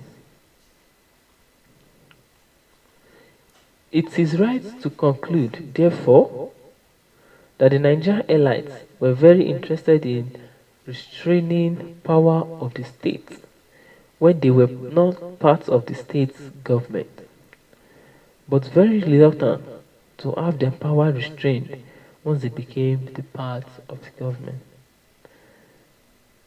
Deriving from our analysis, it becomes easy to note that all subventions of democracy, its tenets and institutions have taken the form of elite reluctance to conduct themselves within the prescribed rules of the democratic game. The rules were intended to restrain and compel the elites to subject their performance to the judgment of the masses.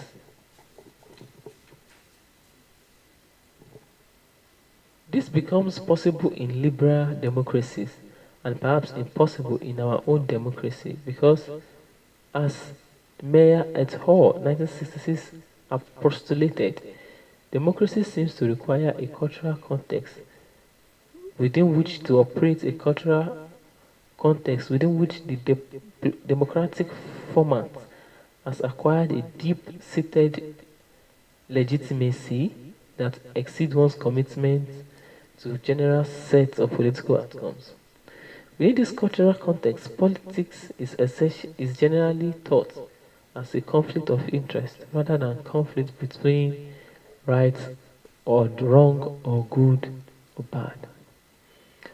Politics based on consideration of class and the distribution of material well-being leads to greater tolerance of opposition and propensity to compromise with one's opponents than does the symbols of the politics of symbol emanating from such division as linguistic, religious, ethnic, and cultural cleavages. This seems paradoxical because the experience has shown that it is primarily because of some considerations of class and distribution of materials well-being who get what and how that have generated a culture of intolerance, thereby causing the political elites to subvert all democratic tales with the same elites in Western liberal democracies old sacrosanct. Deriving from this point, it should be realized that accountability is essential for the effective functioning of the bureaucracy, especially as is the primary and major implementation arm of government. Accountability acts as a quality control device for the public service, and so the public as citizens and consumers in the public realm can expect to receive the best service. Accountability also underscores the superiority of the public will over private interest. To those expected to serve and ensure that public servants behave according to the ethics of their profession, the public expects nothing more or less, and it's in this regard that the arguments have been made that where professional ethics and accountability have been eroded or abandoned, the servants become the master and corruption thrives. On the other hand, the concept of accountability cannot be excised from democracy because democracy implies the supremacy of public will and citizens in governing process. The idea and notion that appointed and elective officers of government are accountable is a very core and root of democracy. This is very important in the face of tendency by these officers to abuse and misuse their positions for personal gains and accumulation of wealth. As Olowu 2000 has further pointed out, accountability is very necessary now, especially in the face of sharp decline in resources available to most African states and aggravated by increasing expectations of the citizens, which have further imposed tremendous pressure on the government to ensure that they give the citizens minimum possible value for their money. Finally, it is pertinent to reiterate that the peculiar character of the Nigerian democracy has made it possible to defy all attempts at instituting control and accountability measures, mainly because of the dominant group support for democracy.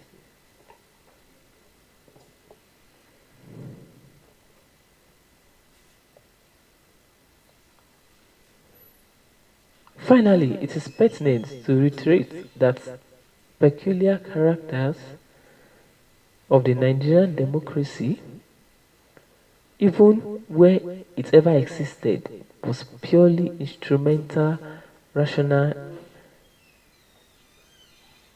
in that it continues for as long as the institution enables them to protect and promote their material and sectional interests. Their support for democracy and its institutions, especially the control and accountability measures, ceases when the exercises of their mayors begin to threaten the basis of their economic and political power and dominance. This may explain partly the reason for the various cover-up acts and secret court-like attitude of the elected representatives of the people at the national and state levels when it comes to their various acts of corruption, demands and sharing of illegal money.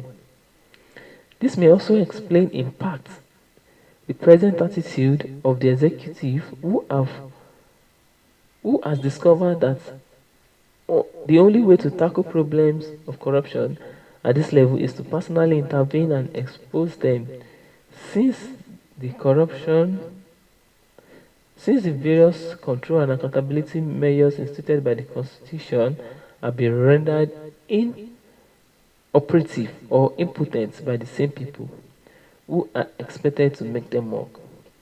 This is what party formed the establishment of the Economic and Financial Crimes Commission (EFCC), Independent Corrupt Practices and Other Related Offences Commission (ICPC) to combat acts of corruption by both public and elected officials of the state by my administration as President of the Federal Republic of Nigeria.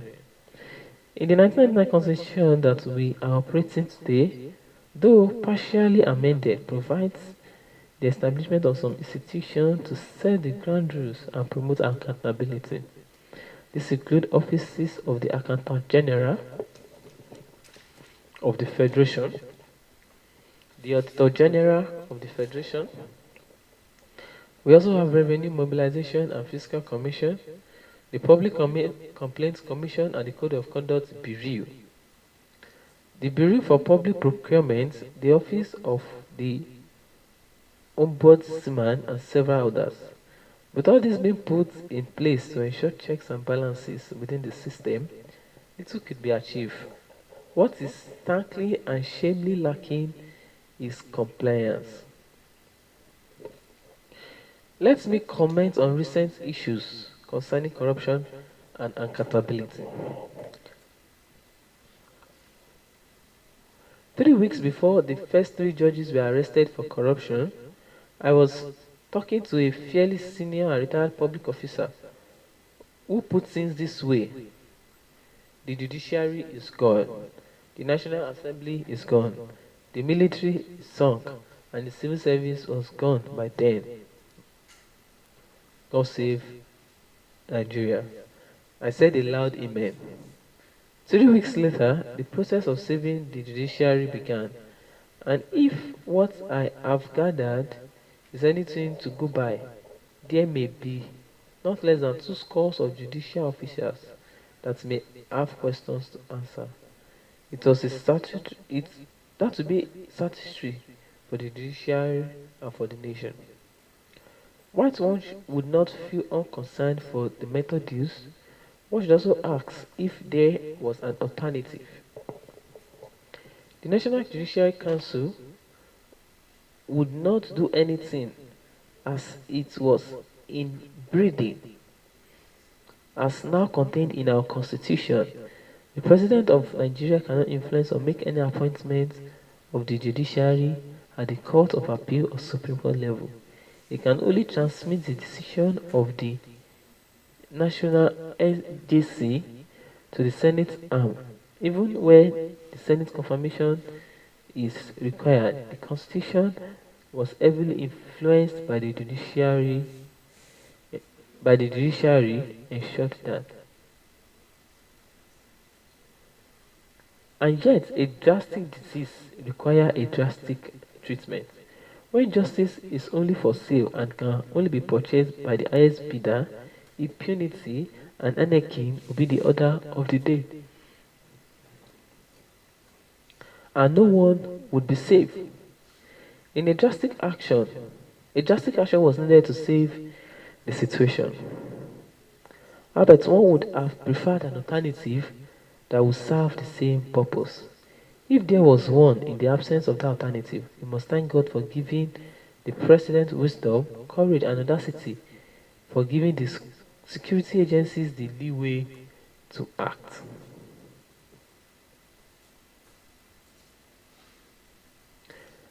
And where a mistake was made in the action taken, correction must be taken must must take place with an apology if necessary. There is virtually no corrupt judge without being aided by a member of the bar. The Nigerian Bar Association (NBA) has responsibility to clean up its own house and help with cleaning of the judiciary. It is heartening, though, that some members of the NBA have recently called for judicial reforms. Such reforms must be deep, comprehensive, and entail constitutional amendments as appointments and disciplines of judges are concerned.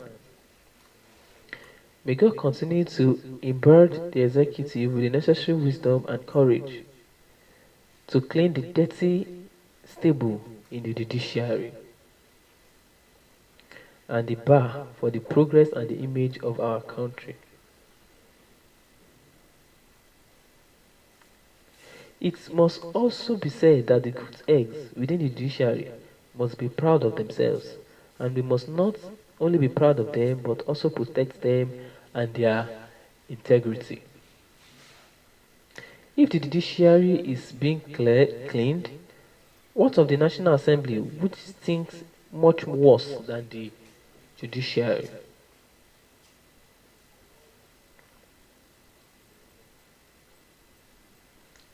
Budget padding must not go unpunished. It is a reality, which is a regular and systematic practice. Nobody should pull wool over the eyes of Nigerians. Ganging up to intimidate and threaten the life of whistleblowers is deplorable and undemocratic. What of the so-called constituency project, which is a veritable source of corruption?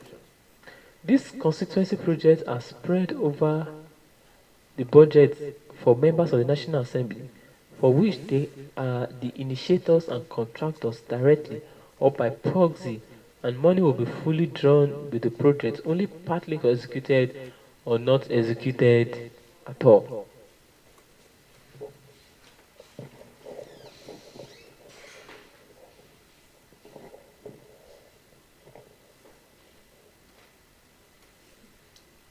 The National Assembly cabal of today is worse than any cabal that anybody may find anywhere in our national governance system at any time.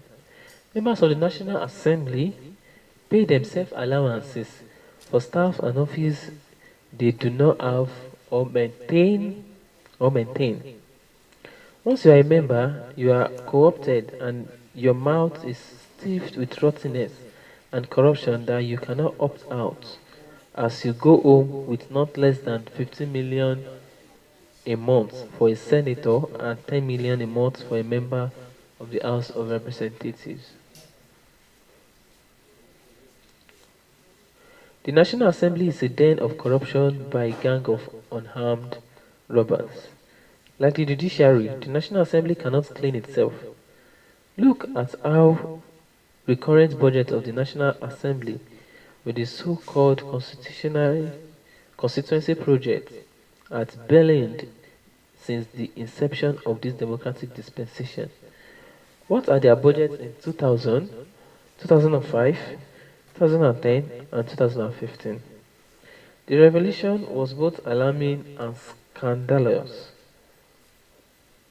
Once, when I was president, I asked outside auditors, both normal and forensic, to audit the accounts of the National Assembly. They frustrated it with the basis of separation of power. They claim they have oversight responsibility for their own corruption and misendeavors, and nothing can be done. It is like asking a thief to watch over himself. There must be full disclosure of all relevant fiscal information in a timely and systematic manner at all levels. Project transparency is a precondition for public participation in budget processes. The combination of budget transparency and public participation in budget processes has the potential to combat corruption. To judicious use of public funds, the National Assembly budget process is not only carried out in opaque and corruptive manner, but also in grossly unconstitutional manner. Yes, our lawmakers are lawbreakers. They are the accused, the prosecutor, and they are the accused, the prosecutor, the defendants, and the judge in their own case. Most of them conduct themselves and believe that they are not answerable to anyone. They are blatant in their misendeavors, cavaliers in their misconduct, and arrogant in the misuse of parliamentary immunity as a shield against reprisal for their irresponsible acts of malfeasing and or outright banditry. We should not continue to live with the impunity and corruption of the National Assembly. Yes, I believe that something can and should be done. The President should ride on the crest of the popularity of what is happening in the judiciary to set up a highly technical team of incorruptible investigators to look into the so-called consistency project of the past and the present and bring culprits to book. The President has overall responsibility and accountability for any fund appropriated under his watch. There would be many of such projects and the National Assembly will try to frustrate such necessary investigations, but the project sites are known and the magnitude of the funds voted for them are known. The investigation will reveal the true situation. Nigerians will be shocked with what such inquiries would unearth. Measures to be taken should include stopping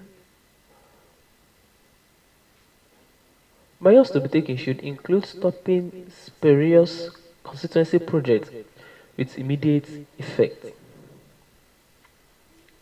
And if our lawmakers turned lawbreakers manage to be released for such scandalous projects, they would, as they tried with me, threaten impeachment. But a clean judiciary and a cheated nation should stand with the president. There should be no going back.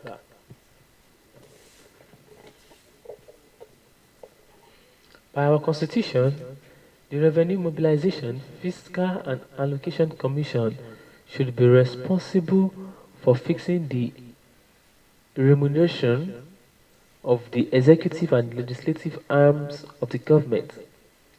Any salary allowance or prerequisite not recommended by the Commission should not be budgeted for.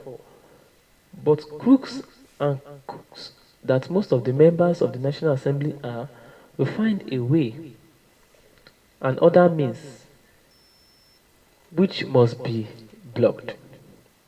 In the past, they even instructed the clerk of the National Assembly not to reveal to the executive details of their remuneration. May God give the President the wisdom, courage, and audacity to be able to do with the National Assembly what is being done with the judiciary. Mr. President must be assured that he will earn accolade and support of most Nigerians.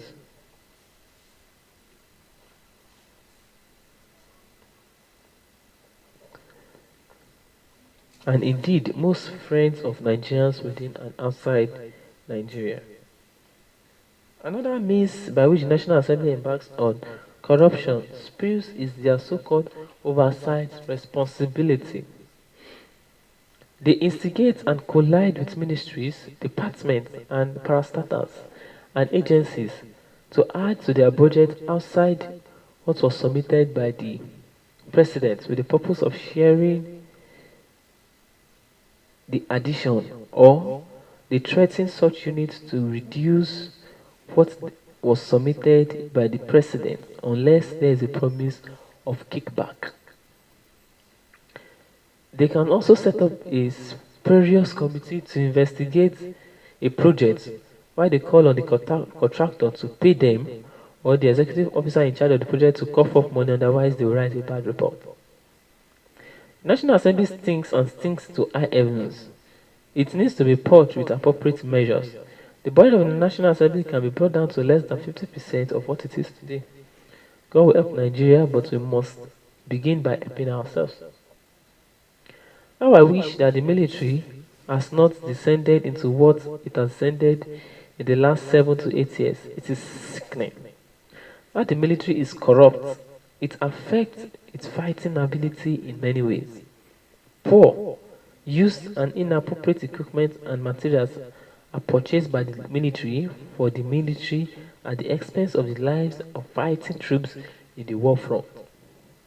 In some cases, nothing at all is purchased.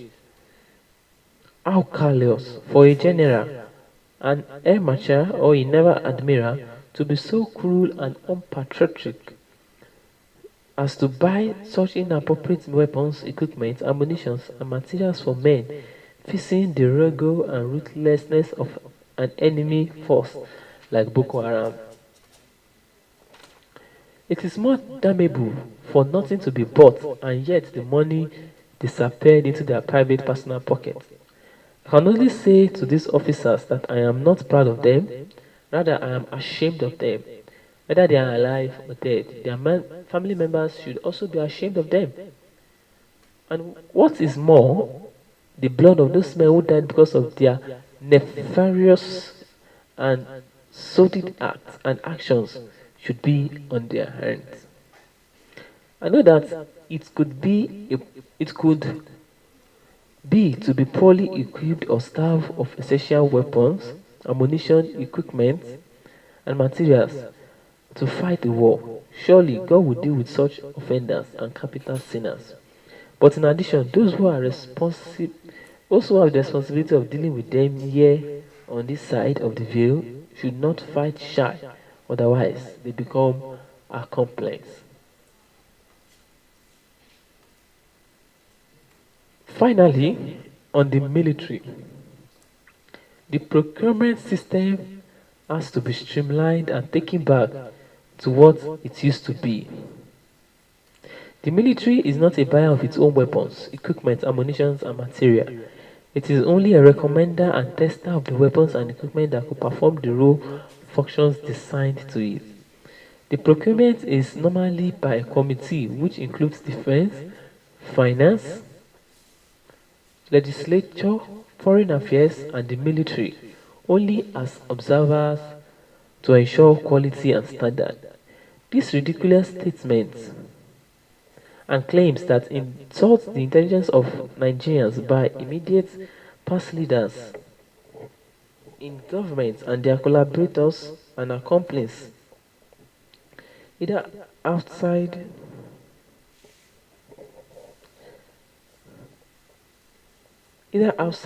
government or still within the corridors of power. All reports must be made public for Nigerians to know the truth and be able to make up their minds about the past and the future. With some shocking revelations and magnitude of money stolen so far reported, it will be absurd and insensitive to extreme for anybody in charge to claim innocence or show no remorse, especially when the central bank was prepared and staffed to bankroll the presidential campaign of 2015. Such actions and reactions is height of insult to these nations and its citizens. That cannot be the right way to go. It is heartwarming and certainly encouraging that the President has taken the bull by the horn by taking the first right step, has ordered thorough investigation, but the next step is the immediate and appropriate actions on the reports, no matter who is involved. In and this requires greater wisdom and courage and cold decision.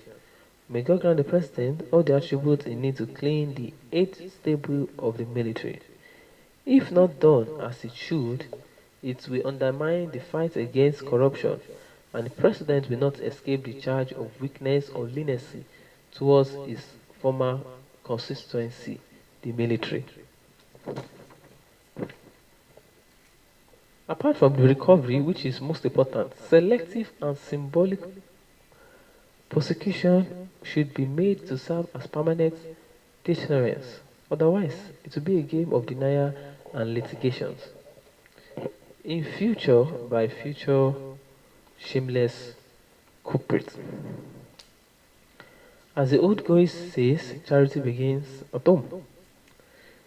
The present action against offenders in the military should strengthen its hand against offenders in other constituencies, that is the judiciary, political, executive, police, parastatal, paramilitary, educational institution, diplomatic, civil service, and parastatals.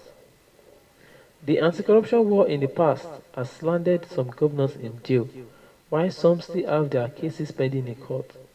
Justice delayed is justice denied. To my surprise, I found out that the most state government that most state government prefer not to always take advantage of funds available as counterpart funds by federal government or what they have access to on basis of rendering previous account. The simple reason is that they do not want to account to the federal government of such funds because it will open them up to outside party scrutiny. Because they don't want to be transparent and be held accountable, the situation has led to money being available but not be utilized by states in such areas such as basic education, UBEC, where the federal government provides counterpart funding.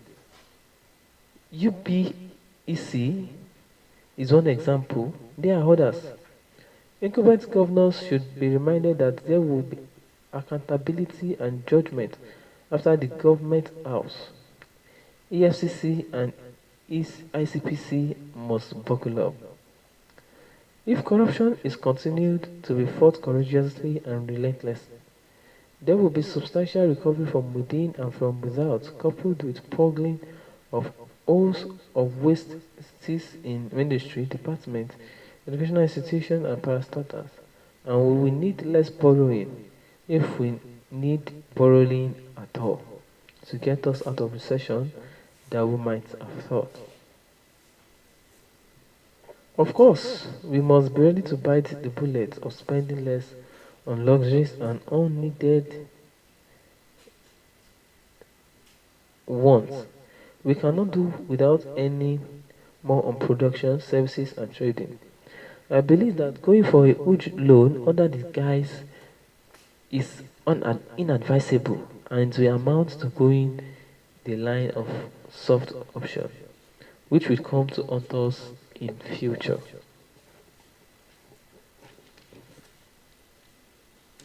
Immediately need knows to stabilize our foreign reserve and embark on some infrastructure development, but surely not $30 billion over a period of less than 3 years. That was about the magnitude of the cumulative debt of Nigeria, which we worked and wiped out 10 years ago. Before that debt relief, we were spending almost 3 billion to service our debt annually, and the quantum of the debt was not going down. Rather, we were defaulted. We paid permanently, which was added on. The projects listed for borrowing are all necessary in medium and long term for our economy. But we have to prioritize. Railway is a necessary service, but it is not profit making anywhere in the world. Today, We need steady and continuous but manageable funding in the railway project. Mambidya Hydro is the same, necessary but it cannot pay itself, especially with the global energy sector of sail revolution, hydrogen fuel and increasing cheap renewable energy such as solar. OEP itself has projected that the price of oil will be hovering the region of $50 per barrel for the next 15 years or so. The argument of concession means with commercial does not hold water. When concession and the non-concession borrowing are put together, interest alone would be in the region of 3 to 4%. The bunching of debt services will be a problem to confront other administrations in the future. Soft options alone is not the answer. A mixture of soft and hard options is the way to go. Telling us that those projects will pay themselves cannot be the whole truth. We were told rainy days, there was rainy day when we lavished our reserve and excess crude on favorites. Now we know, or now we have rainy days upon us. There is no umbrella over our heads. Again, we are being told the projects will pay themselves when we know damn well that they will not. If we borrow some $30 billion in less than 3 years, we would have mortgaged the future of Nigeria for well over 30 years to come. There may also be the problem of absorptive capacity, which will surely lead to waste. A careful scrutiny of the project with patrician and avoidance of waste, and taking into account avoiding bunch of debt services in future, especially when no one can accurately forecast the global and national economy. We indicate less than 30% of the foreign loan being requested as project. I'm going on a short break, and when we come back, we'll continue to visit Obasanjo's Nigeria before, Nigeria yesterday, and Nigeria of tomorrow.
Nigeria yesterday, Nigeria today, and Nigeria tomorrow. We must not be mindful of internal borrowing either. It impacts somewhat differently on the economy, but we must not be allowed to crowd out the ability of the private sector to borrow to grow real economy, which is to lead us out of recession. We must be earth and ash on these who stay otherwise. Either they are Nigerians or expatriates. And peace inside our economic house through smuggling, dumping, and cheating on duty payment and living of custom classification. We must make our neighbors realize that encouragement of heart to undermine our economy by allowing their countries to be used a smuggling route, dumping grounds for entries of unwanted commodities into Nigeria will be treated as an act of hostility. We must be ready to close our borders with such. We must also employ constantly close the shops and more shippers in bushels.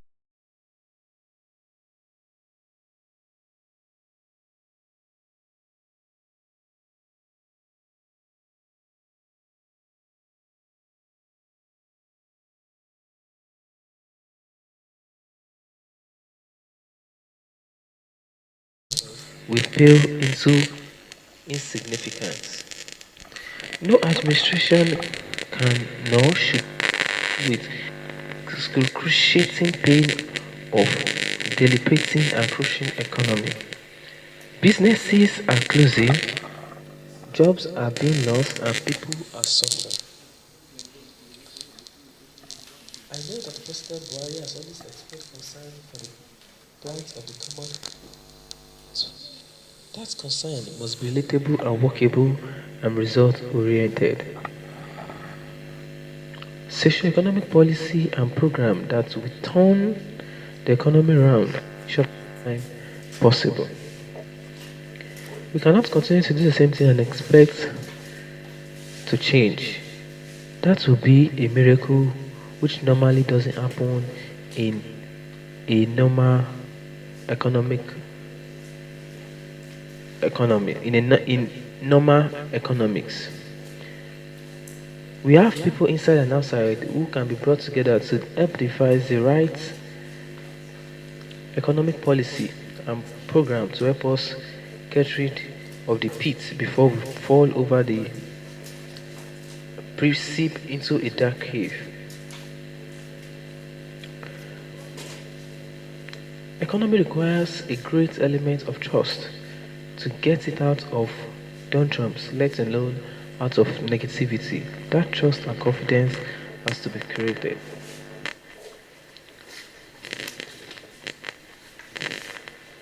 Coming back to the issue of corruption, there is always need for institution reform to go along with recovery to make gains from fight against corruption.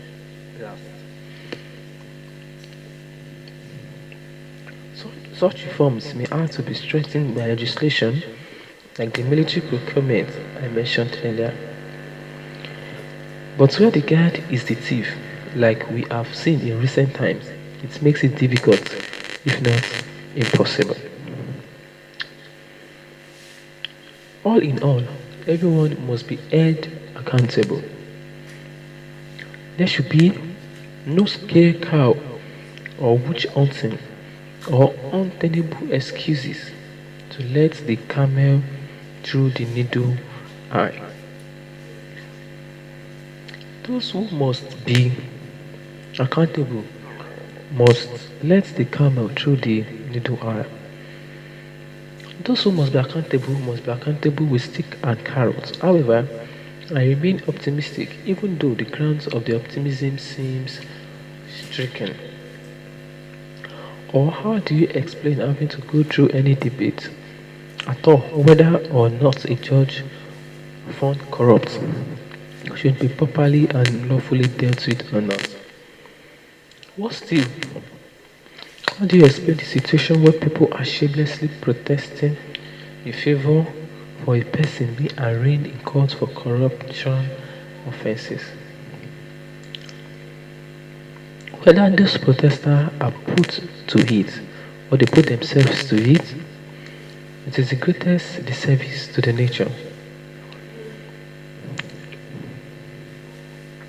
It is shamefully disgraceful for both the culprit and the protester, and is an indication of how much our value has been debased.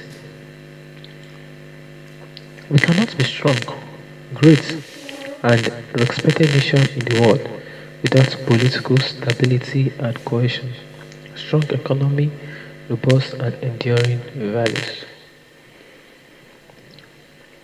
The media should be discerning, sensitive, and responsible in reporting and commenting on corruption issues. We should realize that the entrenched interest, internally and externally, in corruption will not go away. We need to find, we need to discover and find permanent solutions, otherwise some will bend, others will lie low, while some others will be dormant. But all of them will spring up later and move in vengeance if nothing had happened. That has been our experience in the past. We must put an end to that.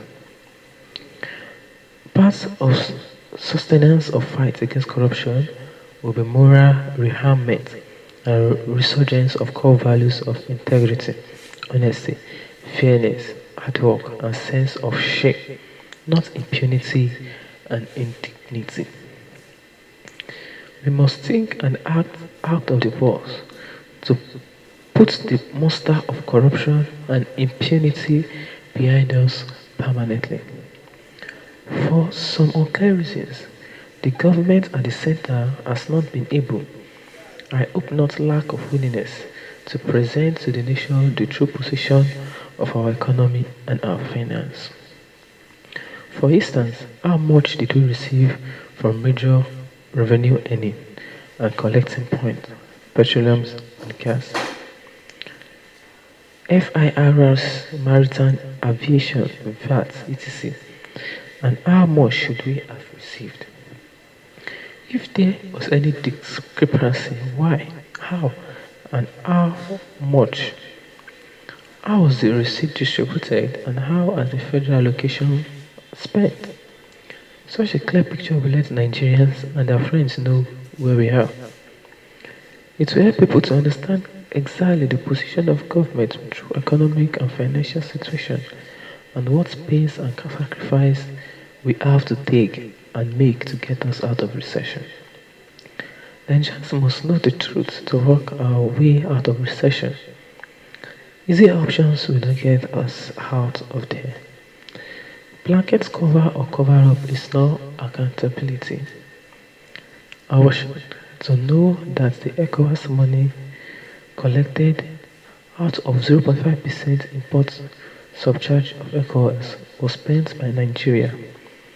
And the last 5 years or so, how was that for responsibility and accountability, and particularly leadership within the ECOWAS? The blanket adverse comment or castigation of all democratic administrators from 1999 by the present administration is uncharitable, fussy, and undestructive. Politics aside, I strongly believe that there is a distinction between the three previous administrations that have been unfair to lump them together. I understand President Muhammad Buhari's frustration in the state of the economy inherited by him. It was the same reason and situation that brought about the cry for change. Otherwise, there would be no need for change if it was all nice and rosy. That we have had change because the actors and situation needed to be changed. Let us move forward to progress, to have progress through comprehensive economic policy and program that is intellectually, strategically, and physically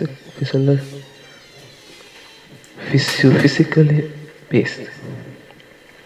I am sure that such a comprehensive policy and program will not support borrowing 30 billion US dollars in less than 3 years. It will give the short, medium, and long term picture.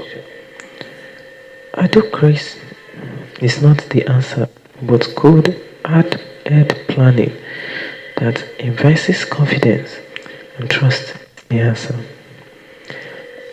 Economy neither obeys order nor does it work according to wishes. It must be worked upon with all factors considered and most stakeholders involved. The investors, domestic and foreign, are no fools, and they know what's going on with the management of the economy, including the foreign exchange, and they are not amused. The central bank must be restored to its independence and integrity. We must be careful and watchful of the danger of shortism.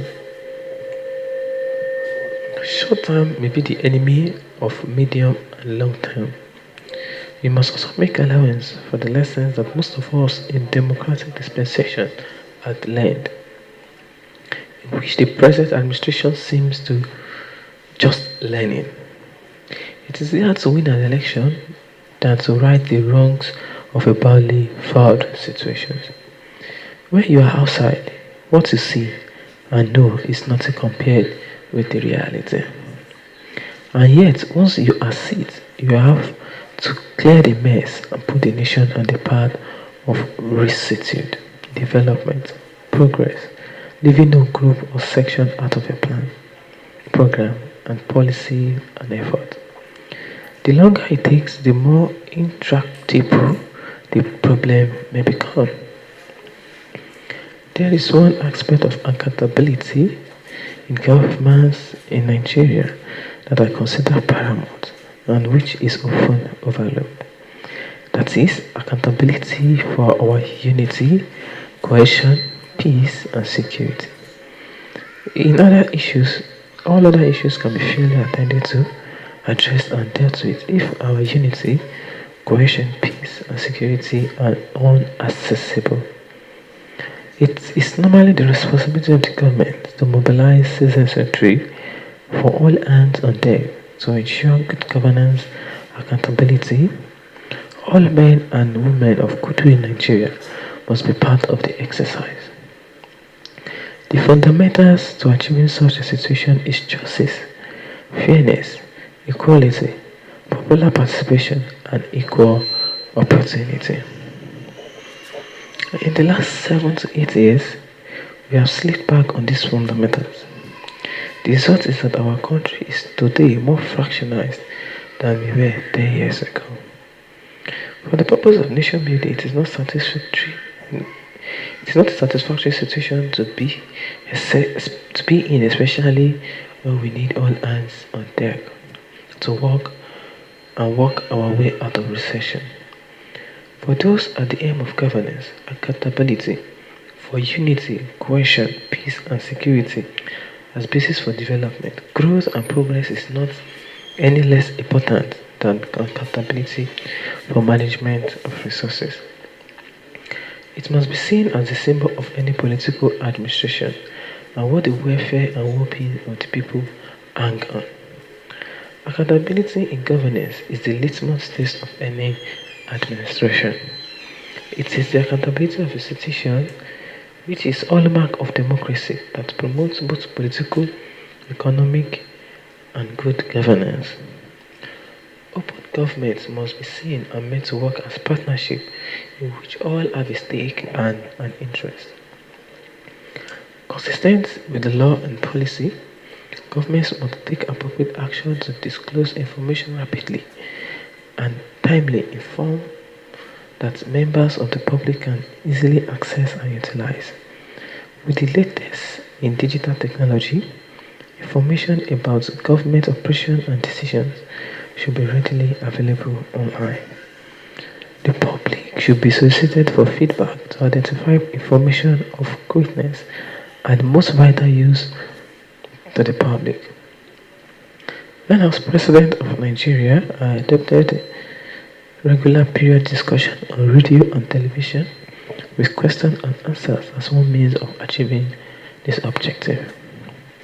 The value of openness in government engagement with citizens to improve services, manage public resources, promote innovation, and create safer and more secure communities must be upheld.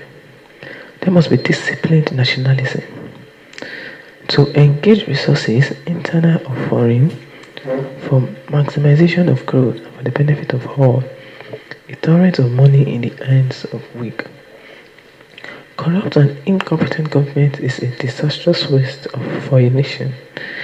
Nigeria has experienced that in the not too distant past.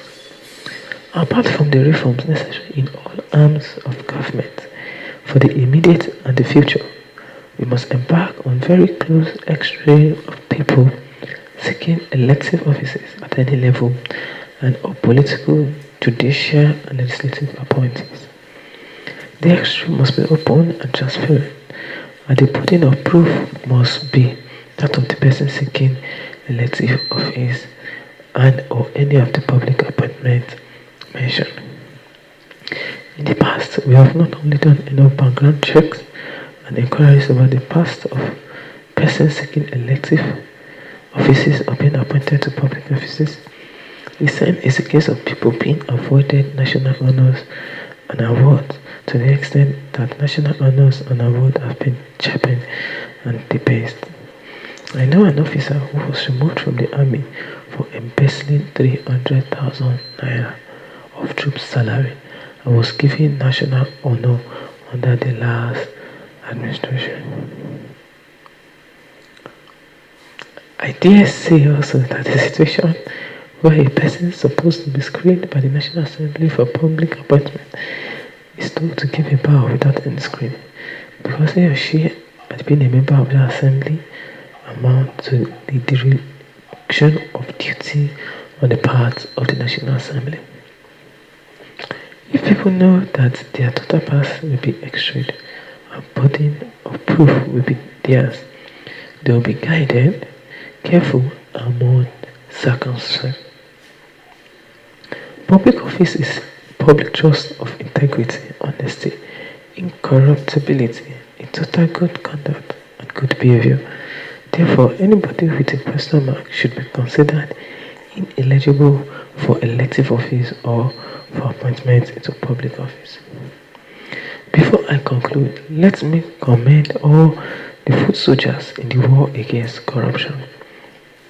The different panels of inquiries, the ICPC, but particularly the EFCC, which is now showing that it is a bulldog that can bite. It has, of course, continued to get rid of bad eggs within its ranks. We must appeal to the judiciary not to frustrate the efforts of these soldiers through flimsy technicality and undeniable adjournment. Corruption is corruption, and it cannot be explained as a proceed of sales of rice and gari by a judge, or can millions of dollars be explained as medical gifts, fee or gifts without identifying the sources by the public officer or spouse of such public officer. The foot soldiers in anti-corruption wars must be encouraged by soldiers through commendation and appreciation of their effort. In the final analysis, we must adhere by law, review our constitution, confession, advocacy, and awareness raising. We must stamp out buriedness, impunity, and other irresponsibility in government, and ensure accountability in any ministry, department, parastatal, or unit of government. Let me conclude on a note of optimism with caution. Nigeria has shown great relentlessness and capacity to bounce back from the edge of the precipice in the past, and our people boldly and courageously went out to seek greener pasture with remarkable success. Events in the world are showing that the opportunities are diminishing. If If we do not get it right in governance and accountability, the forces of anger of citizenry, particularly the youth, may be getting shorter. Correction must be made while there is time. If that correction is timely made, Nigeria has the quantity and quality of resources, particularly human resources, to make a great nation, to be counted among the committee of nations within 2 generations, as the undisputed leaders of Africa and the black race in all ramifications. May God continue to give us what we need in governance at all levels and accountability for now and in future. Thanks for listening. So with that, we end Obasanjo's speech, Nigeria yesterday, today, and tomorrow. Now let's look at the several lessons that can be learned from it. Number one, importance of good governance. The speech emphasized the importance of good governance, which is defined as legitimate, accountable, and effective way of obtaining and using public power and resources in pursuit of widely spread social goals. Good governance is essential for the development of the development and progress of a nation. For our country to develop, for us to get to where we want to get to, good governance is important. The kind of people that lead us will determine where we will get to. Another lesson we learned is accountability is one of the cornerstones of good governance. You cannot say there is a good government if the government is not accountable. If the government cannot tell us how resources are being managed, it is not a good government. There is no, you cannot, they can, if you are not transparent and accountable, you cannot defend that your government is doing the right thing. Trust and leadership. Trust is crucial for strong relationship between the government and the authorities. A lack of trust in government can hinder cooperation and confidence in the leadership. Building trust is vital for effective governance and public service. Another lesson is historical context. Understanding Nigeria's past, including colonial legacy and the early post-independence period, sheds light on the challenges faced in establishing effective governance and accountability structures. The speech exploits some political elites may use democratic institutions when they are not in power, but abandon them when they assume offices. This highlights the need for a commitment to democratic values and institutions, even when they challenge the ruling class. Compliance and implementation. Merely having institutions in place is not enough. Compliance are crucial for accountability. For accountability measures to be effective, leaders and public officials must be held accountable for their actions and decisions. Public participation. Democracy thrives when citizens participate actively in political decisions and hold elected representatives accountable. Continuous reforms.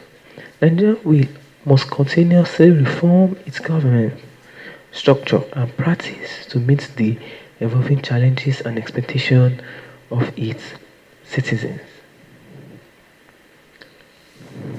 National unity.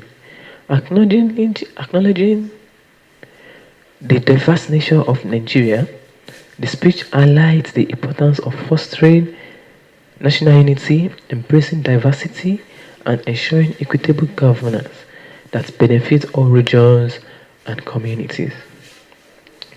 In light of Obasanjo's speech on Nigeria yesterday, today, and tomorrow, governance and accountability, a call to action for this modern day should be focused on the following key points. Strengthening of institutions. Nigeria must prioritize strengthening of democratic institutions and hold them accountable to ensure transparency, fairness, and equal representation. Reforms should be undertaken to ensure efficiently and effectiveness of government agencies and bodies responsible for governance and accountability. Zero tolerance for corruption. Nigerian society must adopt a zero tolerance policy towards corruption at all levels. Leaders, public officials, and citizens alike should actively reject corrupt practices and work towards fostering a culture of integrity, honesty, and accountability. So help our leaders. Empowering the judiciary. The judiciary play a critical role in upholding the rule of law and ensuring accountability. It is essential to protect the independence of the judiciary and provide adequate resources to expedite legal proceedings, thereby restoring public trust in the judiciary system. We are employing the executive arm of the government to make the judiciary independent in all ramifications. They should have full autonomy and independence.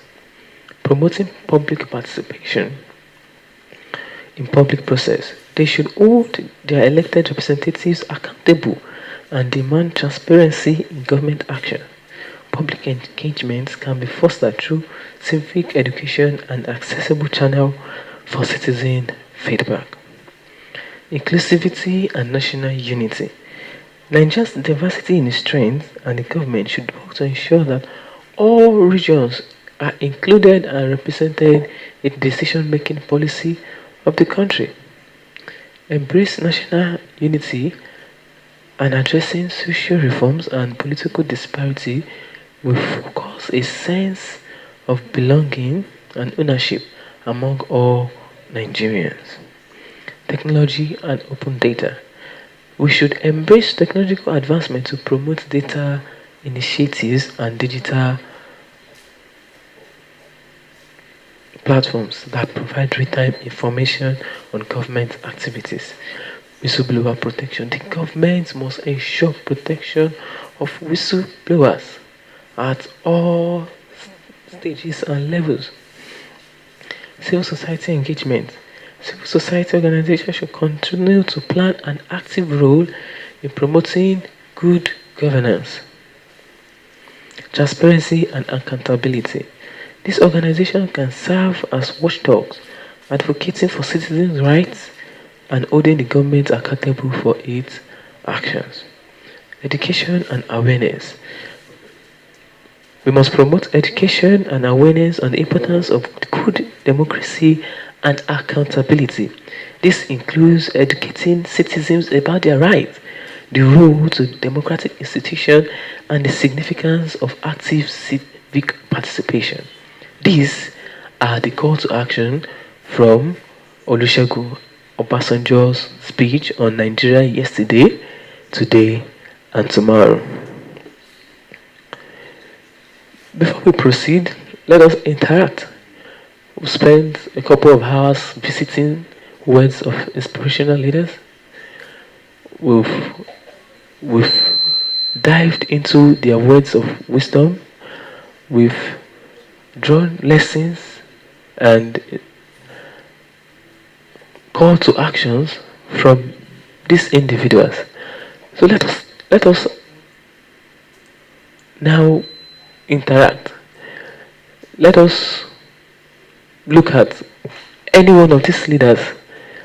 Do we have anything to share from Nelson Mandela and Prepare to Die, Gandhi's Quit India speech, to the just read Olusegun Obasanjo Nigeria yesterday, Nigeria today, and Nigeria tomorrow speech? Do you have questions? Let us interact. Do you have questions? Do we have any contribution to the affirmative speeches? Let's interact. There's no question. There's no contribution. Yeah. No question? Okay. Then we proceed to Fidel Castro, history will absorb me. Fidel Castro, history will absorb me.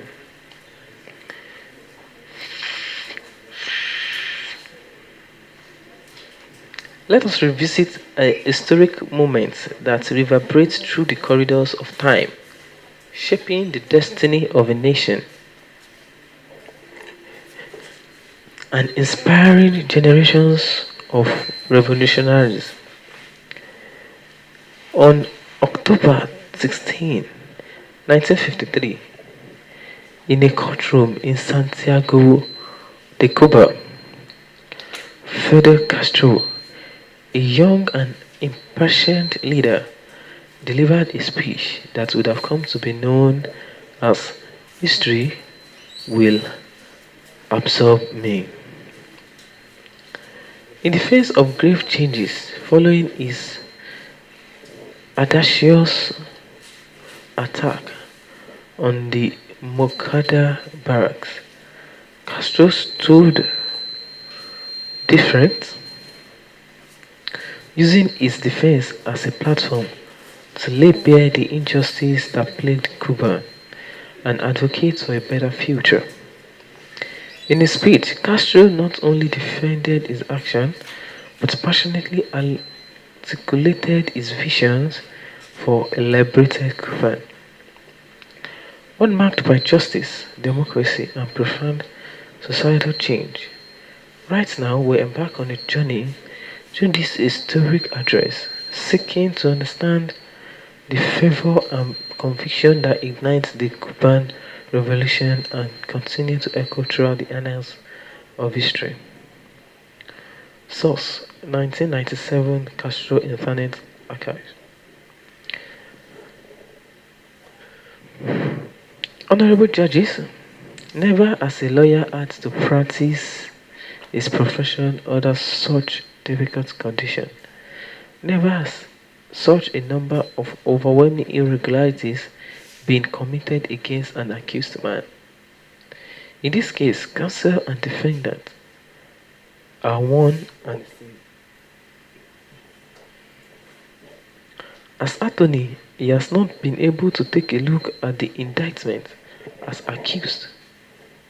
For the past 76 days, he has been locked away in solitary confinement, totally and absolutely incommunicable.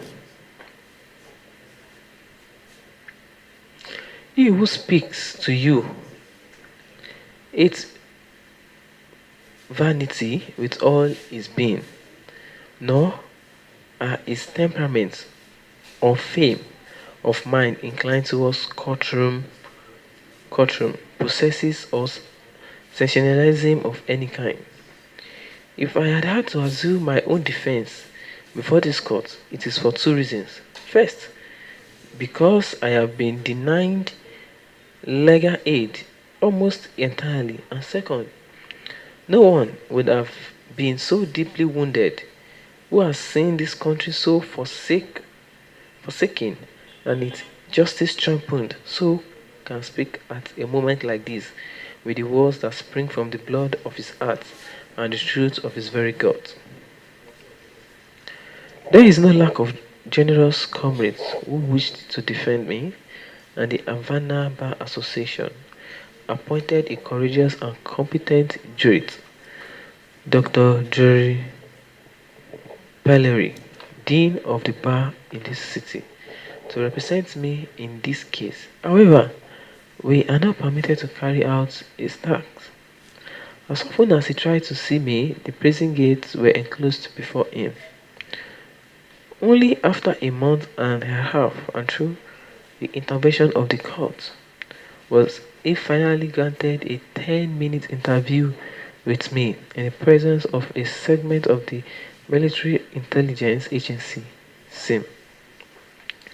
One supposes that a lawyer has the right to speak with his defendant in private, and this right is respected throughout the world, except in the case of a Cuban prisoner of war in the hands of an implacable tyranny that abides by no code of law, be it legal or inhuman.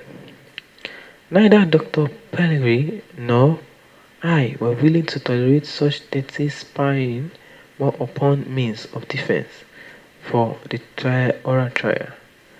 Did they want to know, perhaps, beforehand the methods we used in order to reduce the dust, the incredible fabric of lies that are woven around the Moncadia barracks effect?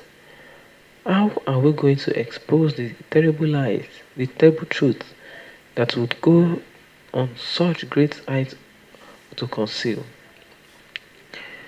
It was then that we decided that, taking advantage of my professional rights as a lawyer, I would assume my own defense. This decision, overheard by the sergeant and reported by him to his superior, provoked a real panic. It looked like some mocking little imp is telling them that I'm going to run all their plans. You know very well, honorable judges, how much pressure have been brought to bear on me in order to strip me as well of rights that is ratified by Cuban tradition.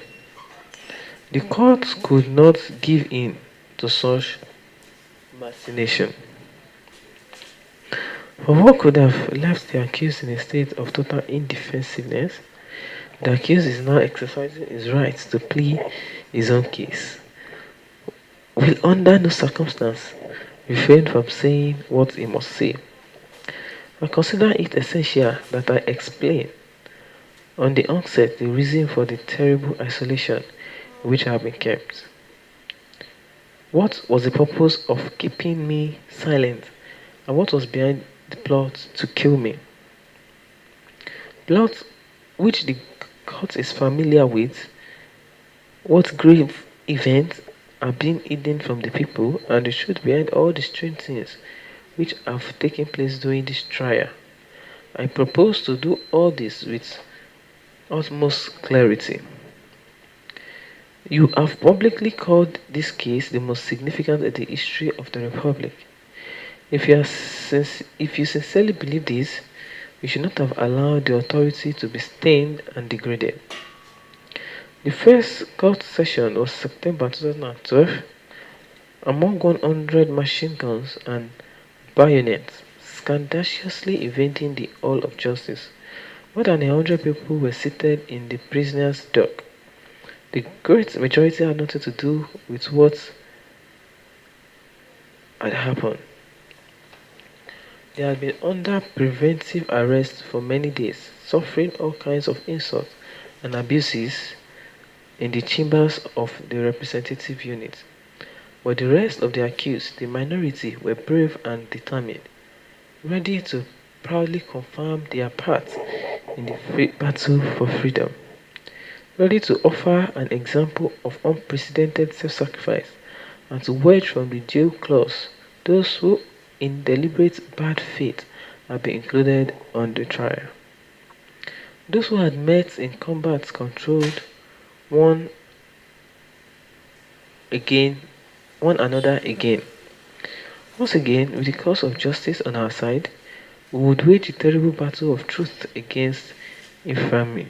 Surely, the regime was not prepared for the moral catastrophe in store for it.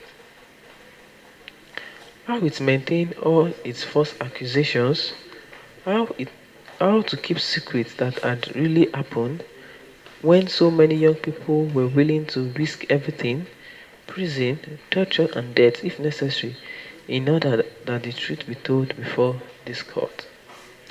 I was called as a witness at the first session. For 2 hours, I was questioned by the prosecutor as well as 20 defense attorneys. I was able to prove with exact facts and figures the sums of money that had been spent, the way this money was collected and arms we have been able to round up. I had nothing to hide. For the truth was, all these were accomplished through sacrifices without precedent in the history of our republic. I spoke of the goals that inspired us in our struggle and of the human and generous treatment that we went that we had at all times accorded our adversaries.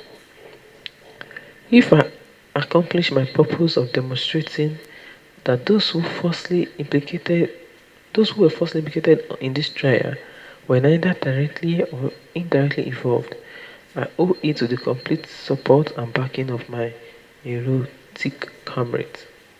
For as I said, the consequence they might be forced to suffer at no time caused them to repent their condition as revolutionaries during the time we were in prison. And yet we plan to do exactly the same. The fact is, when men carry the same ideas in their heart, nothing can isolate them. Neither prison walls nor the sort of cemeteries. For a single memory, a single spirit, a single idea, a single conscience, a single dignity will sustain them all. From that moment on, the structure of life and the regime had erected about the event in Mosaidia barracks began to collapse like a house of cards as a result of the prosecutor. As a result, the prosecutor realized that keeping all those mentioned names as instigator in prison was completely absurd and requested their original release. At the close of my testimony in that first session, I asked the court to allow me to leave the dock and sit among the counsel for the defense. This permission was granted. At that point, what I consider most important mission in this trial began. To totally discredit the cowardly, miserable, and treacherous lies which the regime had hurled against our fighters,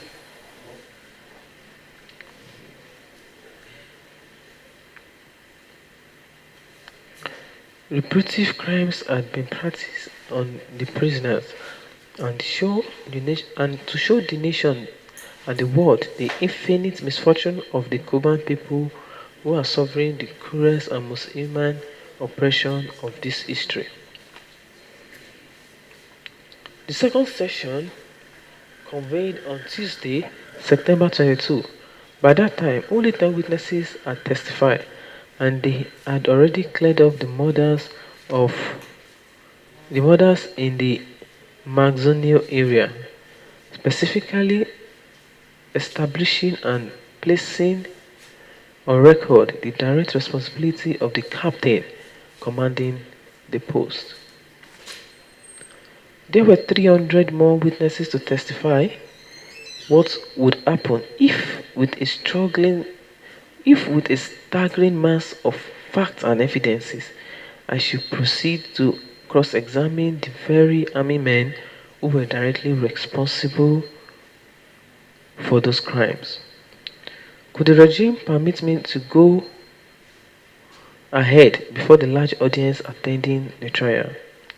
Before journalists and juries from all over the island, and before the party leaders of the opposition, who they had stupidly seated right in the prisoners' dock, where they could hear so well as all that might be brought out here. They would rather have blown out the courthouse with its judges than allow that. We are still on Fidel Castro speed. And as they devised a plan by which they could eliminate me from the trial and proceed to do just that, Mamo military on Saturday night, September 25th, on the eve of the third session of the trial, two prison doctors visited me in my cell. They were visibly embarrassed. We have come to examine you, they asked. They said. I asked them, who is so worried about my health? Actually, from the moment I saw them, I realized what they came for. They could not have treated me with greater respect, and they explained their predicament to me. That afternoon, Colonel Chavino had appeared at the prison and told them I was doing the government's terrible danger with this trial. He had told them they must sign a certificate declaring that I was ill and was therefore unable to appear in court. The doctors told me that for their part they were prepared to resign from their post and risk prosecution. They put the matter in my hands for me to decide. I found it hard to ask these men to unhesitatingly destroy themselves, but neither could I, under any circumstances, consent that those orders be carried out, leaving the matter to their own conscience. I told them only, you must know your duty. I certainly know mine. After leaving the scene, they signed the certificate. I know they did so believing in the good faith that this was the only way they could save my life, which they had considered to be in grave danger. I was obliged to keep our conversation secret, for I am bound only by the truth. Telling the truth in this instance may jeopardize good doctors in their material interest. But I am removing all doubts about their honor, which is worth more. That same night, I wrote the court a letter denouncing the plot, requesting that two court physicians be sent to certify my excellent state of health, and to inform you that if to save my life I must take part in such deception, I would 1,000 times prefer to lose it. To show my determination to fight alone against this old degenerate frame-up, I added to my own words one of the master's line: a just cause, even from the depth of a cave, can do more than an army. As the court knows, this was the letter of Berber Annals submitted at the third session of the trial of September 26th. I managed to get it to her in spite of the heavy guide I was under. The letter, of course, provoked immediate repulsion. Dr. Anades was subjected to solitary confinement, and I, since I was already incommunicable, was sent to the most inaccessible reaches of prison. From that moment on, all the accused were thoroughly searched from head to foot before they were brought into the courtroom. Two court physicians certified on September 27th that I was, in fact, in perfect health. Yet, in spite of the repeated orders from the court, I was never again brought to the hearings. What's more, anonymous person daily circulated hundreds of apocryphal puppets which announced my rescue from jail. This stupid alibi was invented so they could physically eliminate me and pretend I had tried to escape. Since the scheme failed as a result of timely exposure by ever alert friends, and after the first affidavit was shown to be false, the regime could not only keep me away from trial by open and shameless contempt of the court. This was an incredible situation. Honorable judges, here was a regime literally afraid to bring an accused man to court. A regime of blood and terror that shrank in fear of the moral conviction of a defenseless man, unarmed, surrendered, and isolated. And so, after depriving me of everything else, they finally deprived me even of the trial in which I was the man accused. Remember that this was during a period in which individual rights were suspended and the public order act as well as censorship of radio and press were in full force. What unbelievable crime this regime must have committed to so fear the voice of one accused man. I must dwell upon the isolation and disrespect from the army leaders have at all times shown towards me. As often as the court has ordered an end to the inhuman isolation in which I was held, as often as it has ordered my most elementary rights to be respected, as often as it has demanded that I be brought before it, this court has never been obeyed. Worse yet, in the very presence of the court, during the first and second hearings, a Praetorian guard was stationed beside me to totally prevent me from speaking to anyone. Even among the brief recess, in other words, not only in prison but also in the courtroom and in your presence, they ignored your decrees. And intended to mention this matter in the following session as a question of elementary respect for the court, but I was never brought back. And if in exchange for so much disrespect, they bring us before you to be jailed in the name of a legality which they and they alone have been violating since March 10. Sad indeed is the role they would force on you. The Latin maxim cadet amateur has certainly not fulfilled on a single occasion during this trial. I beg you to keep that circumstances well in mind. What is more, these devices were in any case quite useless. My brave comrades with unprecedented patriotism did their study to the utmost. Yes, we are set to fight for Cuba's freedom and we are not ashamed of having done so. They declared one by one on the witness stand, then addressing the court with impressive courage.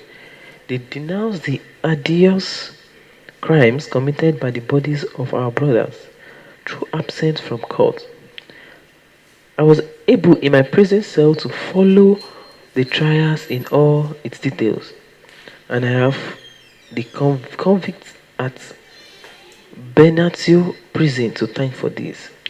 In spite of all threats, these men found ingenious means of getting newspaper clippings and all kinds of information to me. In this way, they avenged the abuses and immoralities perpetrated against them by the Tobarda, the warden, and the supervisor, Lieutenant Rozapa, who drove them from sun up to sundown, building private mansions and staffed them by embezzling prison food projects. We are seeing on Castro Fidel's speech. As the trial went on, the roles were reversed. Those who came to accuse found themselves accused, and the accused became the accusers. It was not the revolutionaries who were judged there. Judge once and forever was a man named Batista Mostrom Indom, and it matters little that these valiant and young men had been condemned. If tomorrow the people will condemn the dictator and his henchmen, our people are cognizant to the eyes of Pines prison, in whose circular galleries Cattle's ghost still lingers and where the cries of countless victims still echoes. There our young men have been sent to expatiate their love of liberty. In bitter confinement, banished from society, torn from their homes, and exiled from their countries. It is not clear to you, as I have said before, that in such circumstances it is difficult and disagreeable for this lawyer to fulfill his duties. As a result of so many stupid and illegal machinations, Due to the will of those who govern and the weakness of those who govern, I find myself here in this little room at the civilian hospital, where I am brought to be tried in secret, so that I may not be heard and my voice may be still, and so that no one may learn of the things I am going to say. Why then do we need that imposing palace of justice, which the honorable judges would not doubt find much more comfortable? I must warn you, it is unwise to administer justice from a hospital room surrounded by sentences by fixed bias. The citizens might suppose that our justice is sick and it is in captive. Let me remind you the laws of procedure provided that trial shall be public hearing. However, the people have been barred altogether from this section of court. The only civilians admitted here have been two attorneys and six reporters. In whose newspaper the censorship of the press will prevent printing a word I say. As my sole audience in this chamber and in the corridors, nearly 100 soldiers and officers, I'm grateful for the polite and serious attention they gave me. I only wish I could have the whole army before me.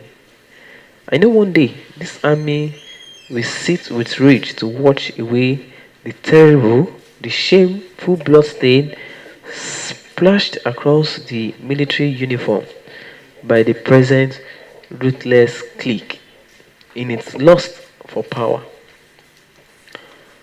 On that day, oh, what a fall awaits those mounted in arrogance on their mobile steeds, provided that the people have not dismantled them long before that.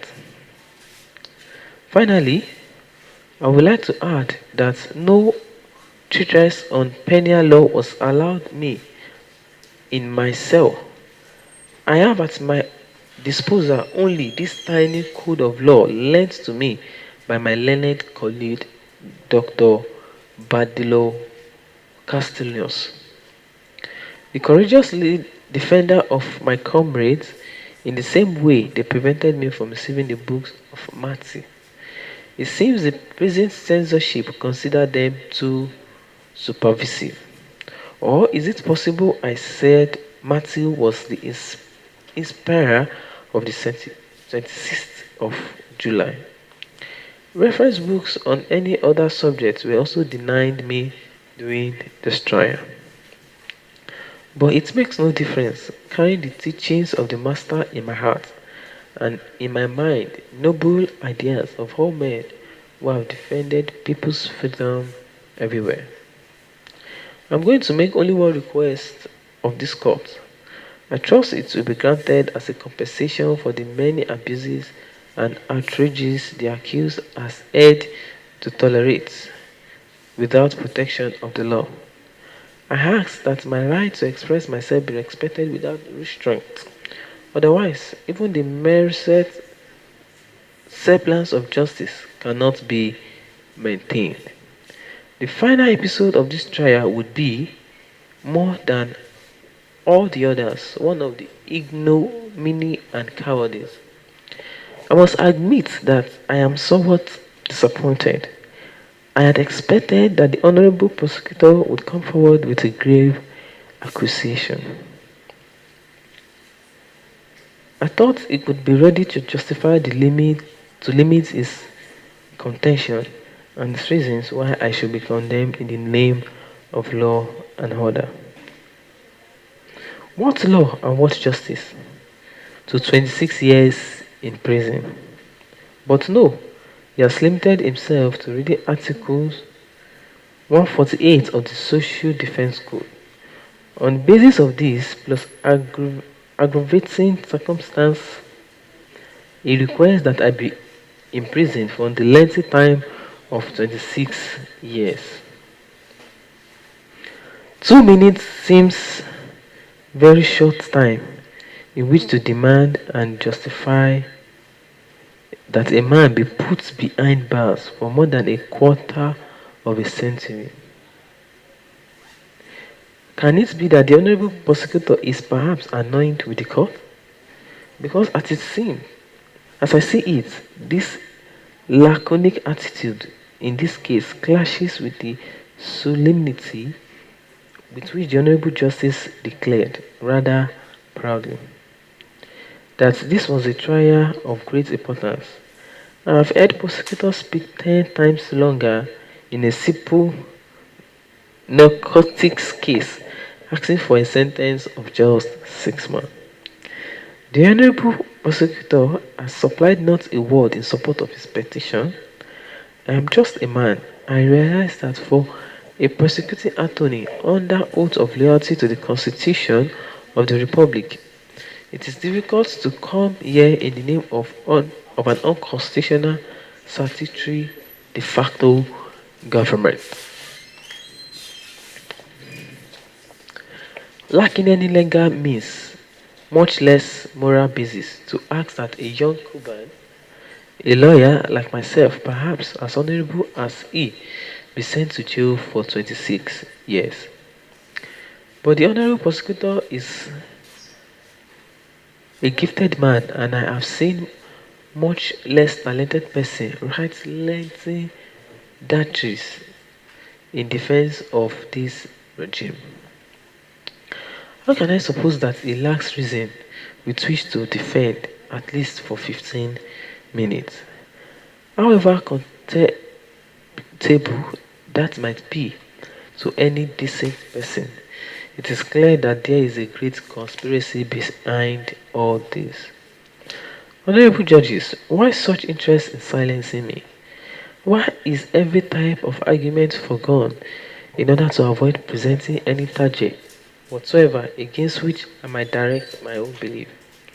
Is it that they lack any legal, moral, or political basis to wish to put forth a serious formulation of the question? Are they afraid of the truth? Do they hope that I, too, will speak for only 2 minutes and will not touch upon the points which have caused certain sleepless nights since July 26th? Since the prosecutor's petition was restricted to the mere reading of 5 lines of an article of Social Defense Code, might they also suppose that I too will limit myself to those lines and circle round them like some slave turning a milestone? I shall by no means accept such a gag, for in this trial there is much more than freedom of single individual at stake. The fundamental matters of principle are being debated here. The right of men to be free is on trial. The very foundation of our existence as a civilized and democratic nation are in the balance. When this trial is over, I do not want to have to approach myself for any principle left undefended, for any truth left unsaid, for any crime not denounced. The Honorable Prosecutor's famous little article hardly deserves a minute of my time. I shall limit myself to the moment for the moment to a brief legal skirmish against it, because I want to clear the field for an assault against all the endless lies and deceit, the hypocrisy and the conventionalism and moral cowardice that have set the stage for the kid comedy, which since its 10th of March and even before then has been called Justice in Cuba. It is a fundamental principle for criminal law that an imputed offense must correspond exactly to the type of crime described by law.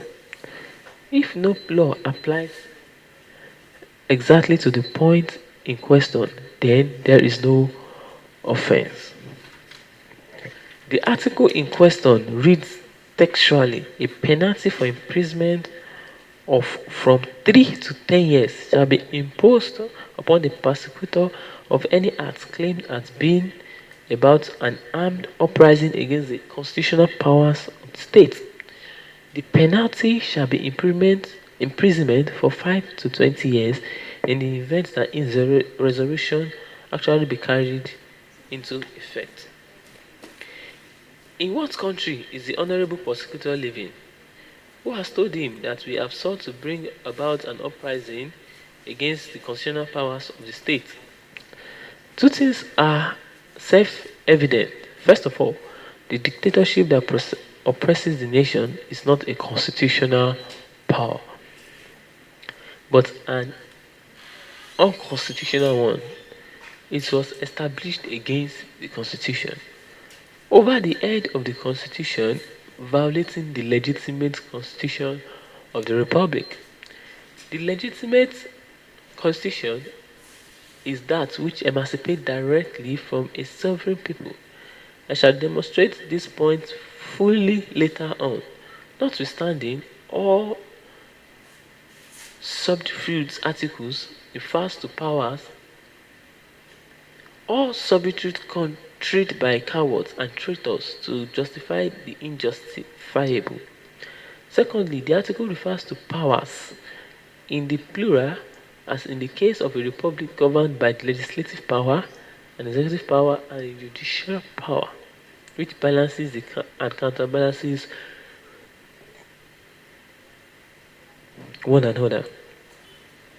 We have fomented a rebellion against one single power, an illegal one, which has upset and merged into a single whole both the legislative and executive powers of the nation. And so it has destroyed the entire system that was specifically safeguarded by the code, now under our analysis. As the independence of the judiciary after 10th of March, I shall not allude to that, for I am in no mood for joking. No matter how Articles 148 may be stretched, shrunk, or amended, not a single comma applies to the event of July 26th. Let us leave this statute alone and await the opportunity to apply it to those who really did foment an uprising against the constitutional honorable powers of the state. I shall come back to the code to refresh the honorable prosecutor memory about certain circumstances he has unfortunately overlooked. I warn you, I was just beginning. If there is in your heart a vest of love for your country, love for humanity, let us have this stature alone and await to apply to those who really did foment an uprising against the constitutional state, powers of the state. Later, I shall come back to the code to refresh the honorable prosecutor's memory about certain circumstances he has unfortunately overlooked. I warn you, I am just beginning. If there is in your heart a vest of love for our country, love for humanity, love for justice, listen carefully. I know that I have been silenced for many years.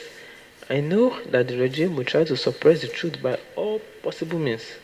I know that there will be a conspiracy to bury me in oblivion, but my voice will not be stiff. It will raise from my breast even when I feel most alone, and my heart will give it all fire that callous cowards deny it.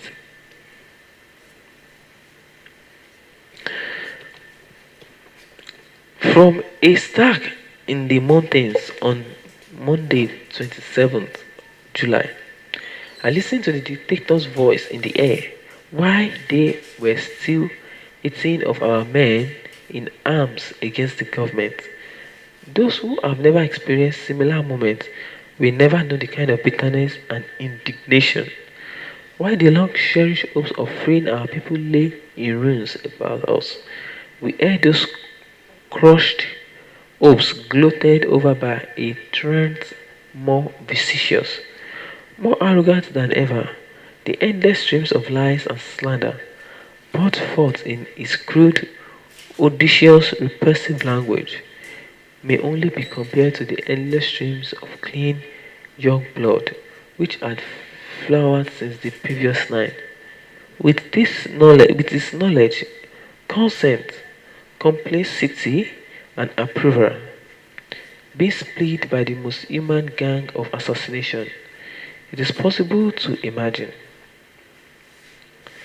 To have believed him for a moment would have sufficed to fill a man of conscience with remorse and shame for the rest of his life. At that point, I could not even hope to brand his miserable forehead with the mark of truth, which condemns him for the rest of his days and for time to come. Already, a circle of more than 1,000 men armed with weapons more powerful than ours and with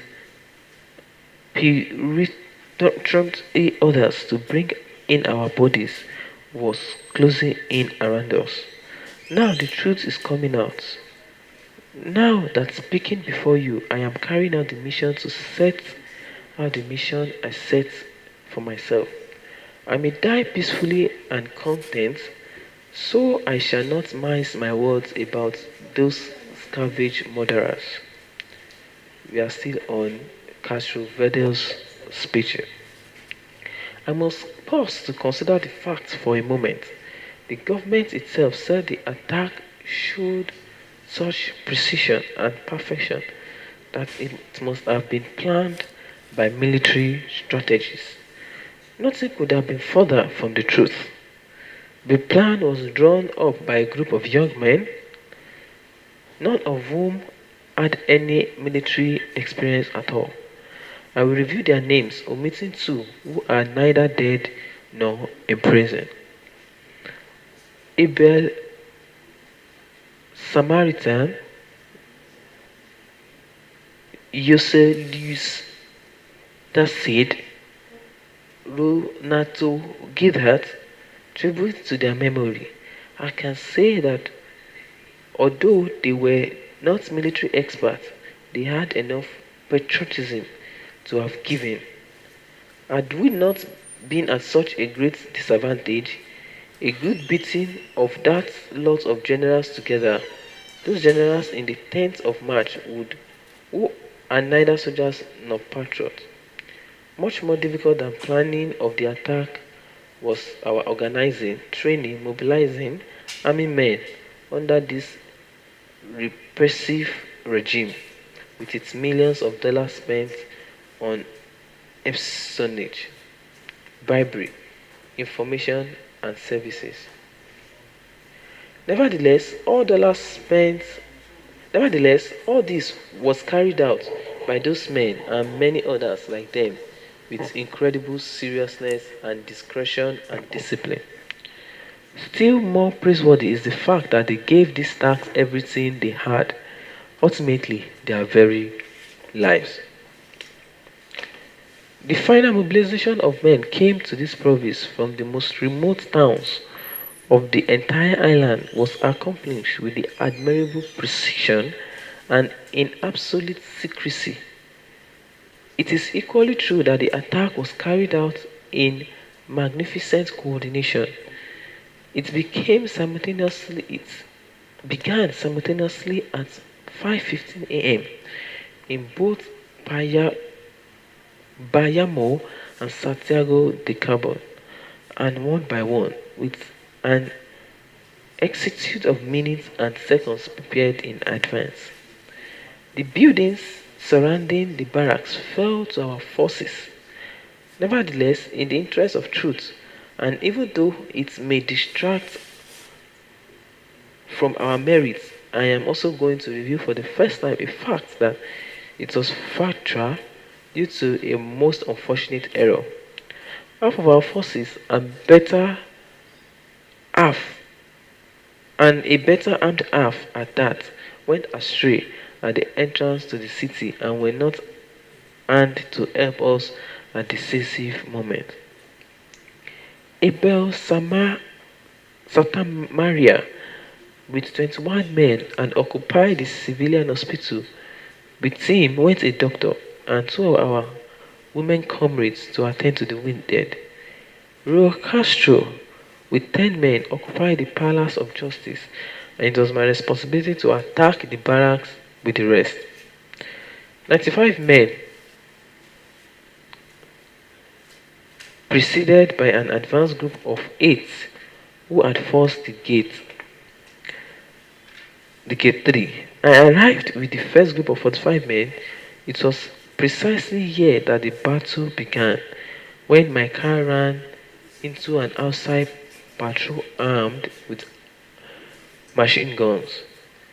The reserve groups, which had almost all the heavy weapons, the light arms were with the advance group, turned up the wrong street and lost its way in an unfamiliar setting. I must clarify that the fact that I do not for a moment doubt the courage of those men. They experienced great anguish and desperation when they realized they were lost. Because the type of action it was, and because of the contending forces were wearing identical colored uniform, it was not easy for these men to re-establish contact with us. Many of them captured later on met death with true heroism. Everyone had instruction, first of all, to be human in the struggle. Never was a group of armed men more generous to the adversary. From the beginning, we took numerous prisoners, nearly 20, and there was a moment when 3 of our men, Ramiro Valdez, Yusel Suarez, and Jesus Monet, managed to enter a barrack and hold nearly 50 soldiers prisoners for a short time.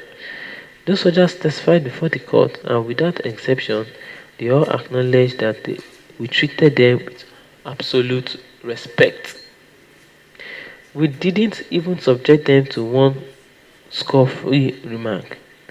In line with this, I want to give my heartfelt thanks to the prosecutor for one thing in the trial of my comrades.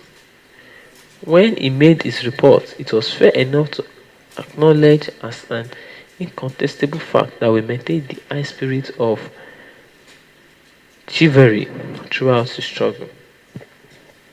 Discipline among the soldiers was very poor. They finally defeated us because they had superior numbers, 15 to 1, and because of the protection afforded them by the defense of the fortress.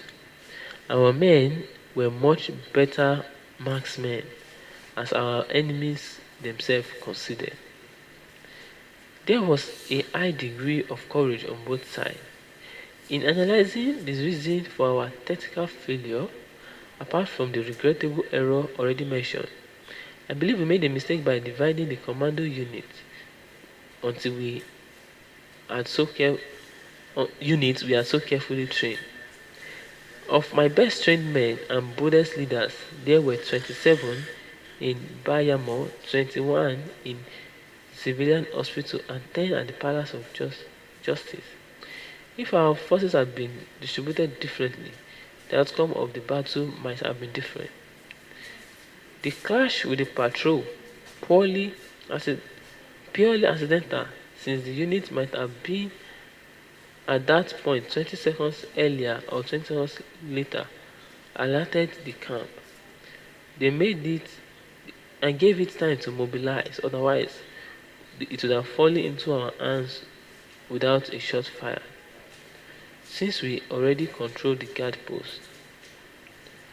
On the other hand, except for the 22 caliber rifles, for which we had plenty of bullets, our side was very short of ammunition, and we had hand grenades. The armies would not have been able to resist us for 15 minutes. When I became convinced that all efforts to take the barracks were now useless, I began to withdraw our men in groups of 8 and 10. Our retreat was covered by 6 expert marksmen under the command of Pedro Miraret, and Fedor Labrador. Hero- Heroically, they head off the army's advance. Our losses in the battle had been insignificant. 95% of our casualties came from the army humanity after the struggle. The group of the civilian hospital only had one casualty. The rest of the group was trapped when the troops blocked the only exit. But our youth did not lay down their arms until their very last bullet was gone. With them was Abel Santamaria, the most generous, beloved, and intrepid of our men, whose glorious resistance immortalizes him in Cuban history.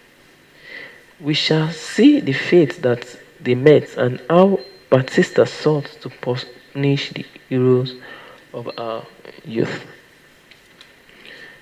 We plan to continue the struggle in the mountains in case the attack on the regiment failed. In Siboney, I was able to gather a third of our forces, but many of our men were now discouraged. About 20 of them decided to surrender. Later, we shall see what become of them. The rest, 18 men with what armors and ammunition were left, followed me into the mountains. The terrain was completely unknown to us. For a week, we heard the heights of the Garan Pedral Range and the army occupied the foothills. We could not come down. They didn't risk coming up. It was a force of arm, but hunger and thirst was that ultimately overcame our resistance. I had to divide the men into smaller groups. Some of them managed to slip through the army lines. Others were surrounded by Misigo Paris sentries.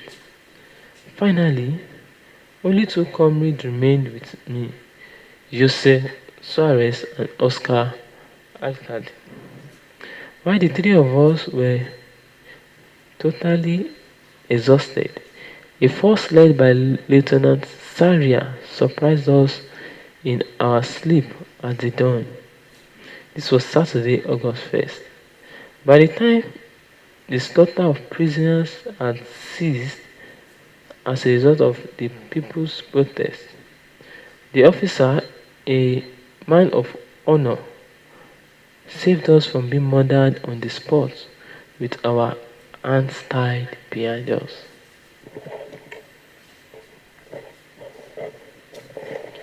I need not deny here the stupid statement of Ugad Carillo and Compline, who tried to stain my name in an effort to mask their own cowardice, incompetence, and criminality. The facts are clear enough. My purpose is not to bore the court with epic narratives. All I have said is essential for a more precise understanding of what is yet to come. Let me mention two important facts that facilitate an objective judgment of our attitude. First, we could have taken over the regiment simply by seizing all the high-ranking officers in their homes. This possibility was rejected for the very human reason that we wish to avoid scenes of tragedy and struggle in the presence of their families. Second, we decided not to take any radio station over until the army camp was in power. This attitude, unusually magnanimous and considerate, spared the citizen a great deal of bloodshed. With only 10 men, I could have seized the radio station and called the people to revolt. There is no questioning the people's will to fight. I heard a recording of Eduardo Chibes' last message, over the CMQ radio network, and patriotic poems and battle hymns capable of moving the least sensitive, especially with the sound of the life battle in their ears. But I did not want to use them, although our situation was desperate. The regime was emphatically repeated that our movement did not have any did not have popular support. I have never heard an assertion so naive, at the same time so full of bad faith. The regime seeks to show submission and cowardice on the part of the people, but all calm that the people support the dictatorship. They do not know how offensive this is to the brave.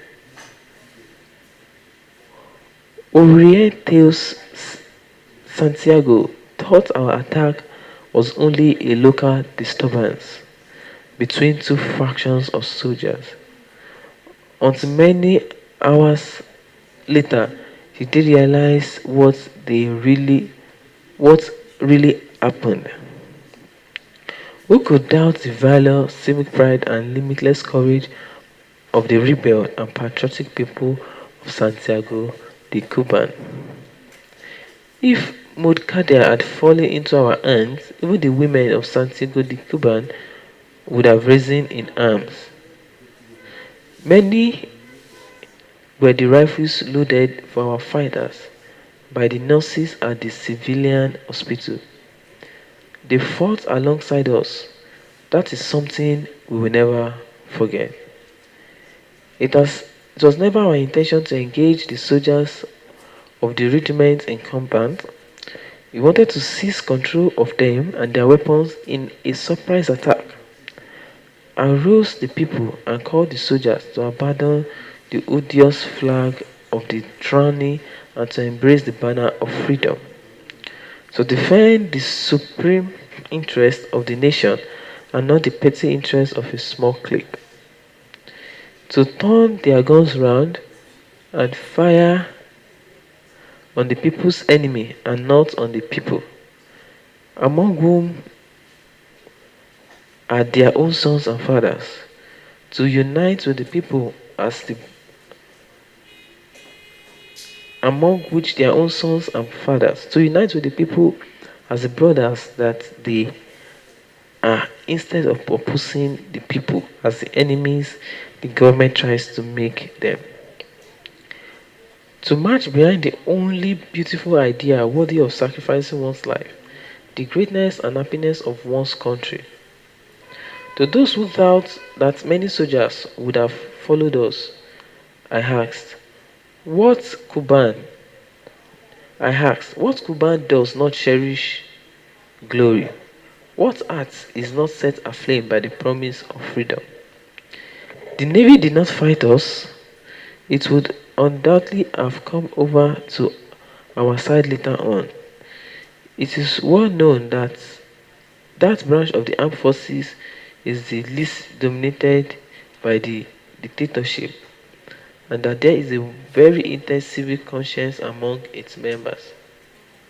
But as the rest of the national armed forces would have fought against a people in revolt, I declare that they would not. A soldier is made of flesh and blood. He thinks, observes, feels.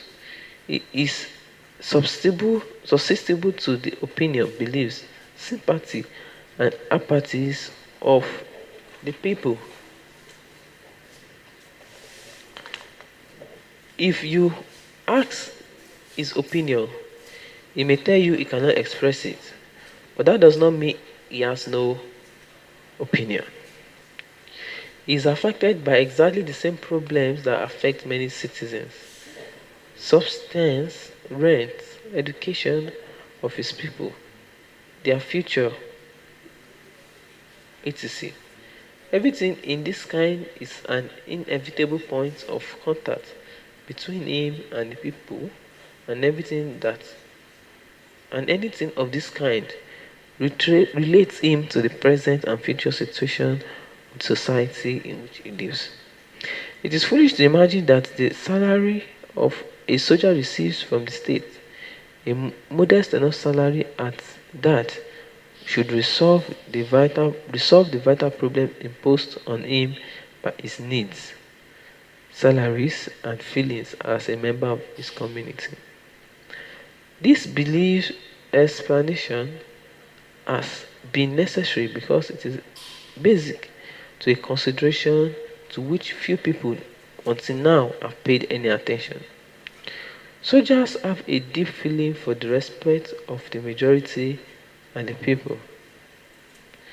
During the Mercado regime, in the same proportion as popular antipathy increased, the loyalty of the army visibly decreased. This was so true that a group of women almost succeeded in subverting the Camp Colombia. But this is proven even more clearly by a recent development. While Gar San Martin regime was able to preserve its maximum popularity among the people, some crucious, some scrupulous ex-officers and power-hungry civilians and attempted innumerable conspiracies in the army, although none of them found a following in the rank and file. The March 10 coup took place at the moment when the civil government prestige had dwindled to its lowest ebb, a circumstance of which Batista and his clique took advantage. Why did they not strike their blow after the 1st June? Simply because they had waited for the majority of the nation to express its will at the polls. The troops would not have responded to the conspiracy. Consequently, a second assertion can be made. The army has never revolted against a regime with a popular majority behind it. There are historic truths, and if Batista insists on remaining in power at all costs against the will of the majority of Cubans, his end will be more tragic than that of Gerardo Misado. I have a right to express opinion about the armed forces because I defended them when everyone else was silent. And I did this neither as a conspirator nor from any kind of personal interest, for we enjoyed full constitutional prerogatives. I was prompted only by human instinct and civic duties. In those days, the newspaper Arthur was one of the most widely read because of its position on national political matters. In these pages, I campaigned against the forced labor to which the soldiers were subjected on the private estate of high civil personages and military officers. On March 3rd, 1953, I supplied the court with data, films, photographs, and other proofs denouncing the state of affairs. I also pointed out those articles that were elementary decency to increase army salaries. I would like to know who else raised this voice on the occasion to protest against this injustice done to the soldiers. Just as I defended the soldiers then, now, when, when others are once more silent, I tell them that they allow themselves to be miserably deceived.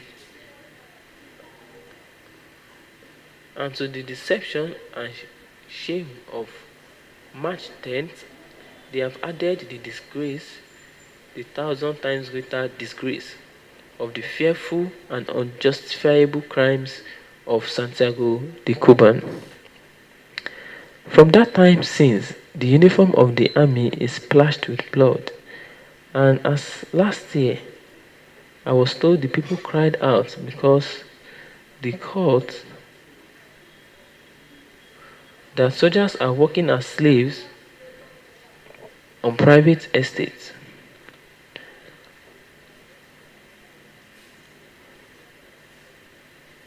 I was I told and as at last year I told the people and cried out before courts that soldiers were working as slaves on private estates. Today I make the bitter charge that there are soldiers stained from head to toe with the blood of Cuban youth that they tortured and slain. And as well as if the army serves the republic, defends the nation, respects the people, and protects the pesos a month.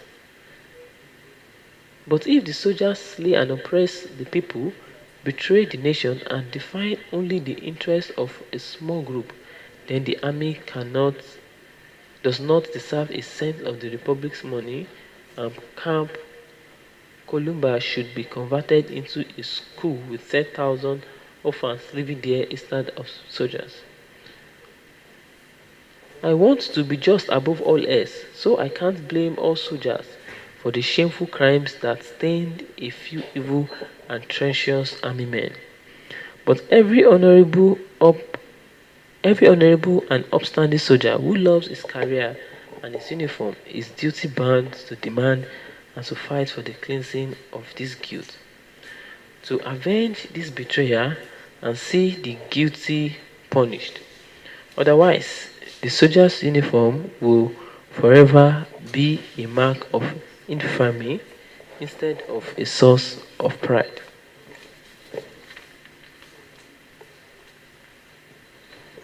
Of course, the March 10 regime had no choice but to remove the soldiers from private estates, but it did so only to put them to work as doormen, sheriffs, servants, and bodyguards for the whole rabble of petty politicians who make up the party of the dictatorship.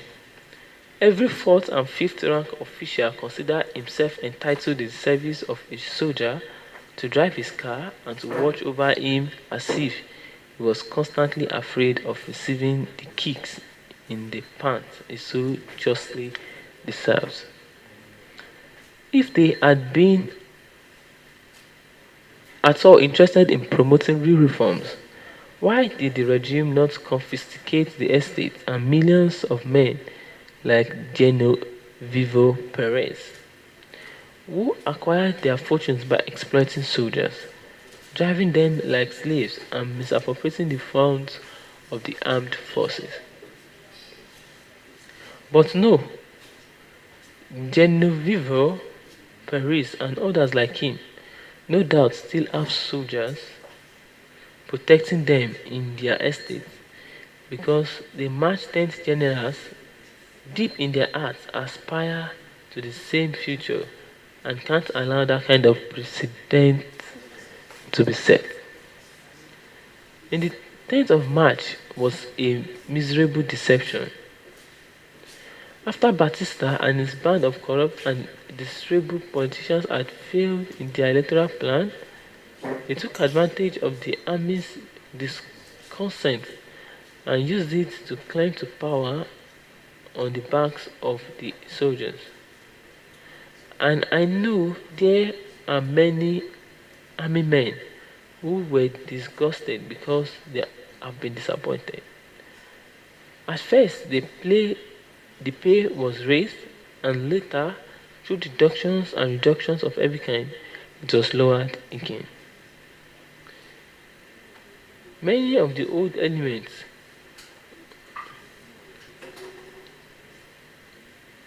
Many of the old elements who had drifted away from the armed forces returned to the ranks and blocked the way of young, capable, and valuable men who might otherwise have advanced. Good people have been neglected while the most scandalous nepotism prevailed. Many decent military men are now asking themselves what need that armed forces had to ensure the tremendous historic responsibility of destroying our constitution merely to a group of immoral men in power, men of bad reputation, corruption, politically degenerate beyond redemption, who could ever who could never again have occupied a political post had it not been a bayonet point, and they weren't even the ones with the bayonets in their hand. In other hands, the soldiers endure a worse tyranny than the civilians. They are under constant surveillance, and not one of them enjoys the slightest security in his job.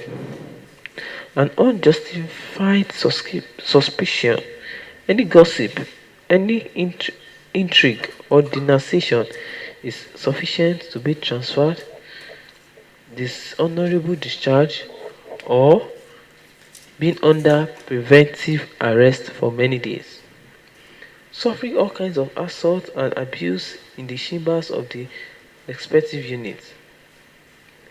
But the rest of the accused, the minority, were brave and determined, ready to proudly confirm their past in the battle for freedom, ready to offer an example for unprecedented self-sacrifice, and to wedge from the jail clause those who in deliberate bad faith had been included in the trial, those who had met in combat confronted one another again.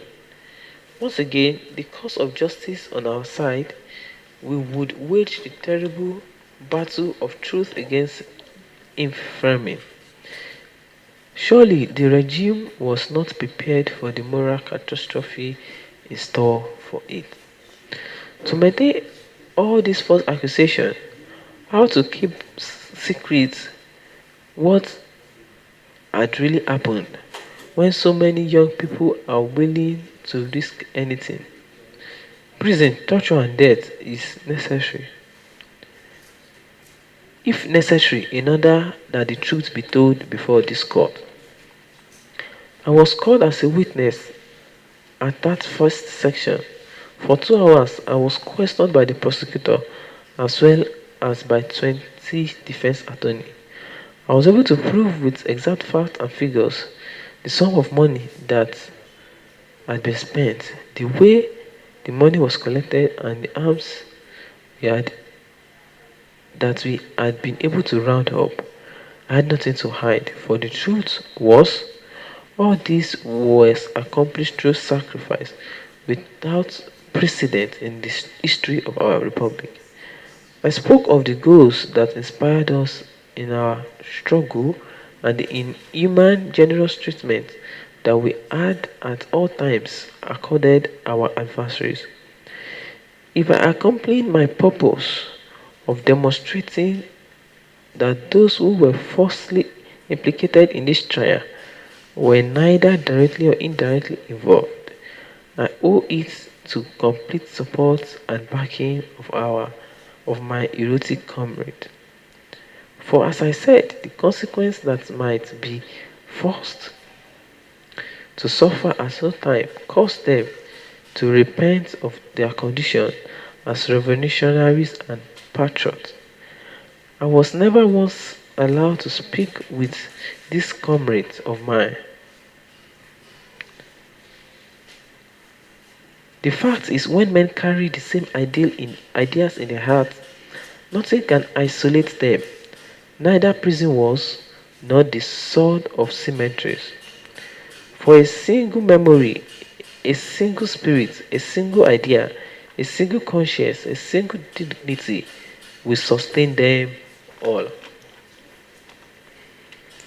From the moment on, the structure of lies the regime had erected about the event of the at the Mokanda barracks began to collapse like a house of cards. As a result, the prosecutor realized that keeping all those persons named as imprisoned did not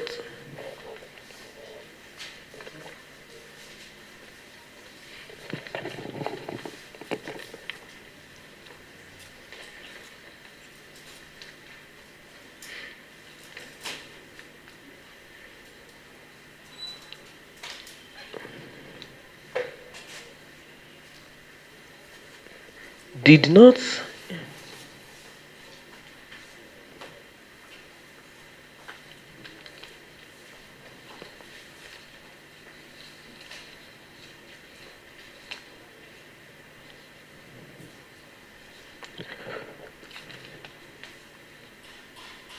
a memorandum forbid them with anyone opposed to the government to say with 99% of the people. What a lack of confidence. Not even the Vestal Virgins of Rome had to abide by such a rule. As for the much publicized titles of houses for entitled men, there weren't 300 on the whole island. Yet, with what has been spent on tanks, guns, and other weaponry, every soldier might have a place to live.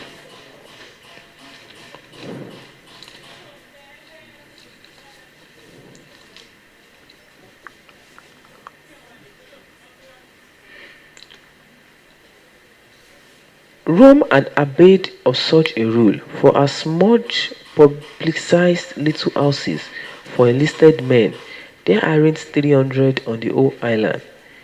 Yet, with what has been spent on tanks, guns, and other weaponry, every soldier might have a place to live. Batista isn't concerned with taking care of the army, but that the army take care of him. He increases army power of oppression and killing, but does not improve living conditions of the soldiers. Triple guard duty, constant confinement to barracks, continuous anxiety, the enmity of the people, uncertainty about the future. This is what has been given to the soldier. In other words, die for the regime. Soldier, give it your sweat and blood. We shall dedicate a speech to you and award your posthumous promotion when it no longer matters. And afterwards we shall go on living luxuriously, making ourselves rich. Kill, abuse, and oppress the people. When people get tired and all this comes to an end, they will pay for our crimes while we go abroad and the doors of our mansions and live like kings. And if one day we return, don't you and your children knock on our door, on the doors of our mansions, for we shall be millionaires, and millionaires do not mingle with the poor. Kill soldiers, oppress the people, die for the regime, keep your sweat and blood. But if bind this sad truth, a minority of soldiers have decided to fight the people. The people were going to liberate them from tyranny. Victory still could have gone to the people. The honorable prosecutor was very interested in knowing our chances for success. These chances are being based on consideration of technical, military, and social order.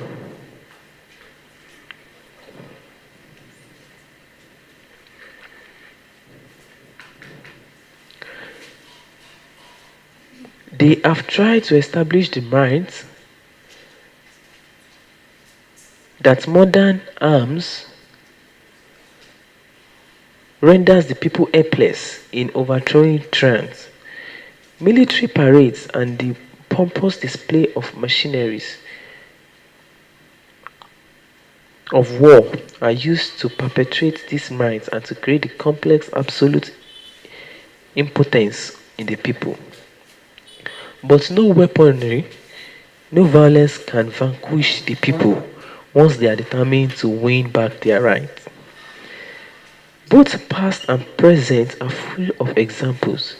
The most recent revolt in Bolivia, where miners with dynamite sticks matches and defeated regular army regiments. Fortunately, we Cubans need not look for examples abroad. No example is as inspiring as our own land during the War of the 1895. There were nearly 500,000 armed Spanish soldiers in Cuba, many more than the dictator counts upon today to hold back a population 5 times greater. The arms of the Spaniards were incomparably both more up to date and more powerful than those in our embrace.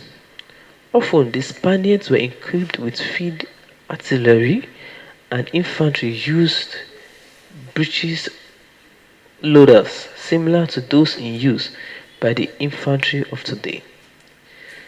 The Cabans were usually armed with no more than machetes for their cartridge belts were almost always empty. There is an unforgettable passage in the history of our War of Independence, narrated by General Miro Argenta, Chief of Antonio Maceo General Staff. I managed to bring its copy on this scrap of paper so I would not have to depend upon my memory. Untrained men under the command of Pedro Delgado, most of them equipped with machetes, were virtually animated as they threw themselves on the solid ranks of Spaniards. It is not an exaggeration to assert that of every 50 men killed, 25 were killed. Some men attacked the Spaniards with their bare feet without machetes, even without knives. Searching through the reeds by the Odo River, we found 15 more dead by the Cuban party, and it was not immediately clear what group they belonged to. They did not appear to have soldier arms, their clothes were intact, and only thin drinking cups hung around their waist. A few steps further on lay the dead horse, all its equipment in order. We reconstructed the climax of the tragedy. These men, following their deadly chief Lieutenant Colonel Pedro Delgado, had earned heroes' laurels. They had thrown themselves beyond against bayonets with bare hands. The clash of metals which was heard around them was the sound of their drinking cups banging against the saddle horn. Maceo was deeply moved. This man was so used to seeing the death in all its forms, murmured this praise. I have never seen anything like this. Untrained and unarmed men attacking Spaniards with only drinking cups for weapon, and I called it impedimental. This is how people fight when they want to win their freedom. They throw stones at airplanes and overturn tanks.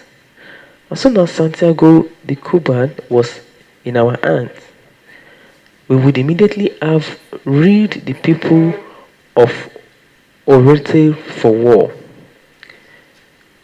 Bayamo was attacked precisely to locate our advance force along the Cato River. Never forget that this province, which has 1.5 million inhabitants today, is the most rebellious, is the most rebellious and patriotic in Cuba. It was this province that sparked the fight for independence. for 30 years and paid high price in blood, sacrifice, and heroism. In Orete, you can still breathe the air of the glorious epic. At dawn, the cock crow as they were bigs calling soldiers to revel, and when the sun rises radiant over the rugged mountains, it seems that once again we will live in the days of Yair and Barrio. We are still on the words of Fidel Castro. I stated that the second consideration on which we based our chances for success was one of social order. Why were we sure of people's support? When we speak to the people, we are not talking about those who live in comfort, the conservative elements of the nation who welcome any repressive regime or dictatorship, any despotism, protracting themselves before the masters of the moment until they grind their foreheads to the ground. When we speak of struggle, we mention the people we meet, and we mention the people we mean the vast unredeemed masses, those to whom everyone makes promises and whom are deceived by all. We mean people who yearn for a better, more dignified, and more just nation, who are moved by ancestral aspiration to justice, for they have suffered injustice and mockery generations after generations. Those who long for great and wise changes in all aspects of their life. People who, to attain those changes, are ready to give even the very last breath they have when they believe on something or someone, especially when they believe in themselves. The first condition of sincerity and good faith in any endeavor is to precisely do precisely what nobody else does, and that is to speak for absolute clarity without fear. The demagogues and the professional politicians who manage to perform the miracle of being right about everything and of pleasing everyone are necessarily deceiving everyone about everything. The revolutionaries must proclaim their ideas courageously, define their principles, and express their intentions so that no one is deceived, neither friend nor foe. We are still on the words of Fidel Castro as he made his defense in the attempt overrun of the then Cuban government. It was a failed attempt and he is facing his trial. In terms of struggle, when we talk about people, we are talking about the 600,000 Cubans without work who want to earn their daily bread honestly without having to immigrate from their homeland to in search of a livelihood. The 500,000 farm laborers who live in miserable shacks, who work 4 months of the year and strive and starve the rest, sharing their mystery with their children, who do not have an inch of land to till, whose existence move any art nor made of stone. The 400,000 industrial workers and laborers whose retirement funds have been embezzled, whose benefits are taken away, whose homes are wretched quarters, whose salaries pass from the hands of the boss to those of the money lender, whose future is a pay reduction and dismissal, whose life is endless work, and whose only rest is the tomb. The 100,000 small farmers who live and died working land that is not theirs, looking at it with the sadness of Moses, gazing at the promised land to die without ever owning it.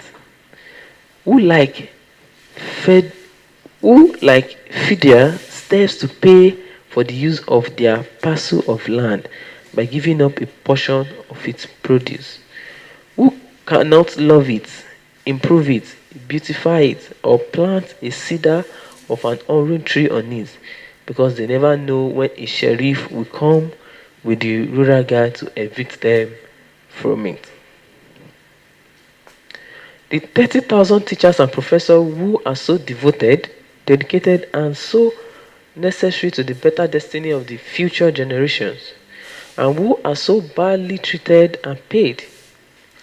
The 20,000 small businessmen, weighed down by debts, ruined by the crisis, and harmed by the plague of drafting and venue officials.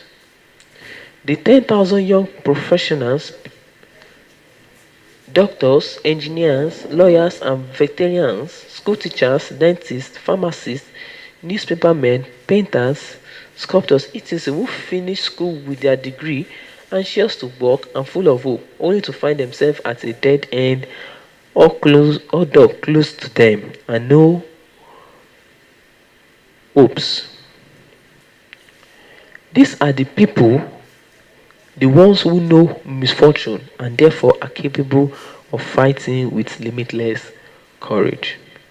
To these people whose desperate road through life have been paved by the bricks of betrayal and false promises, we were not only going to say we will give you, but rather, here it is now, fight for it with everything you have, so that liberty and happiness may be yours. The five revolutionary laws that would have been proclaimed immediately after the capture of Moncada barracks and would have been broadcast to the nation by radio must be included in the indictment. It is possible that Colonel Chavino may deliberately have destroyed this document, but even if he has, I remember them.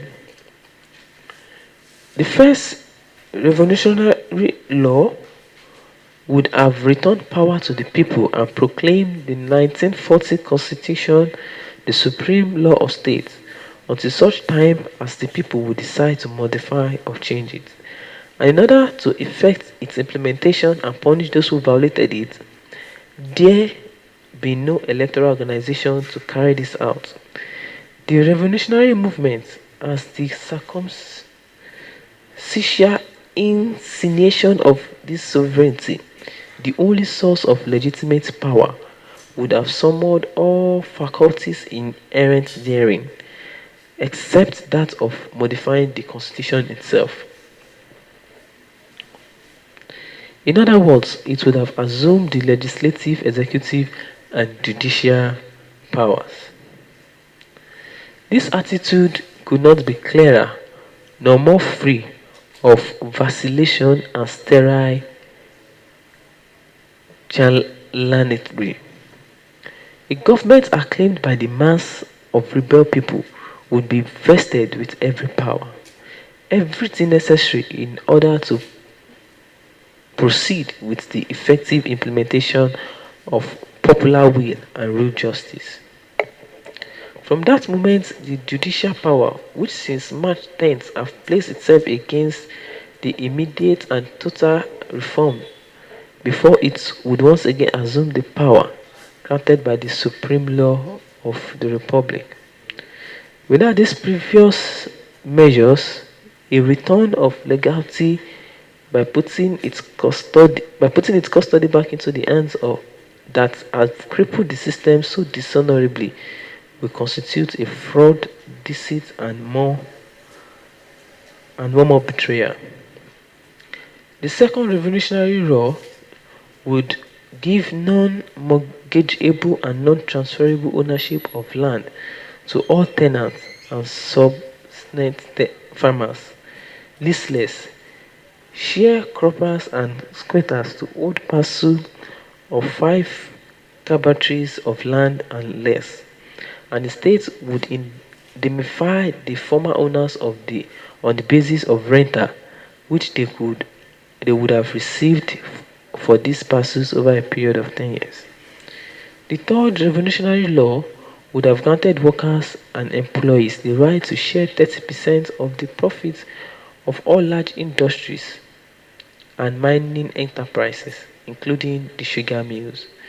The strictly agricultural enterprise would have exempted in consideration of other agrarian laws which would be put into effect. The fourth revolutionary law would have granted all the sugar planters the right to share 55% of sugar production and a minimum quota of 40,000 arrears for all small tenant farmers who have been established for 3 years or more. The fifth revolutionary law would have ordered the confiscation of all holdings and ill-gotten gains of those who had committed fraud during previous regime, as well as the holdings and ill-gotten gains of all their legates and heirs.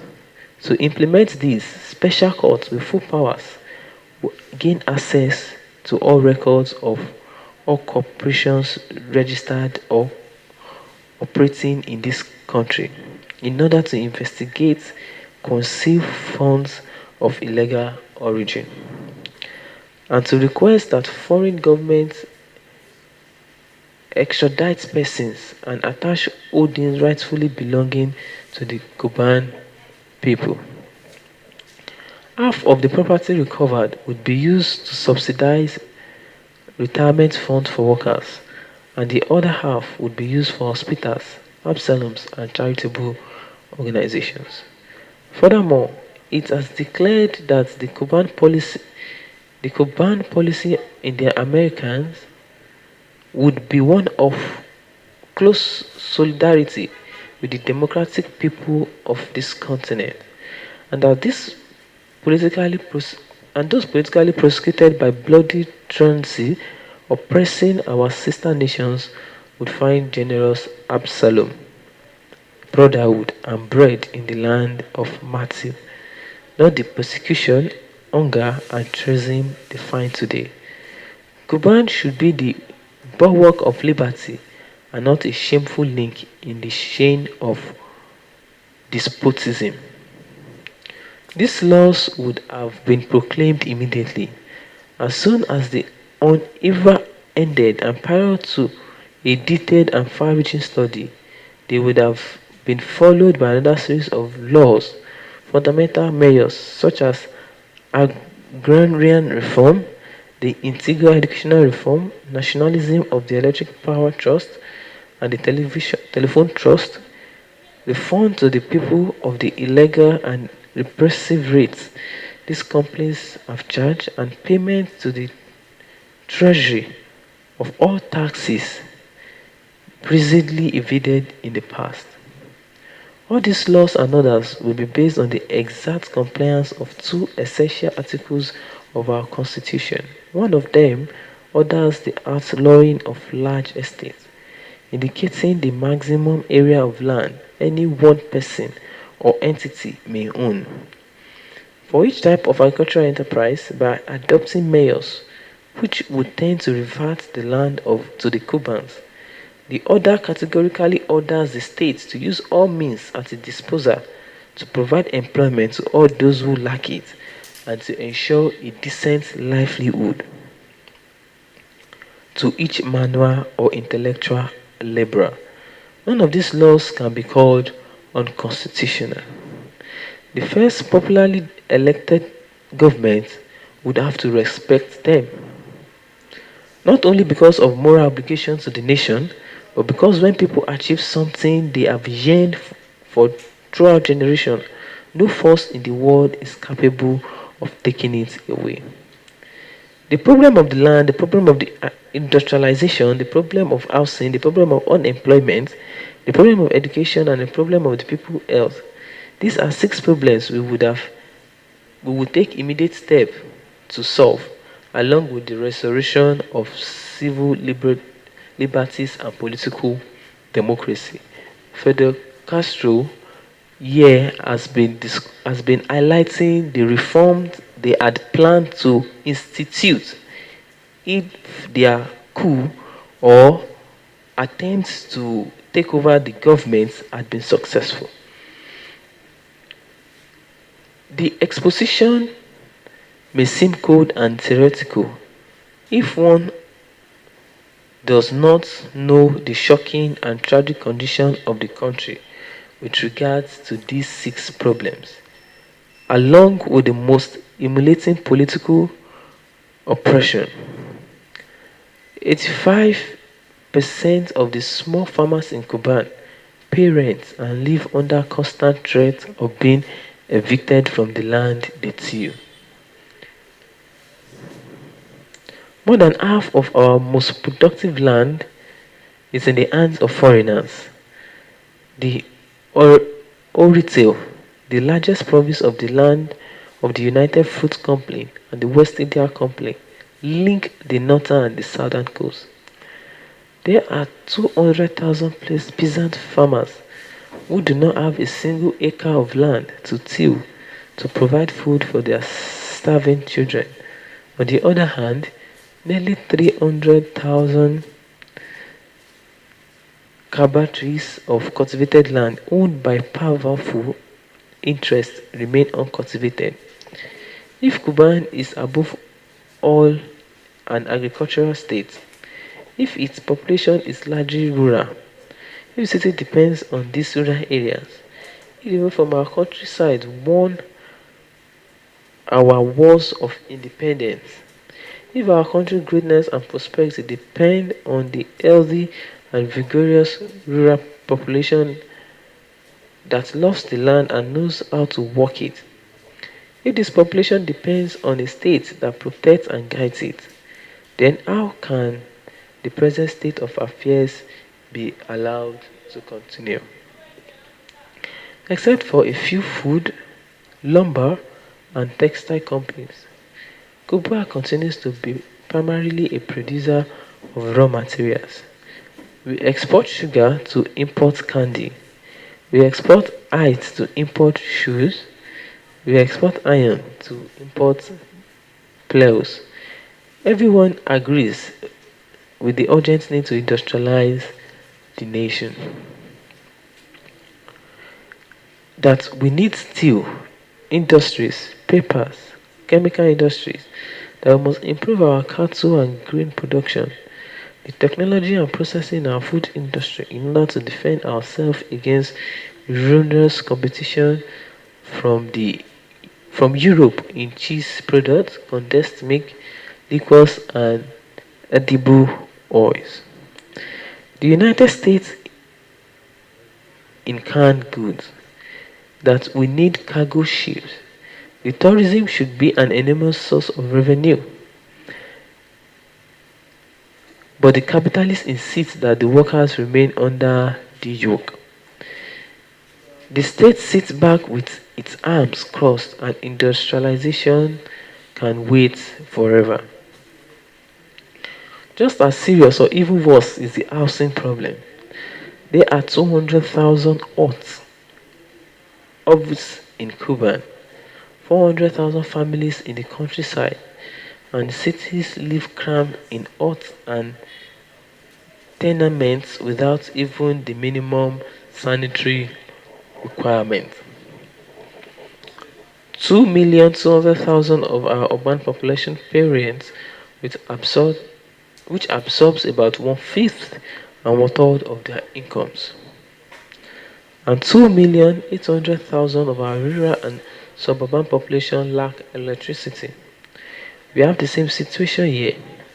If the state proposes the lowering of rent, the landlord threatens to freeze all constructions. If the state does not interfere, construction goes on as long as landlord gets high rent. Otherwise, they would not lay a single block, even though the rest of the population had to live totally exposed to the elements. The utilities monopoly is no better. They extend lines as far as it is profitable, and beyond that point, they don't care if the people have to live in darkness for the rest of their lives. The state sits back with its arms closed, and people have neither homes nor security or electricity. Our educational system is perfect, compatible with everything I have just mentioned. Where the peasant does not own the land, what need is there for agricultural schools? There is no industry. What need is there for technical or vocational schools? Everything follows the same absurd logic. If we don't have one thing, we shouldn't have the other. In any small European country, there are more than 200 technological and vocational trainees in Kuban. Only 6 such schools exist.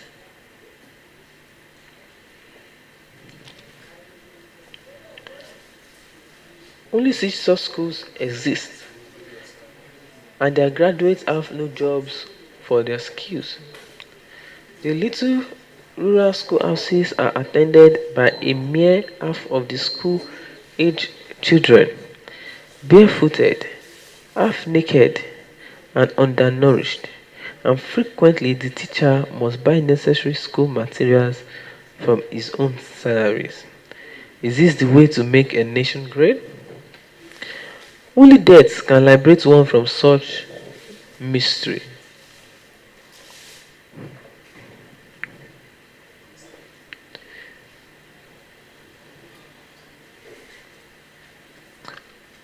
In this respect, however, the state is most helpful in providing early death for the people.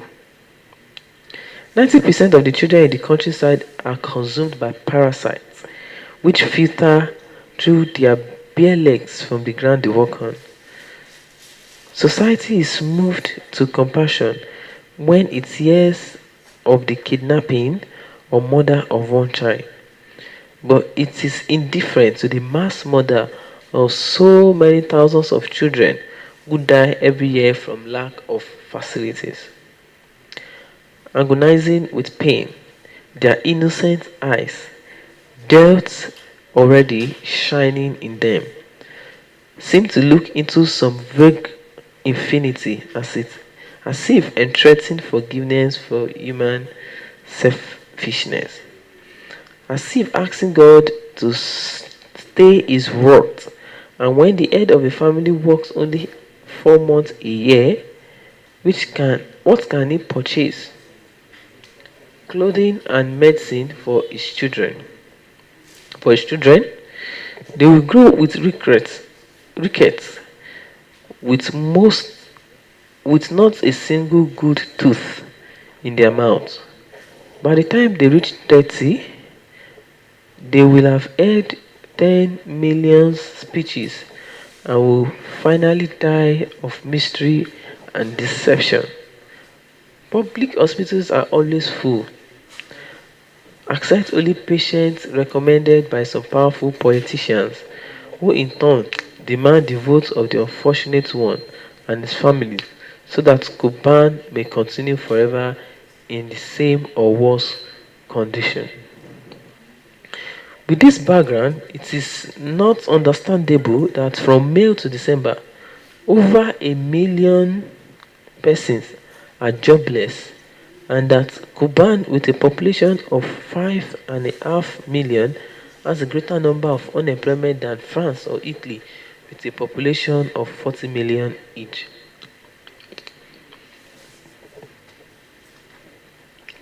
When you try a defense for robbery, when you try a defendant for robbery, honorable judges, do you ask him how long he has been unemployed?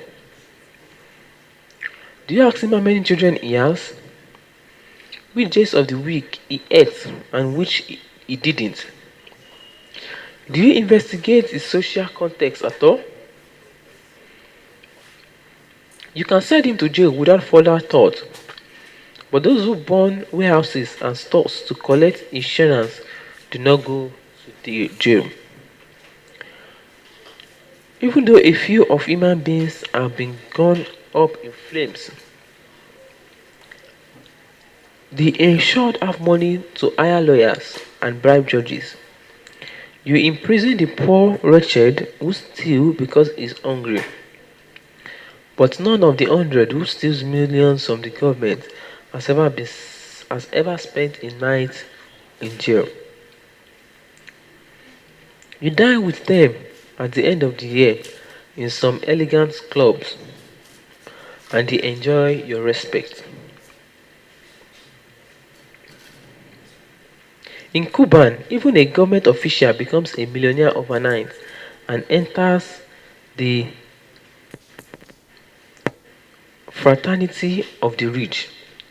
He could very well be greeted with the words of opulent character of Balzac, who in his toast to the young heir to who in his toast to the young heir to an enormous fortune said, "Gentlemen, let us drink to the power of gold." Mr. Valentine, a millionaire 6 times over, had just ascended the throne. He is king, he can do anything, and above everyone, as all the rich are. Henceforth, equality before the law, established by the Constitution, will be might for him. For he will not be subject to laws, the laws will be subject to him. There are no courts, nor are there sentences for millionaires. The nation's future, the solution to its problems, cannot continue to depend on golden calves, like the biblical one destroyed by the prophet Fury. Golden calves cannot perform miracles of any kind. The problems of the republic can be solved only if we dedicate ourselves to fight for it.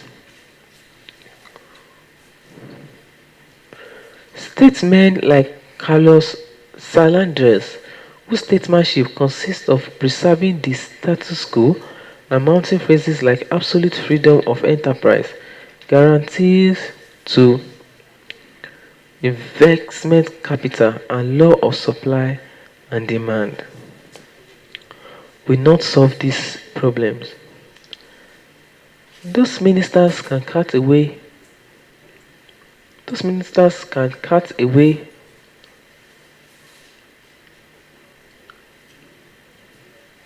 a Fifth Avenue mansion until not even the dust of the bones of those problems require immediate solutions.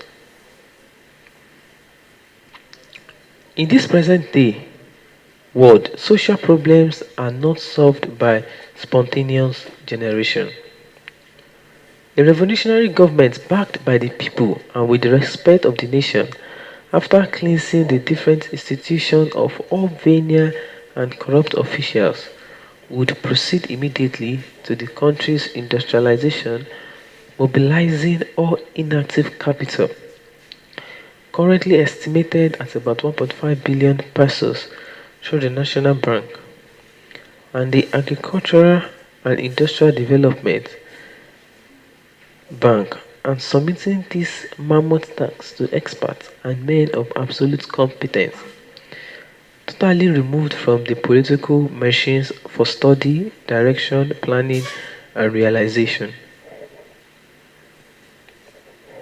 After setting 100,000 small farmers as owners on the land which they previously rented, a revolutionary government would immediately proceed to settle the land problem. Set set forth in the Constitution, it would establish the maximum amount of land to be held by each type of agricultural enterprise and would acquire the excess acreage by expropriation, recovery of swamp land, planting of large nurseries, and reserving of zones for reforestation. Secondly, it distributes the remaining land among pleasant families with priorities given to the larger ones, and would promote agricultural cooperatives by communal use of expensive equipment, freezing plants, and unified professional technical management of farming and cattle raising. Finally, it will provide resources, equipment, and protection and use guidance to the peasant. A revolutionary government will solve the housing problem by cutting all rents in half, by providing tax exemptions on homes inhabited by the owners,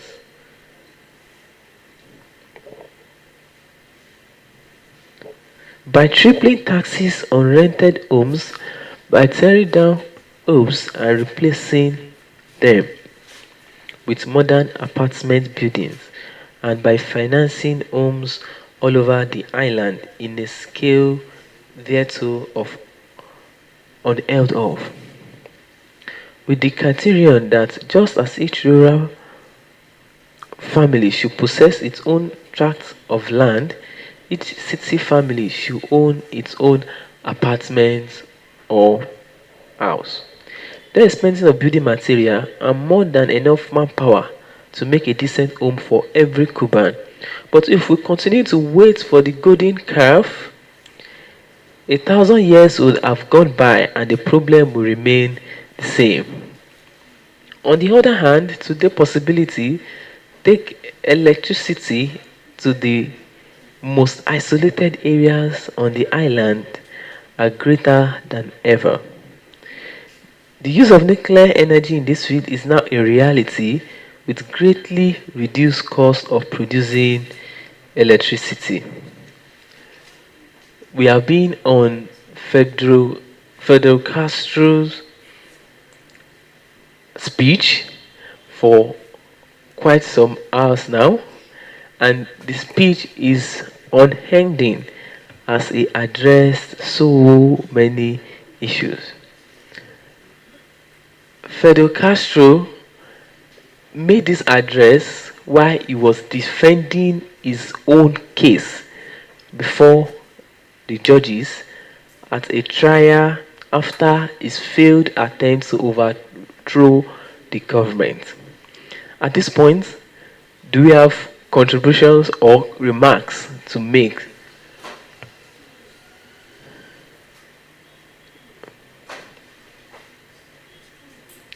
Generally, generally, on our on our words from the first hour, I've already we've discussed, we've mentioned, we've talked about so many inspirational leaders.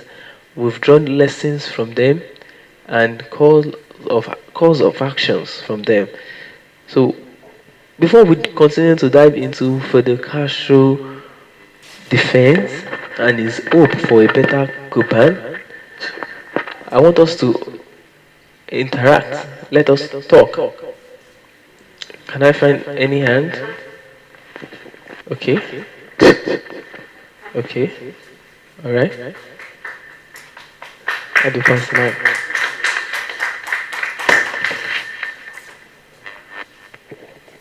Ah.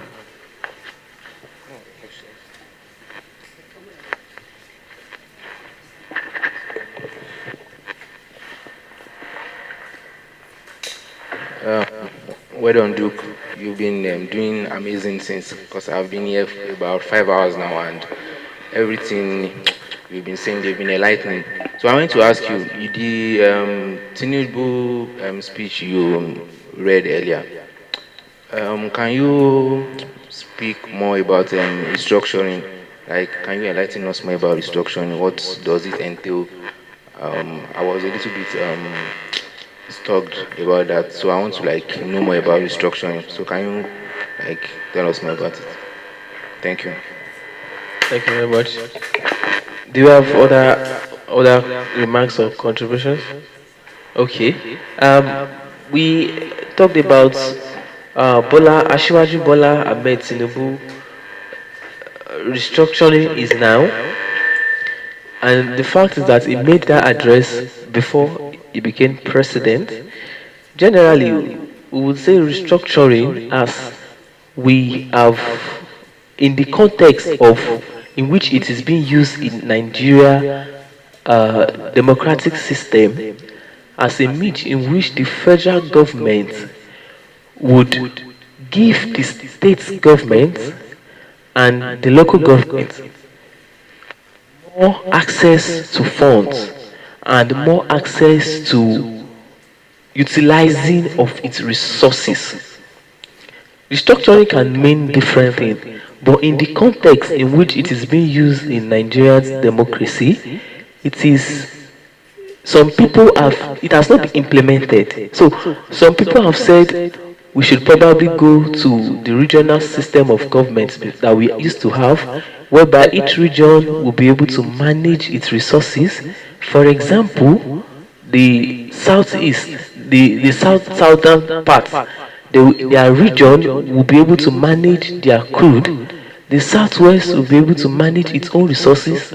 The north central and other part. That is how some people define their own form of restructuring, and some others, especially in the address read by Ashwaju Tinubu, his own restructuring reform was based on giving states more funds, whereby the states themselves have access to energy, generating their own energy. They can utilize their own. They can utilize their own resources. They can get more funds from the federal government and are not subjected to only revenues from the federal government. So I hope I have answered that. Any other? Yes, my name is Emmanuel. Good afternoon, and I must really appreciate you for marshalling several points from the beginning of this program. For a lot of hours, you've been speaking about many speakers. Well, my question to you, Duke, is about governor of Ondo State. So my question is, we want you to tell us about the promise of His Excellency, Governor Arakunrin Akeredolu, in his inauguration speech about effectiveness. Everything that, tell us about the promise of His Excellency Governor Arakunrin Akeredolu in his inauguration and its effectiveness now. I hope you got that. Yes, I got it. Okay. Yeah, I got that. We revisited the Governor Akeredolu's inaugural speech, and in his inaugural speech, as revisited, he mentioned issues of. He mentioned that his government in 2017 increased the educational standards of. He mentioned that he is going to put more effort as well as ensure that the local government, the communities in the local areas have more access to dividend of governance. And like I said earlier, in all of these policies, I would say that in all of his specifically has been quite impressive, in the sense that in the area of implementing, ensuring that the communities have closer access to the government, this will now start to take effect, as he has just signed the LCDA development and the LCDA creation, which will give the local communities faster access to development.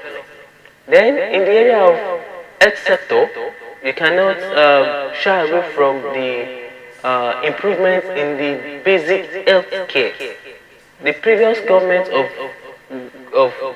Mimiko, as we also read in his own speech after 6 years in government, he mentioned how he had improved the health sector generally and especially on the maternal health care. But in Governor Akeredolu's case, well, we can say that effectively he had improved the basic health care in the state. So, fairly, like I said earlier, Governor Akeredolu has been a voice of change. And we mentioned specifically the aspect of security when the state was being ravaged and the entire southwest was being ravaged with insecurity from herdsmen. We stated earlier that he was a voice for the people of the southwest and they institutionalized a solution that resolved the issue of herdsmen, killings and invasion.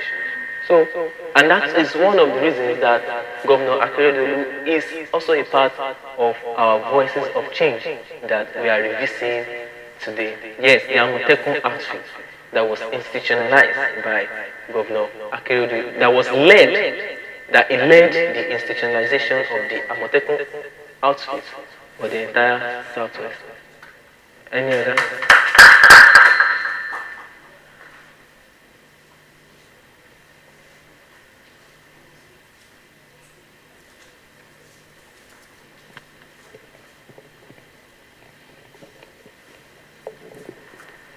Hi, great kudos so far.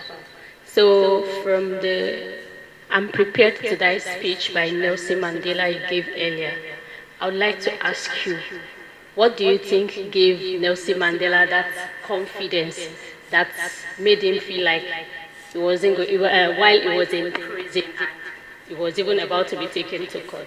Yeah, I'm surprised they were asking that because we were not here when we took that speech. But we mentioned that Nelson Mandela, as an inspiration to every one of us, he saw that the problem, the issue at that time, the racial division in South Africa at that time has gotten to a point that is unbearable. Now, you ask that where did Nelson Mandela got that courage? I would ask you that, why are you not courageous?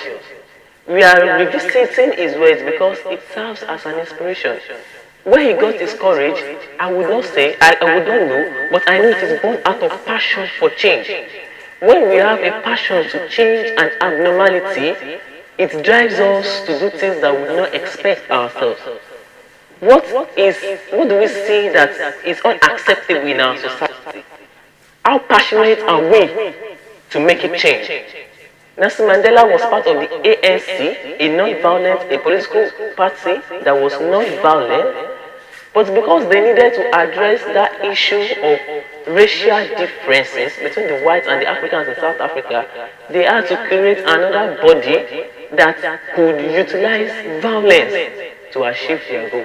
So when he got his courage, I would say out of passion, out of a desire to make a change, out to ensure that the people that he was speaking for get the desired result. I hope I've cleared the hands, I'll deflect that.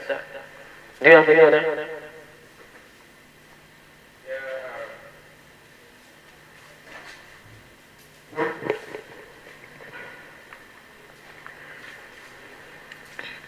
Good evening. My name is Abdullah. Actually, I've been following online since the commencement. I really want to give a kudos. Here's my question. What can we do as an Africa to solve the security challenges in this 21st century? Here's my question. What can we do as an Africa? What can we do as an Africa to solve the security challenges? Yeah, security challenges, well, I will base my response on one of the red address as well. Although security challenges can be addressed in so many ways. All right? Even earlier, we mentioned that when we had issues of Fulani invasion in the southwest, an outfit was created. Now, we can solve insecurity in Africa by the use of innovation. And according to one of the address I read by Oluyemi Fashipe, innovation is supposed to take its place at this time in Nigeria or in Africa. The use of surveillances, the use of CCTV cameras, it's time that we start to utilize those amenities. Our dependence on the local and traditional means for security has been ineffective. And so we need to step up our game. We need to start utilizing innovative means and methods. Then also in another address by Asiwaju Tinubu, particularly in Nigeria, we can address the issue of insecurity by state policing. So I'm also using this opportunity to advocate and to call on all relevant bodies that the implementation of state policing should be done across the board in Nigeria and in Africa by extension. So I hope I've been able to answer your question.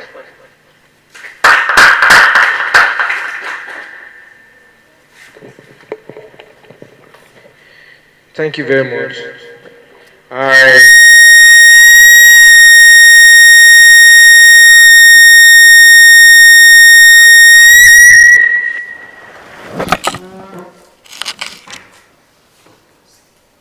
Yeah, thank you very much. I am having two questions with me here.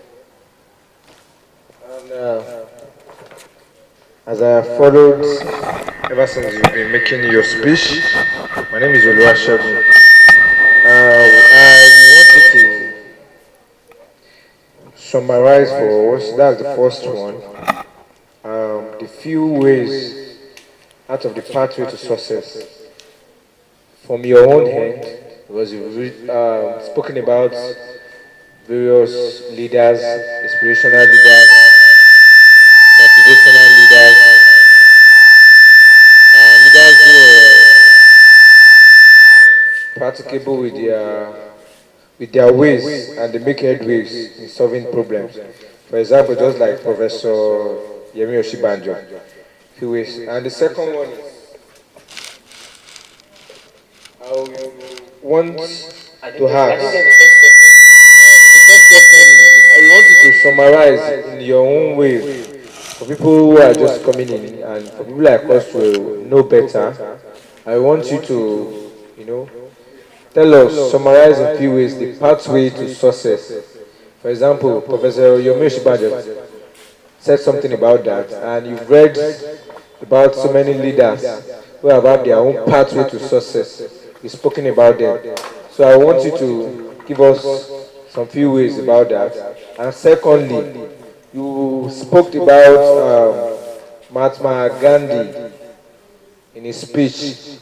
So I want to ask, as a young person, is this advisable to follow his ways to solve issues? Probably when you have lingering issues in your country or in your state, the way the way you go about the issue, resolving the issue, is it advisable for youth or a person to go by the way? That's the two questions. Thank you very much. I will start with the second question. Mahatma Gandhi, in his address, Quit India, was very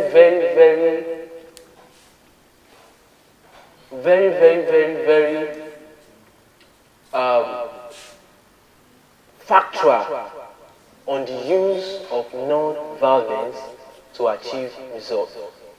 So as young people, as youth, the only reason why we can have these words even read here is because it is something that we need to utilize. I understand that in our ways of addressing issues. Sometimes we have stages. Sometimes we talk about consultation, consolidation, confrontation. But Mahatma Gandhi, in his own way, emphasized that non-violence was a way he would achieve the independence of India. And so there is no, it is a very good thing, and there's no two way about it. It is something that we should emulate, and if applicable to our situation. Now, we should not forget that the situations that we find ourselves will determine the means and method that we apply to solve them. Just before we read Mahatma Gandhi, we read Nelson Mandela that had to create a small organization, the Ukotom Witsis movement, that had to use violence, a controlled violence, to ensure that their own voice was heard. But in the case of Mahatma Gandhi, to ensure the independence of India, he advocated for a non-violent procedure, whereby he gave instructions as being empowered by the Congress then to give standing orders to other bodies in the country. So, depending on the situation we find ourselves, but Mahatma Gandhi's resolution to non-violence is one that we as young people should try at all times to emulate. Now, the question of the pathway to success. Professor Yemi Osinbajo, in his own address, was trying to talk about the success that his own government and administration achieved in some critical aspects of the system at that time. So the pathway to success, it depends on the context in which we are talking about. Like I said, the context for Yemi Osinbajo was their government and how he tried to convince his listeners that in some aspect their government was a successful government. So to be successful as individuals, the pathway or the direction that we choose will be influenced by what motivates us. If our motivation is from what is being judged by, if our course is being judged by positive motives, then it will help us to channel our pathway to success. I believe that I've been able to answer your two questions. Any other question or contribution to our address since we started today? Any other address? Should we continue to revisit Fidel Castro? Okay.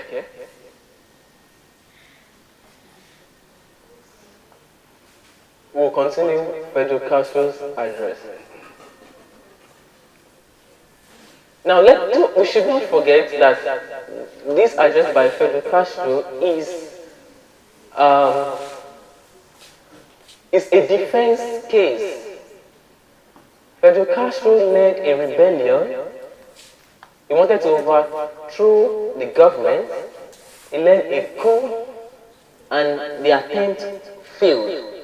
And so, in his defense before the judges, he has been trying to give reasons and reasons and reasons for the attempt. He has been trying to convince the judges on why it was needed at that time. So, we'll proceed. With these three objects and reforms, the problem of unemployment would automatically disappear, and the task of improving public health and fighting against disease will become much less difficult.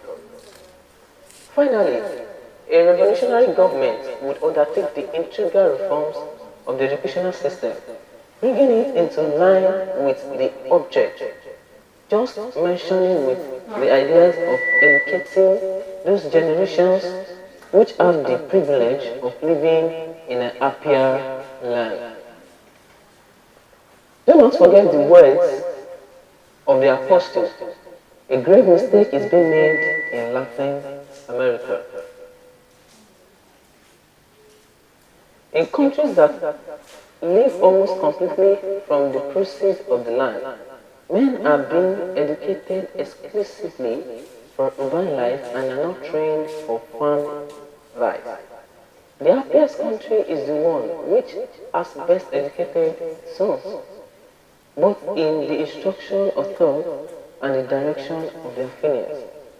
An educated country will always be strong and free. The soul of education, however, is the teacher, and in Cuba, the teaching profession is miserably underpaid. Despite this, no one is more dedicated than the Cuban teacher. Who among us have not learned the 3 R's in little public school house? It is time we stop playing pretenses to these young men and women who are entrusted with the scare task of teaching our youth. No teacher should earn less than 200 pesos. No secondary teacher should make less than 350 pesos. If they have devoted themselves exclusively to their tasks,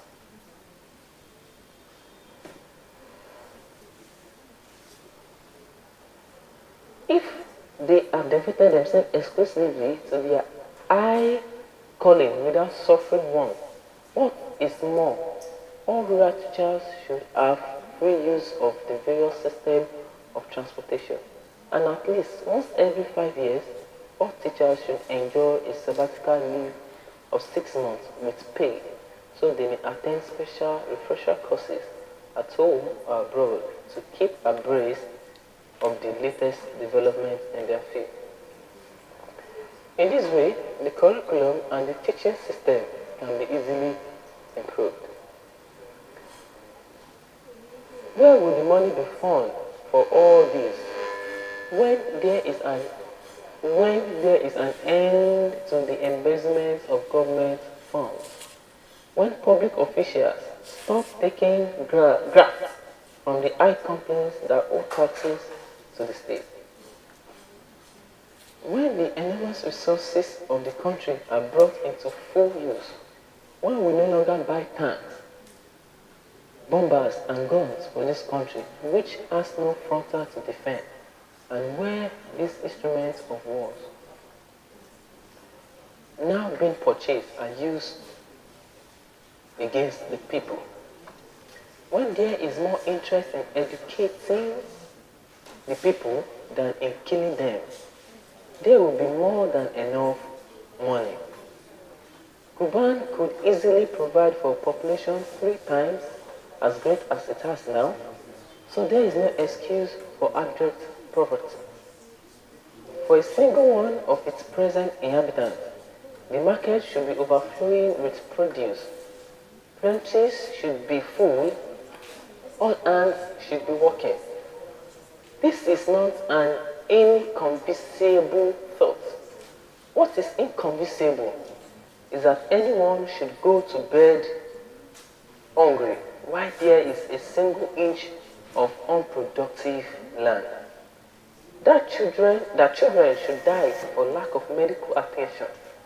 What is inconceivable is that 30% of our farm people cannot write their names, and 90% of them know nothing about Cuban history. What is inconceivable is that the majority of our rural people are now living in worse circumstances than the Indian Columbus, discovered in the farthest land that human eyes have ever seen. To those who call me a dreamer, I quote the words of Matthew: "A true man does not seek the path where advantage lies, but rather the path where duty lies." And this is the only practical man whose dream of today will be the law of tomorrow. Because he who asks has looked back on the essential course of history and has sent flaming and pleading people set in the courtroom of the ages known, that without a single exception, the future lies on the side of duty. Only when we understand that such a high ideal inspired them can we conceive the heroism of the young men who fell in Santiago. The major material means at our disposal was all that prevented sure success. When the soldiers were told that Pero had given us 1,000,000 pesos, they were told this in the regime attempt to distort the most important fact, the fact that our motive had no link to past politicians, that this movement is a new urban generation with its own ideas, rising against tyranny. And this movement is made up of young people who were barely 7 years old when Batista perpetrated the first of his crimes in 1934. The lie about the 1,000,000 pesos could not have been more absurd if, with less than 2,000 pesos, we armed 165 men and attacked a regiment and a squadron, then with 1,000,000 pesos. We could have armed 8,000 men to attack 50 regiments and 50 squadrons, and Oped Carrillo still would not have found out until Sunday, July 26th at 5:15 a.m. I assure you that every man who fought 20 well-trained men were unable to fight for lack of weapons. When these young men marched along the streets of Havana in the student demonstration of the Martin Senator, they solidly packed 6 blocks. Even if 200 more men had been able to fight, or we had possessed 20 more hand grenades, perhaps this honorable court would have been spared all these inconveniences. The politicians spent money buying off consciences, whereas a handful of Cubans who wanted to save their country honor had to face death, bare-handed for lack of funds. This shows how the country to this very day has been governed not only by generous and dedicated men, but very political recruiters, the scum of our public life. With the greatest pride, I tell you that in accordance with our principles, we have never asked a politician, past or present, for a penny. Our means were sampled with incomparable sacrifice. For example, a Pidio Sosa who sold his job and came to me one day with 300 pesos. For the course, Fernando Chenand, who sold the photographic equipment with which he earned his living. Pedro Marillo, who contributed several months' salary and who had to stop from actually selling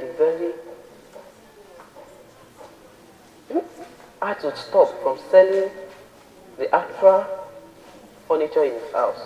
Oscar Arcade, who sold his pharmaceutical laboratory, Uses Montana, who gave his 5 years savings, and so on with many others, each giving the little he had. One must have great faith in one's country to do such a thing. The memory of this act of idealism brings me straight to the most bitter chapter of this defense. The price the training made them pay for wanting to free Cuban from oppression and justice. Beloved corps, you that once were the hope of my homeland. Cast upon my forehead the dust of your decaying bones. Touch my heart with cold hands. Groan at my ears. Each of my mouths turn into the tears of one more drown. Gather around me, roam about, that my soul may receive your spirit, and give me horror of the thoughts. For fears are not enough when one lives in infamous bondage. Multiply the crimes of November 27th, 1871 by 10, and you will have the mysterious and lucrative crimes of the July 26th, July 27th, 28th, 29 in 1953 in the province of Orete. These are still fresh in our memory. But someday, when years have passed, when the skies of the nations have cleared once more, when tempers have calmed and fear no longer torment our spirit, then we will begin to see the magnitude of this massacre in all of its shocking dimensions. And future generations will be struck with horror when they look back on this day, on this act of barbarity unprecedented in our history. But I do not want to become enraged. I need clearness of mind and peace in my heart in order to relate the facts as simply as possible, in no sense dramatizing them. But just as they took place, as a Cuban, I'm ashamed that heartless men should have perpetrated such unthinkable crimes, dishonoring our nation before the rest of the world. The Trump Batista was never a man of scruples. He has never hesitated to tell his people the most outrageous lies, to justify his treacherous coup of March 10th. He calculated stories about the fictitious uprising in the army, supposedly scheduled to take place in April, and which he wanted to advance so that the public might not be drenched in blood. A ridiculous little tale, obviously nobody ever believed. And when he himself wanted to drench the republic in blood, when he wanted to smother in terror and torture the just rebellion of Cuban youth who were not willing to be his slaves, then he contrived more fanatic lies. How little respect one must have for a people when one tries to deceive them so miserably. On this very day of my arrest, I publicly assumed the responsibility of our armed movement of the July 26th. If there had been an iota of truth in even one of the many statements the dictators made against our fighters in his speech in July 27, it would have been enough to undermine the moral impact of my case. Why then was I not brought to trial? Why were medical certificates forged? Why did they violate all procedural laws and ignore so scandalously the rulings of the court? Why were so many things done, things never before seen in the courts of law? In order to prevent my appearance at all costs, in contract, I could not begin to tell you all I went through in order to appear. I asked the court to bring me to trial in accordance with all established principles, and I denounced the unended scheme that were afoot to prevent it. I want to argue with them face to face, but they do not wish to face me. Who was afraid of the truth, and who was not? A statement made by the dictator at Camp Columbia might be considered amusing if they were not so drenched in blood. He claimed they were a group of hirelings and that there were many foreigners among us. He said that the central part of our plan was an attempt to kill him. Him, always him, as if the men who attacked the Monkadia barracks could not have killed him, and 20 like him if they had approached of such method. He stated that our attack had been planned by ex-president Pierre and that it had been financed with Pierre's money. It has been irrefutably proven that no link whatsoever existed between our movement and the last regime. He claimed that we had machine guns and hand grenades, yet the military technicians have stated right here in this court that we only had one machine gun and not a single hand grenade. He said that we had beheaded the sentries, yet death certificate and medical report of all the army casualties shows not one death by the blade. But above all, yes, the doctors from the hospital, army doctors, have testified that we never even occupied the building, that no patient was either wounded or killed by us, and that the hospital lost only one employee, a janitor, who imprudently struck his head out of an open window. Whenever a chief of state or anyone pretending to be one makes declarations to the nation, he speaks not just to hear the sounds of his own voice, he always has some specific purpose and expects some specific reaction or has a given intention. Since our military defeat had already taken place, insofar we no longer represented any actual threat to the dictatorship, why did they slander us like that? If it's still not clear that this was blood-drenched speech, that was simply an attempt to justify the crimes that they had been perpetrating since the night before, and that they were going to continue to perpetrate. Then let figures speak for me. On July 27, in a speech from the military headquarters, Batista said that the assassin suffered 32 dead. By the end of the week, the number of dead had risen more than 80 men. In what battles in what clashes did these young men die? Before Batista spoke, more than 25 prisoners had been murdered. After Batista spoke, 50 more were massacred. With a great sense of honor, those modest army technicians and professionals who did not distort the facts before the court, but gave their report adhering to the strictest truth. These surely are soldiers who honor their uniform. These surely are men. Neither every soldier nor a true man can degrade his code of honor with life and crime. And many of these soldiers are indignant at the barbaric assassination perpetrated.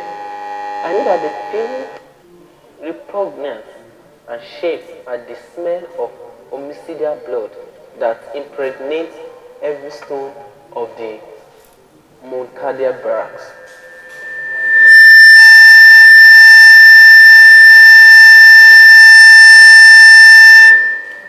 Now that he has been contradicted by men of honor within his own army, I defy the dictator.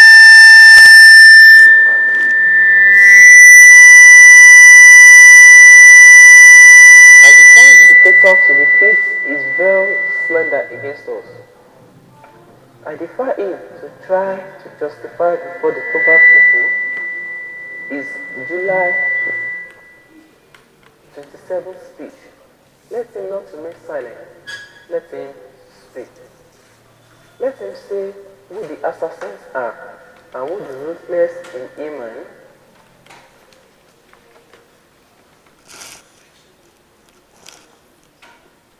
Let him tell us if the medals of honor which he went to pin on the breast of his heroes of that massacre were rewards of the arduous crimes they had committed. Let him from this very moment as show his responsibility before history. Let him not pretend at a later date that the soldiers were acting without direct orders from him. Let him offer the nation an explanation for that.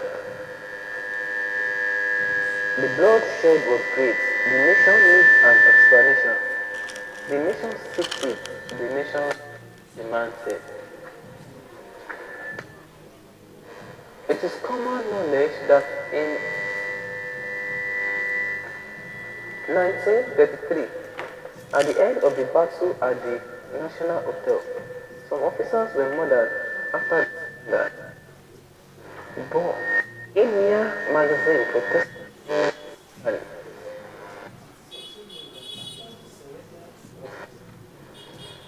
for artists, the besiegers, machine guns struck down a row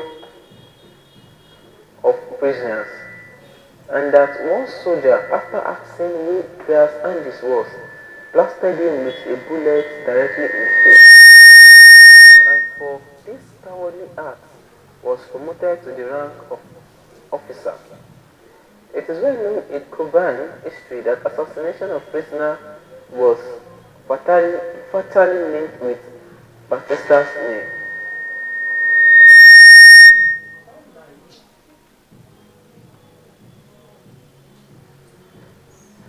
We were to foresee this. this. However, unjustifiable are those killings where they took place in a matter of minutes, and in no more time than it took for a round of machine gun fire. What is more, they took place while tempers were still on edge.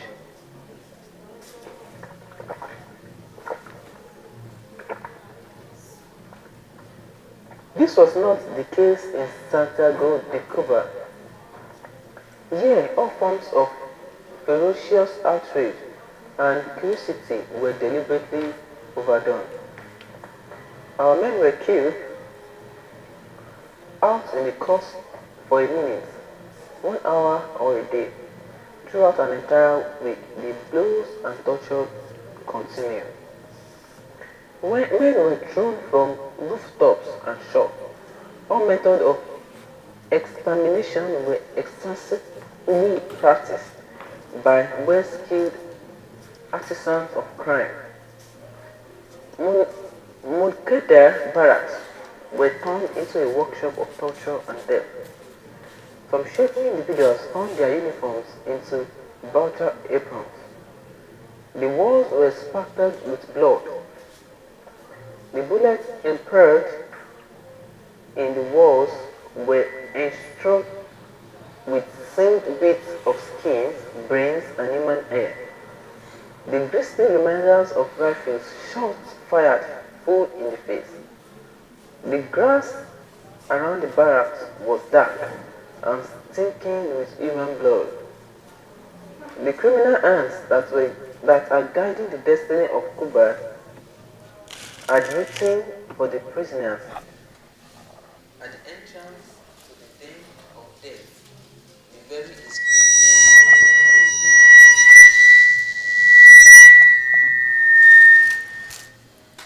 Forsake all hope. They did not even attempt to cover appearances. They did not bother in the least to conceal what they were doing. They thought they had deceived the public with their lies and ended up deceiving themselves. They felt themselves lords and masters of the universe, with power over life and death. So the fear they had experienced upon our attack at daybreak was dispatchable in the feet of corpse in a drunken hug of blood.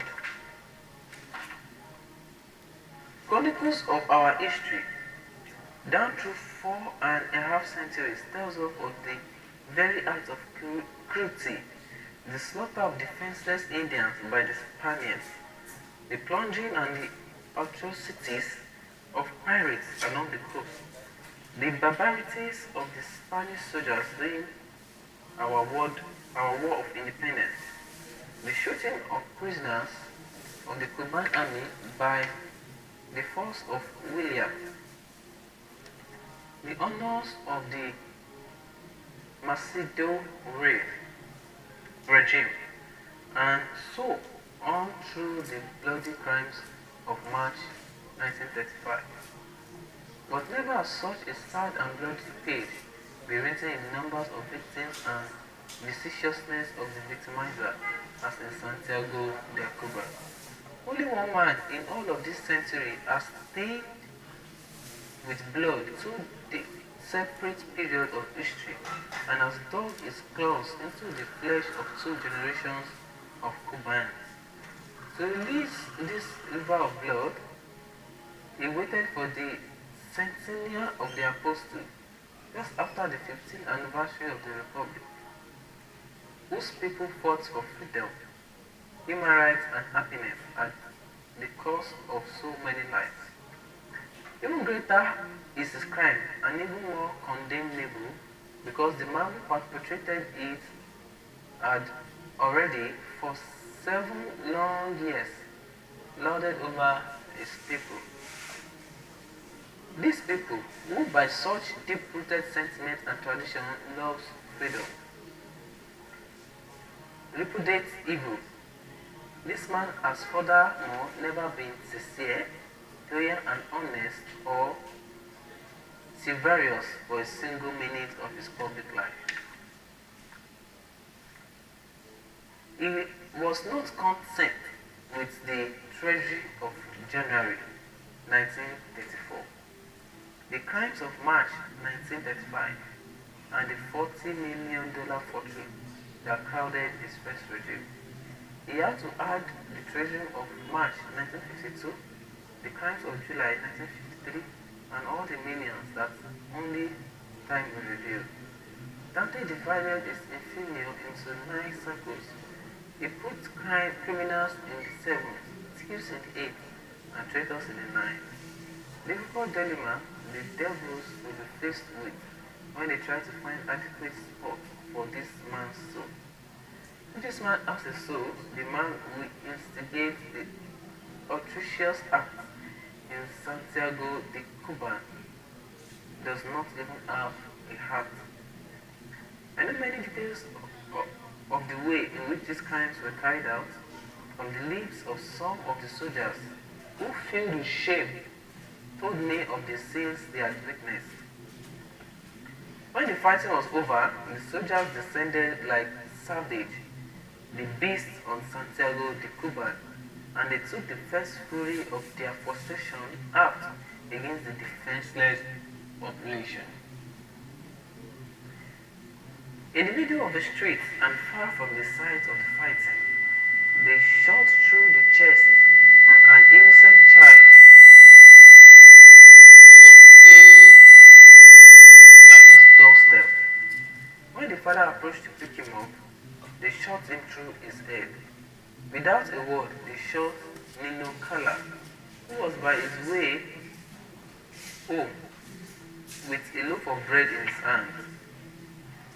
It would be an endless task to relate all the crimes and outrages perpetrated against the civilian population, and if the army dealt thus with those who had no part at all in the actions, you can imagine the terrible fate the prisoners who have taken part or who were believed to have taken part. Just as in this trial, they accused many people not at all involved in our attack. They also killed many prisoners who had no involvement whatsoever. The latter was not included in the statistics of victims released by the regime. Those statistics refer exclusively to our men. Some people, the total number of victims will be known. Someday, the total number of victims will be known. The first prisoner killed was our doctor, Mario Munoz. He bore no arms, wore no uniform, and was dressed in the white smock of a physician. He was a generous and competent man who would have given the same devoted care to the wounded adversaries as a friend.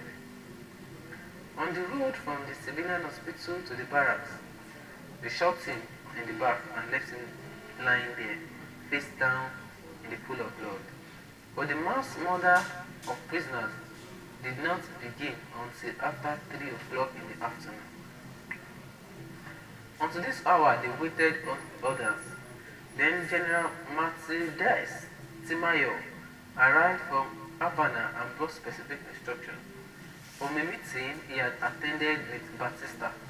According with the head of the army, the head of the military intelligence and others, he said, "It is humiliating and dishonorable for the army to have lost 3 times as many men in combat as the insurgents did. 10 prisoners must be killed for each dead soldier. This was the order." In every society, there are men of base instinct. The sadist, the brutish, conveyor of all extra and avartism, go about in disguise of human beings, but they are monsters, only more or less restrained by disciples and social habits. If they are offered a drink from a river of blood, they will not only be satisfied until they drink the river dry. All these men needed was the order. At their hands, the best and noblest Cubans perished. The most valiant, the most honest, and the most idealistic, the trans called mercenaries. There they were dying as heroes at the hands of men who collected salaries from the Republic and who, with the arms of the Republic, gave them to defend her, serve the interests of the clique, and murder her best citizens. Throughout their torturing of our comrades, the army offered them the chance to save their lives by betraying their ideology and forcefully declaring that Pyro had given them money. They then indigently rejected that proposition. The army continued with its horrible tortures. They crushed their testicles and tore out their eyes, but no one yielded. No complaint was held, nor a favor passed. Even when they had been deprived of their vital organs, our men were still 1,000 times more men than all their tormentors together. Photographs which do not lie show the bodies torn to pieces. Other methods were used. Frustrated by the valor of the men, they tried to break the spirit of our women with a bleeding eye in their hands. A sergeant and several other men went to the cell where our comrades, Meba, Anadis, and Adin Samarita were held. Addressing the latter and showcasing her the eye, they said, "This eye belonged to your brother. If you will not tell us what he refused to say, we will tear out the other."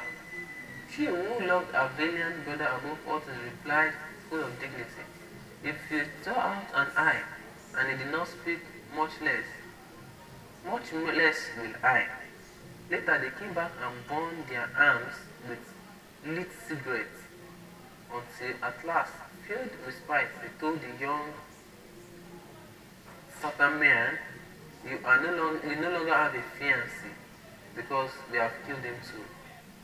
But still unperturbed, she answered, is not dead, because to die for one's country is to live forever.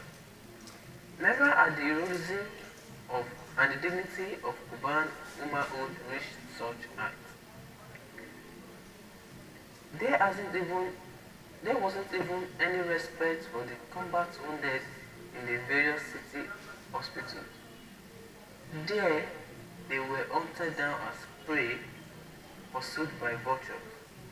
In central Gallipoli, they broke into the operating room at the very moment when two of our critically wounded were receiving blood transfusion.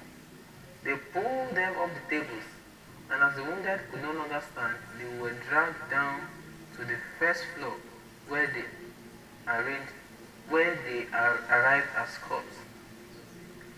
They could not do the same in the Spanish clinic, where Gustavio Arcos and Jose Penis were patients because they were prevented by Dr.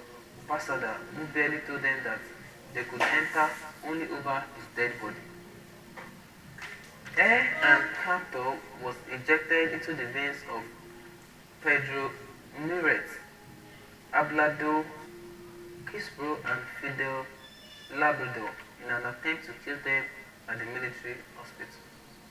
They owed their lives to Captain Tamayo, an army doctor and true soldier of honor, who, pistol in hand, rationed them out of the hands of their merciless captors and transferred them to the civilian hospital. These 5 young men were the only ones of our wounded who survived. In the early morning hours, groups of our men were removed from the barracks and were taken into automobiles in Spivoni, Lamaya, Sango, and elsewhere. Then they were led out, tied, gagged, already disfigured by the torture, and were murdered in isolated spots. They were recorded as having died in combat against the army. This went on for several days, and a few of the captured prisoners survived. Many were compelled to dig their own graves. One of our men, while he was digging, wheeled around and slashed the face of one of his assassins with his pick. Others were even buried alive, their hands tied behind their backs.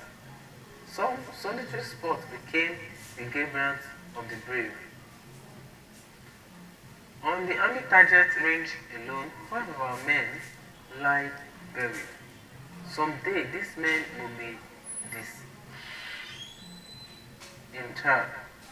Then they will be carried on the shoulders of the people to a place beside the tomb of Martin, and their liberated land will be surely erected a monument in honor of the memory of the might of the Centennial. The last youth they murdered in the surroundings of Santiago de Cuba was Marcos Martin. He was captured with our comrade Citro Dodo, a cave at Siboney in the morning of Thursday, the 30th. These 2 men were laid down the road with their arms raised, and the soldiers shot Marcos. Marty in the back. After he had fallen to the ground, they riddled him with bullets. Rendodo was taken to the camp. When Major Peruzzi saw him, he exclaimed, "And this one? Why have you brought him to me?" The court heard this incident from Rendodo himself, the young man who survived thanks to what Paris Chamot called the soldiers' stupidity. It was the same throughout the province. 10 days after July 26, the newspaper received a printed news that 2 young men were found armed on the road from Manzanillo to Bayamo. Later, the bodies were identified as those of Hugo Camejo and Bayamo. of Igbo Camedo and Pedro Valles. Another extraordinary incident took place there. There were 3 victims. They had been dragged from Manzanillo Barracks at 2 that morning at a certain spot on the highway.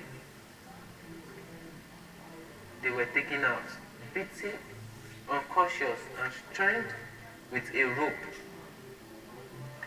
But after they had been left for dead, one of them, Andres Garcia, regained consciousness and hid in a farmhouse. Thanks to this, the court learned the details of his crime too. All of our men taken prisoner in the Bayamo area, this is the only survivor.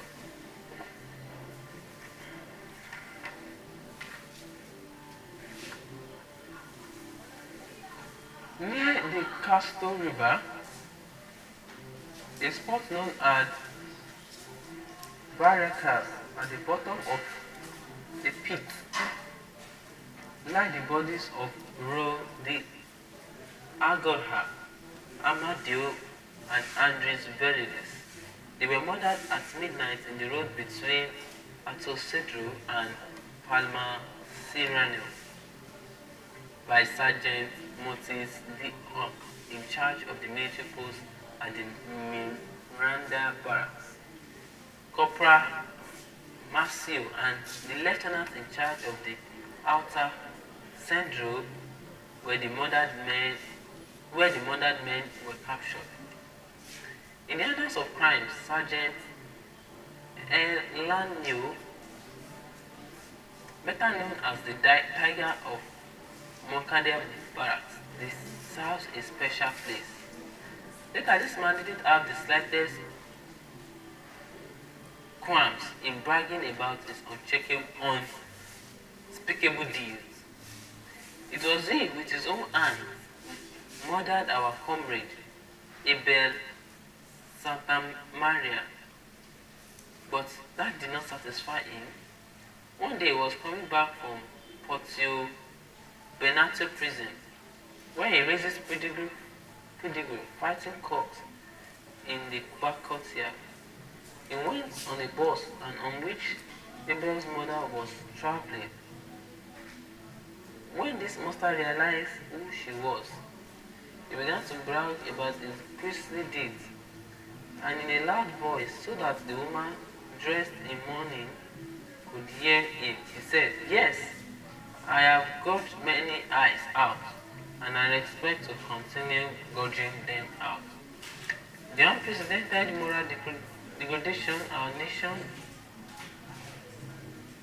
is suffering is expressed beyond the power of words.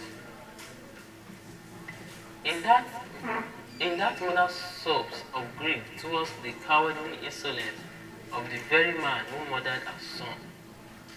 When these mothers went to Moncada Barrack to ask about their son, it was with incredible cynicism and sadism that they were told, "Surely, madam, you may see him at the Santa Evgenia Hotel, where we have put him up for you.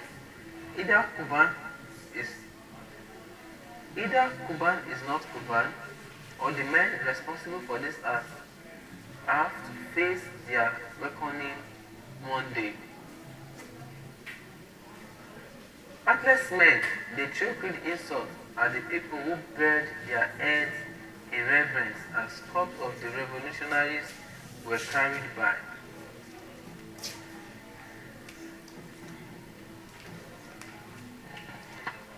There were so many victims that the government still have not dared make public the complete list.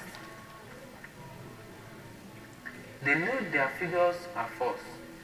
They have all the victims' names because prior to every murder, they recorded all the vital statistics. The whole long process of identification through the National Identification Bureau was a large phase. And these are families still waiting for words of their son's fate. Why has this not been cleared up after 3 months?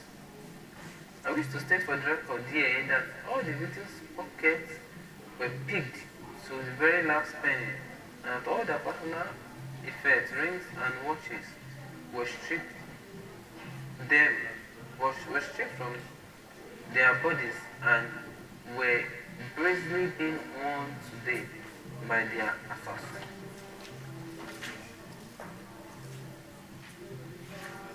Honorable judges, a great deal of what I have just related to you, you already know, from testimonies of many of my comrades, but please note that many key witnesses have been barred from this trial.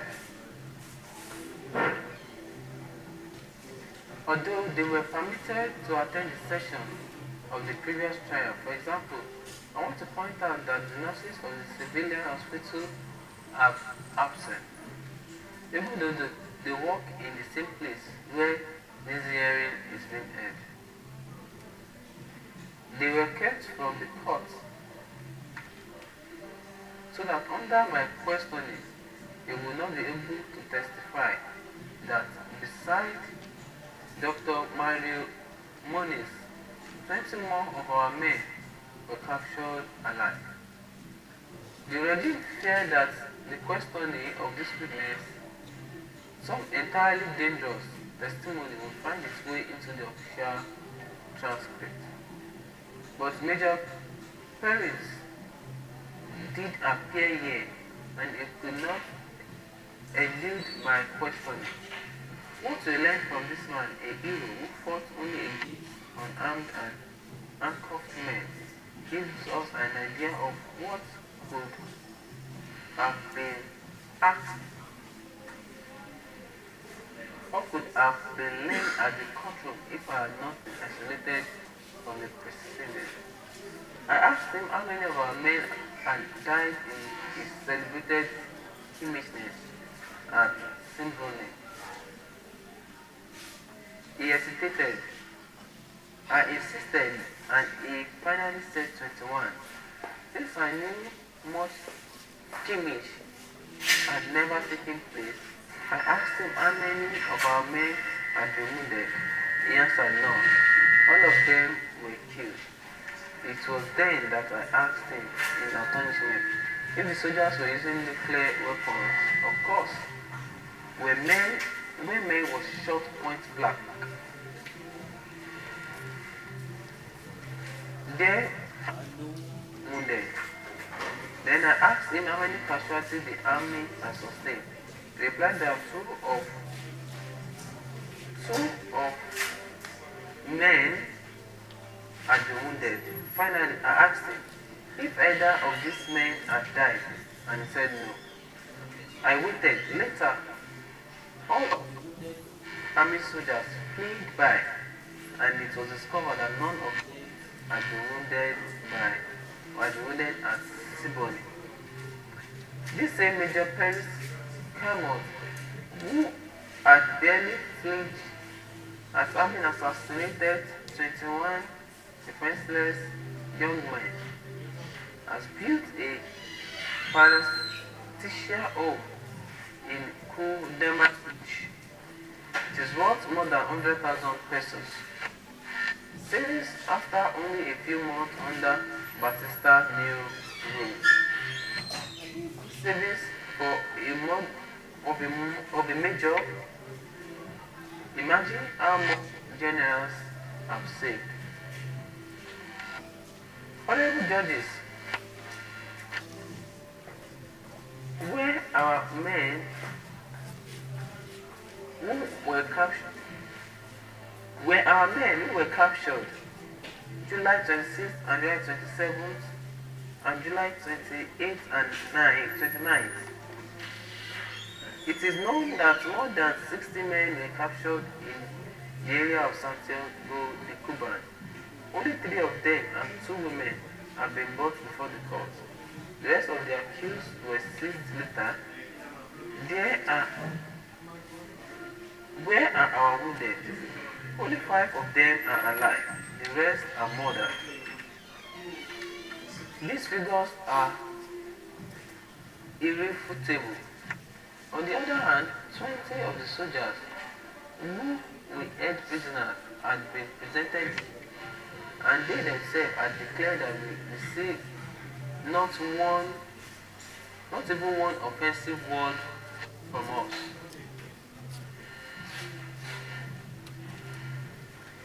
30 soldiers who were wounded. 30 soldiers who were wounded, many in the street fighting, also appeared before you. Not one was killed by us. If the army suffered losses of 19 dead and 30 wounded, how is it possible that we should have had 8 dead and only 5 wounded? Whoever witnessed a battle with 21 dead and no one wounded? Like this famous battle described by Perise Cameron.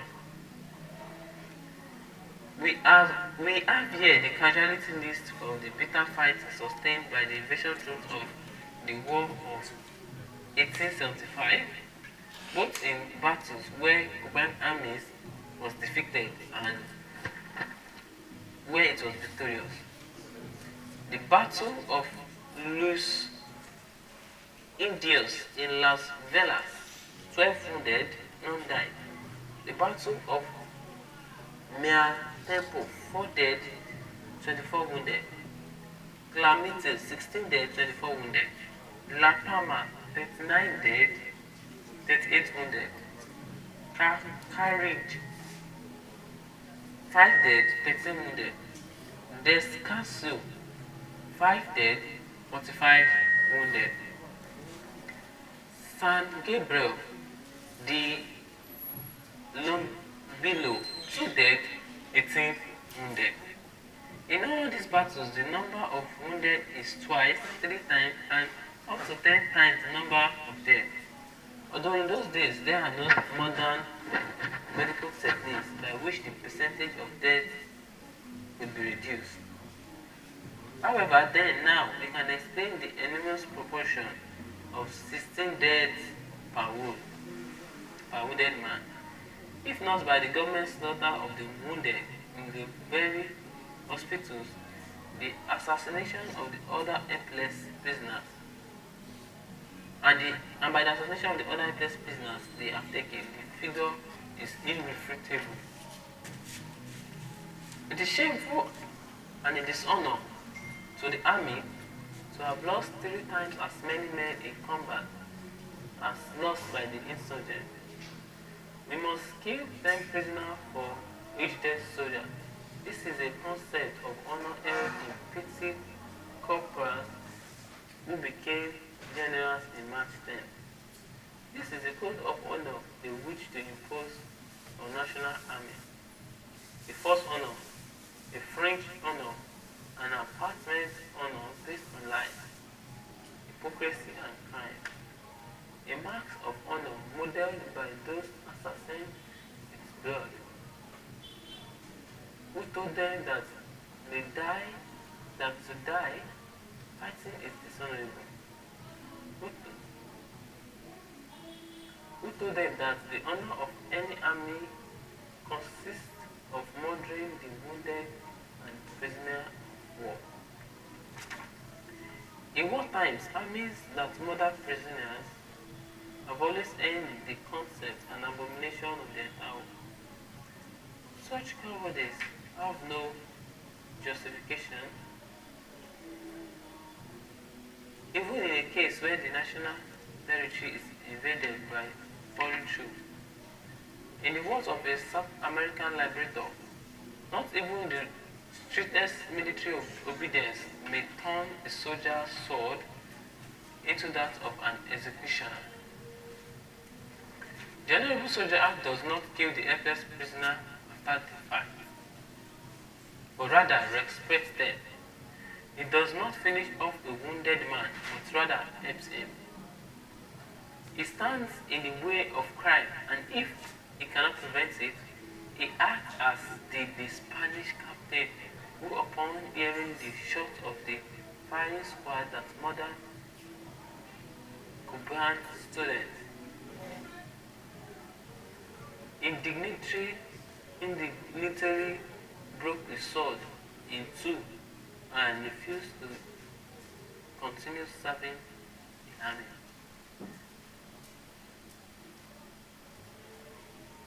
The soldiers who murdered these prisoners were not worthy of the soldiers who died. I saw many soldiers fight with courage, for example, those in the patrols that fired their machine guns against us. In almost hand-to-hand combat, or that sergeant who defied death rang the alarm to mobilize the barrack. Some of them live, I'm glad, others are dead. They believed that they were doing their duty, and in my eyes, this takes them worthy of administration and respect. I deplore only the fact that the valiant men should fall for an evil cause. When Cuba is freed, we should respect, shelter, and aid the wives and children for those courageous soldiers who perished fighting against us. They are not to blame for Cuban mysteries. They too are victims of this nefarious situation.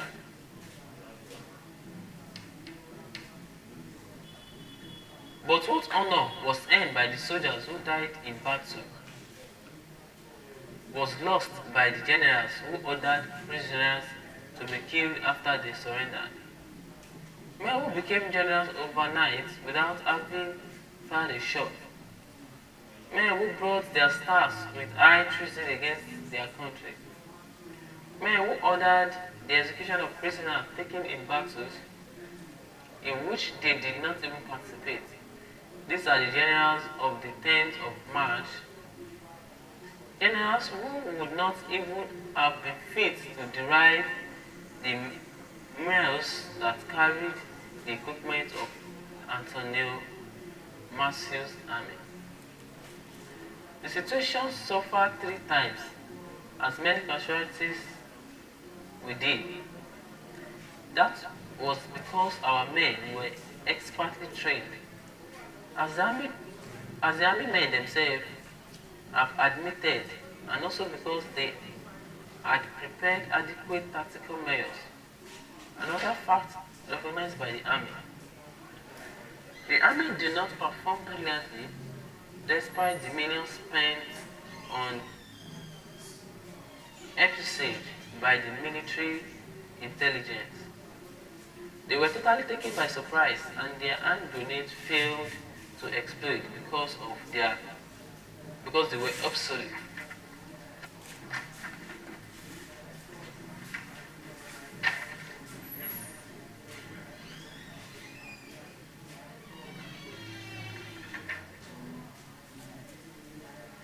And the army owes all this to generals like Martin Dace, Tamayo, and colonels like Miguel Carrillo and Albert de Rayo Chavino, who were not 17 traitors infiltrated by the ranks of the army, as was the case on March 10th. Instead, we were 165 men who traveled the length and breadth of Cuba to look death boldly in the face.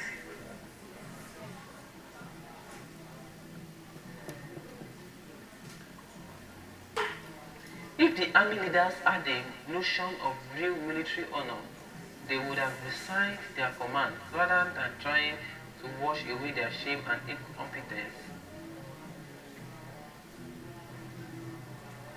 in the blood of their prisoners. To kill helpless prisoners and then declare that they died in battle. That is the military capacity of the generals of March 10th.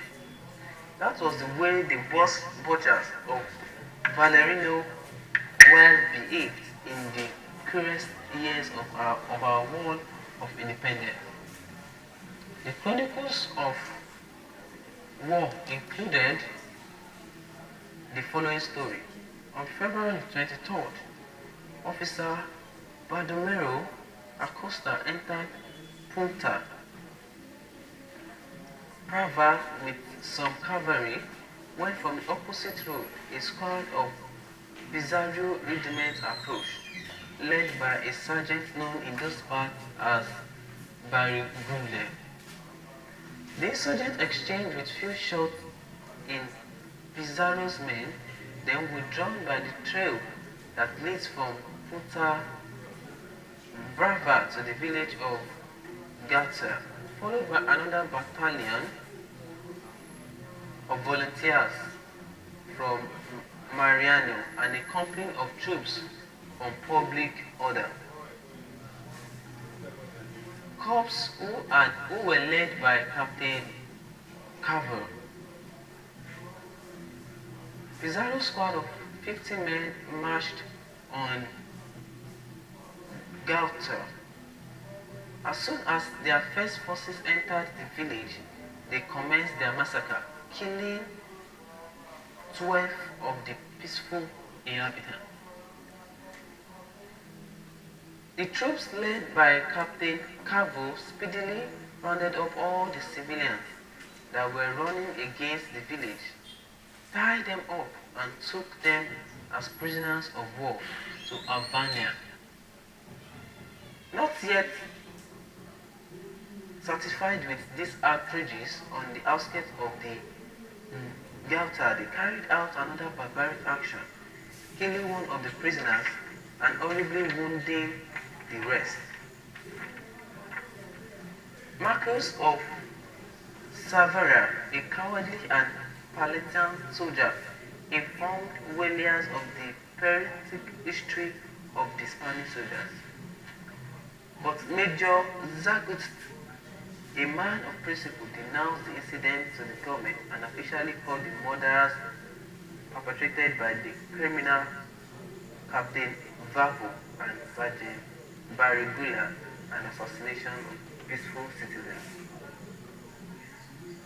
Whereas intervention in this horrible incident and his delight upon learning the details of the massacre may be palpably deduced from the official dispatch that is sent to the Ministry of War concerning these cruelties.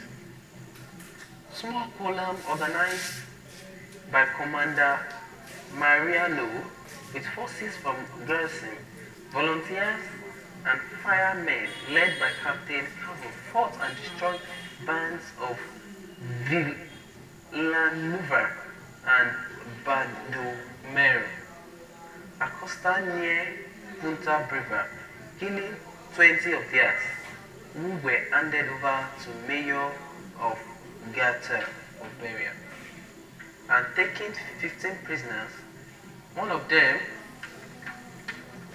wounded. We assume there are many wounded among them. One of ours suffered critical wounds. Some suffered slight bruises and wounds. Wheeler. What is the difference between Wheeler's dispatch and that of Colonel Javiano detailing the victories of Major Paris Chamon? Only that Wheeler's mentioned one wounded soldier in his ranks. Vavilio mentions two. Wheeler speaks of one wounded man and 15 prisoners in the enemy's ranks. Vavilio records neither wounded men nor prisoners. I just admire the courage of the soldiers who died bravely. I also admire the officers who bore themselves with dignity and did not drench their hands in this blood. Many of the survivors owe their lives to the commendable conduct of officers like Lieutenant Saria, Lieutenant Campa, Captain Samayo, and others who were true gentlemen in their treatment of the prisoners. If men like this had not partially saved the name of the armed forces, it would be more honorable today to wear a dish rag and to wear the army and uniform. For my dead comrades, I hold no vengeance, since their lives were priceless.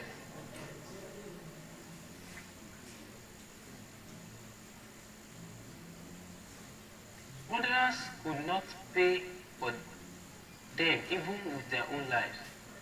It is not by blood that we may redeem the lives of those who died for their country. The happiness of their people is the only tribute worthy them. What is more, my comrade, are neither good nor forgotten. They live today more than ever, and their mothers will view the dismay of victorious spirit in their idea rise from this cause. Let the apostles speak for me. There is a limit to the tears we can shed at the graveside of the dead. Such limit is the infinite love for the homeland and its glory.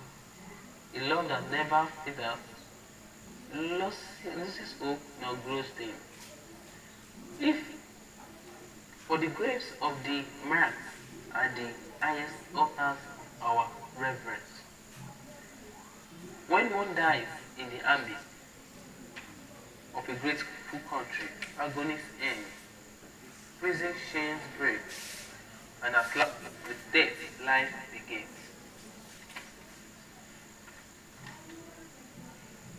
Upon this point, I have confined myself almost exclusively to relating events, since I am well aware that I am before a court convened to judge me. I will now demonstrate that all legal right was on my side alone, and that the verdict imposed on my comrade, the verdict now being sought against me, has no justification in reason, in social morality, or in terms of true justice. I wish to be deeply respected in the honorable judges, and I am grateful that you find the frankness of my appeal no animosity towards you. My judgment is meant simply to demonstrate a false and erroneous position the judicial power has adopted in the present situation. To a certain event, such court is nothing more than a clunk in the wheel of the system.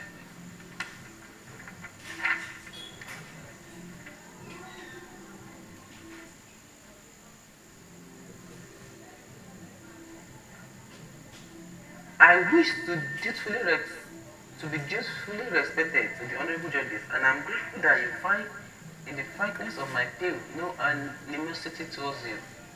My argument is simply to demonstrate that a false and erroneous position the judicial power has adopted in the present situation. To a certain extent, each court is nothing more than a clunk in the wheel of the system, and therefore must move along the course determined by the vehicle. Although this by no means justify any individual acting against his principles, I know very well that the oligarchy bears most of the blame. The oligarchy, without defined protest, objectively yields to dictates of the officer and the betrayer their country by renouncing the autonomy and the judicial power. Autonomy of the judicial power. Men who constitute noble exemptions have attempted to mend the system marked honor with their individual decisions. But this gesture of the gesture of this minority have been of little consequence, drawn as they were by obsequious and firm majority. This fatalism, however, will not stop me from speaking the truth and support my cause. My appearance before this court may be a pure first in order to give a semblance of legality to arbitrary decision, but I am determined to wedge apart with a firm hand the infamous veil that hides so much shamelessness. It is curious the very man who have brought me here to be judged and condemned, they have never urged a single decision of this court. Since this trial may, as you said, be the most important trial since we achieved our national sovereignty, what I say here will perhaps be lost in silence, which the dictatorship have tried to impose on me. But posterity will often turn its eyes to what you do here. Remember that today you are judging an accused man, but that you yourself will be judged not once, but many times, as often as these days are permitted.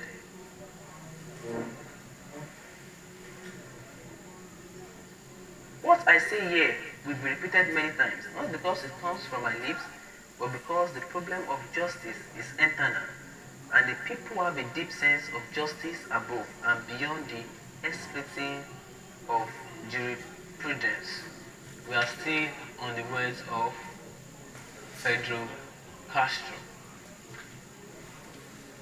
The people were simple but implacable logic, in conflict with all that is absurd and contradictory. Furthermore, if there is in this world a people that utterly abhors favoritism and inequality, it is the Cuban people. To them, justice is symbolized by a maiden with a scale and a sword in their hand. Should she cover before one group and precisely weld that sword against another group, then to the people of Cuba, the maiden of justice will seem nothing but a prostitute brandishing a dagger. My logic is the simple logic of the people. Let me tell you a story. Once upon a time, there was a republic, and it had its constitutions, its laws, its freedoms, a president, a congress, and court of law. Everyone should assemble, associate, speak, and write with complete freedom.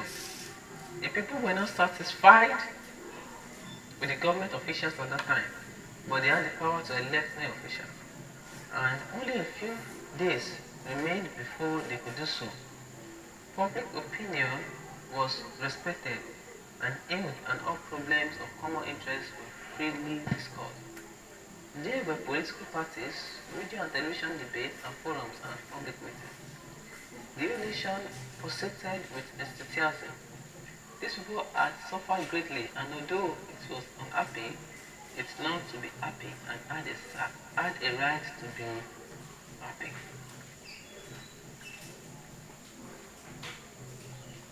They felt confident that no one would dare commit the crime of violating the democratic institution. They wanted a change for the better, aspire to progress. They saw all this at hand, and their hope was in the future. Poor country. One morning, the citizen woke up dismayed. Under the cover of night, while people slept, the ghosts of the past had conspired and had seized the citizenry by its hand, its feet, and its neck. That group, whose crowns were familiar, whose jaws, whose dead stealing centuries, whose boots, no, it was no nightmare. It was a sad and terrible reality. A man named Fulgencio Batista had just perpetrated the appalling crime that no one had expected. Then a humble citizen of that people, citizen who wished to believe in the laws of the republic, in the integrity of the judges, whom he had seen defend their fury against the underprivileged, searched through a social defense code to see what punishment society prescribed for the author of such a coup, and he discovered the whosoever perpetrates any deed destined through violence means directly to change in whole or a part of the constitution of the state or a form of the established government shall incur a sentence of 6 to 10 years imprisonment. The sentence of 3 to 10 years imprisonment will be imposed on authors who, in an act directed to promote an armed uprising against the constitutional powers of the state. The sentence increases from 5 to 20 years if the resolution is carried out. Whosoever shall perpetrate an act with the specific purpose of preventing, in whole or part, even temporarily, the Senate, House of Representatives, the President, or the Supreme Court from exercising its constitutional functions will incur a sentence of from 6 to 10 years imprisonment. Whosoever shall attempt to embed or tamper with the normal course of the general elections will incur a sentence of from 4 to 8 years imprisonment. Whosoever shall introduce, publish, propagate, or try to enforce a Cuban instruction order or decree that tend to promote the unobservance of law in force will incur a sentence of from 2 to 6 years imprisonment. Whosoever shall assume command of troops, posts, fortresses, military camps, towns, and worship of military camps without the authority to do so or without express government orders will incur a sentence of from 5 to 10 years imprisonment.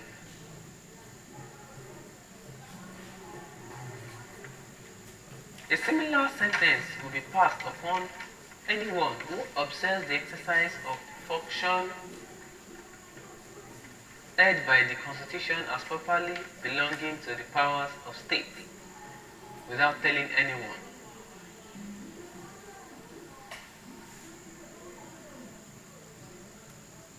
Code in one hand and a deposition in the other, that citizen went to the old city building, that old building which housed the court competence and other obligation, to bring cause against and punish those responsible for these deeds.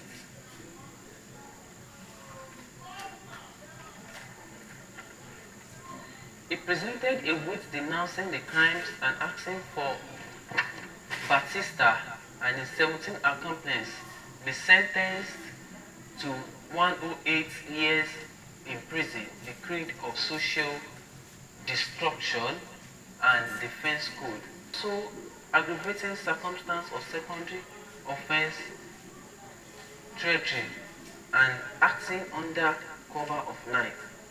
Days and months passed. What a disappointment. The accused remained unmolested. He rode up down the country like a great lord.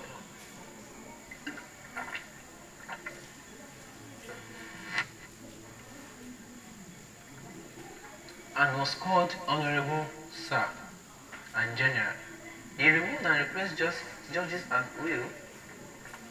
The very day the court opened, the criminal occupied the seat of honor in the midst of our august and honorable pinnacles of justice.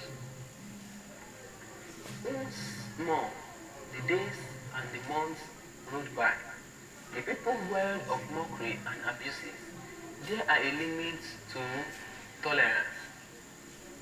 The struggle began against this man who, disregarding the law, who had used power by the use of violence against the will of the people, who was guilty of aggression against the established law, and tortured murders, imprisoned and persecuted those who had taken up the struggle to defend the law and to restore freedom to the people.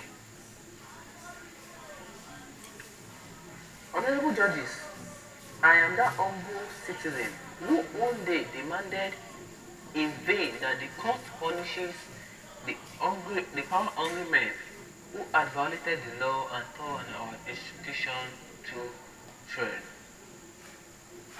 Now that it is I who am accused of attempting to overthrow the illegal regime and to restore the legitimate constitution of the Republic, I am held incommunicado for 76 days and denied the right to speak to anyone, even to my son, between two heavy machine guns. I am led through the city. I am transferred to this hospital to be tried secretly with the greatest severity. The prosecutor, with the code in his hand, solemnly demands I am sentenced to 26 years in prison. He will answer that on the former occasion the court failed to act because force prevented them from doing so. Well then, compare this time, force will compel you to condemn me. The first time you are able to punish the guilty, now you'll be condemned to punish the innocent.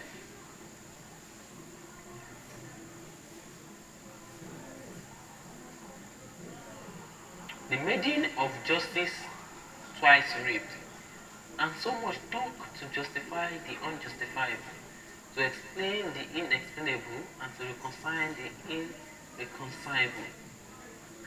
The regime has reached the point of asserting that might makes right. Is the supreme law of the land. In other words, that using tanks and soldiers to take over the presidential palace, the national treasury, and other government offices, and any guns at the act of the people entitles them to govern the people. This same argument the Nazis used when they occupied the countries of Europe and installed their puppet government. I actually believe revolution to be the source of legal right, but the natural armed assault of March 10th could never be considered a revolution.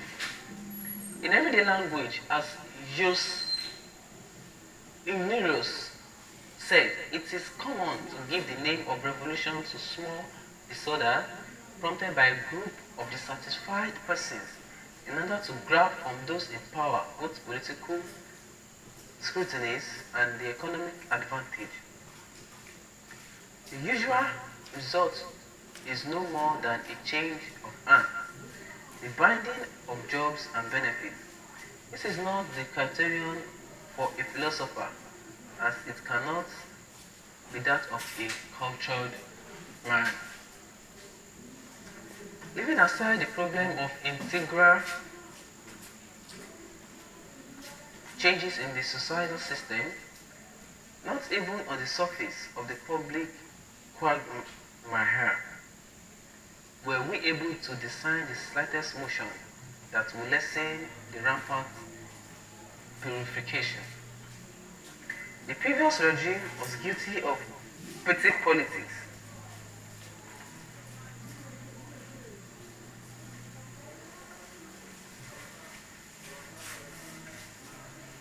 Theft, pillage, and disrespect for human rights.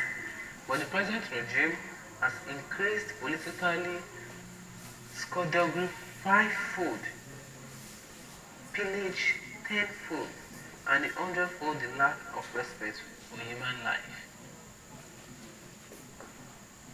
It was known that Barigura had purged and murdered, that he was a millionaire, that he owned in Havana a investment house in foreign companies, fabulous accounts in American funds, that agreed to divert settlement to the tune of 18 million pesos, that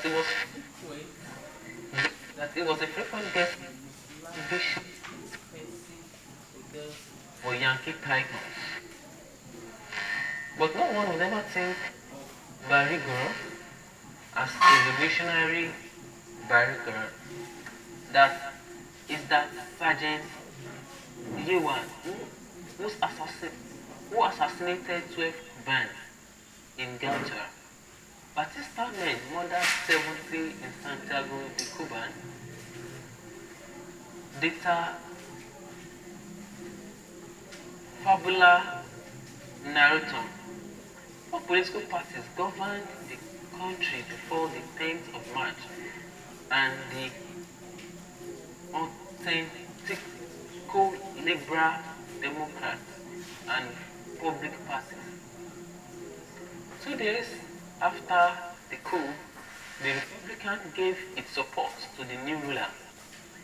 A year had not yet passed before the Liberal and Democratic parties were again in power. Batista did not restore the constitution, but did not restore civil liberties, did not restore Congress, did not restore universal suffrage, did not restore in the last analysis any of the uprooted democratic institutions, but it did restore Vadija, Gauss, Savito, Grisa Ramos, Anaya Murillo, and the top anarchy of the traditional government parties, the most corrupt, rapacious, reactionary, and anti-deviant elements in Cuban politics. So went the revolution of Barigula. Lacking even the most elementary and revolutionary context, Batista regime represents in every respect a 20-year regression for Cuba. Batista regime, from the humble classes which are suffering hunger and misery. Meanwhile, the dictatorship has laid waste the nation with commotion, ineptitude, and anguish. Now engages the most loathsome forms of ruthless policies. Contain formula after formula to perpetuate itself in power.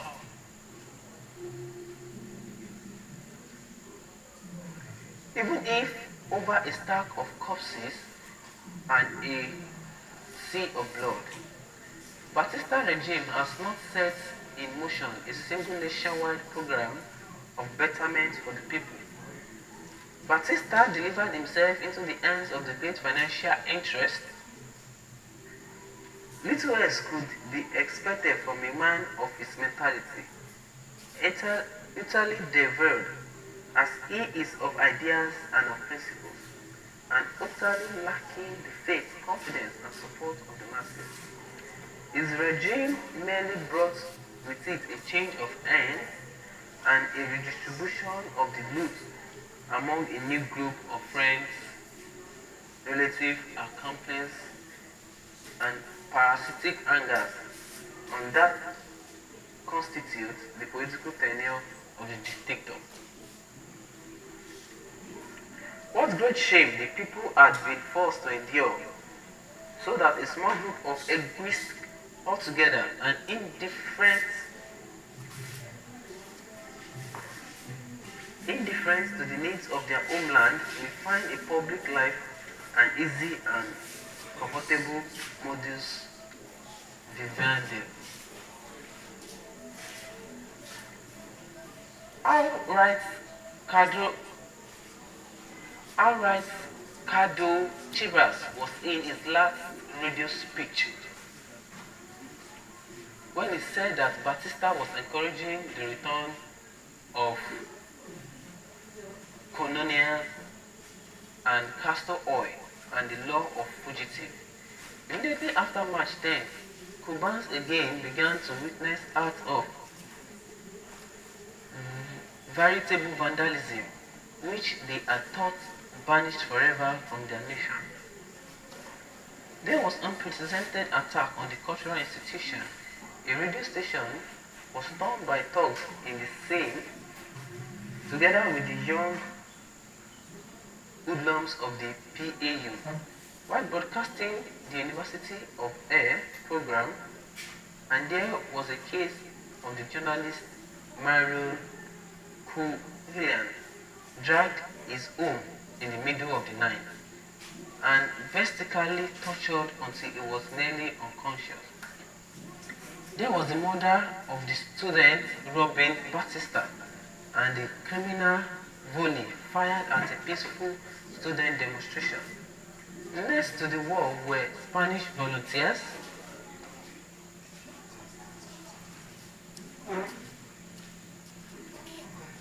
There was the murder of student Ruben Batista and the criminal bully fired at the peaceful student demonstration next to the wall, where Spanish volunteers shot the medical student in 1871. And many cases such as that of Dr. Garcia Bancina, where right in the courtrooms, men have coughed up blood because of the barbaric torture practiced upon them by the repressive security forces. I will not emulate the hundreds of cases where groups of citizens have been brutally clubbed, men, women, children, and the aged. All of these were being done before July 26. Since then, everyone knows, even Cardinal Ortega himself was not spared such treatment. Everyone knows he was a victim of repressive agents. According to the official story, he fell prey to a band of thieves. For once, the regime told the truth. For what else is this regime? People have just contemplated with honor the case of the journalist who was kidnapped and subjected to torture by fire for 20 days. Each new case brings forth evidence of unearned effrontery, of immense hypocrisy, the cowardice of those who took responsibility and invariably blame the enemies of the regime. Governmental tactics, enviable only by the worst gangster mobs, even the Nazi criminals were never so cowardly. Hitler assumed responsibility for the massacre of June 30, 1934, stating that for 24 hours he himself had been the German Supreme Court of this dictatorship, which defies all comparison because of its business.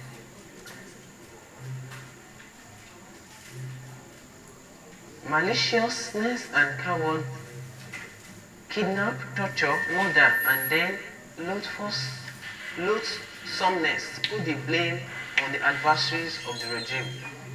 Typically, tactics of Sergeant Barrigo. Not once, in many cases, I have mentioned honorable judges have the agents responsible for these crimes being brought to court to be tried of death. How this is not to be the regime of public order, peace, and respect for human life. I have related all in order to act. Can this affair be called a revolution, capable of formulating law and establishing rights? Or is it not legitimate to struggle against this regime?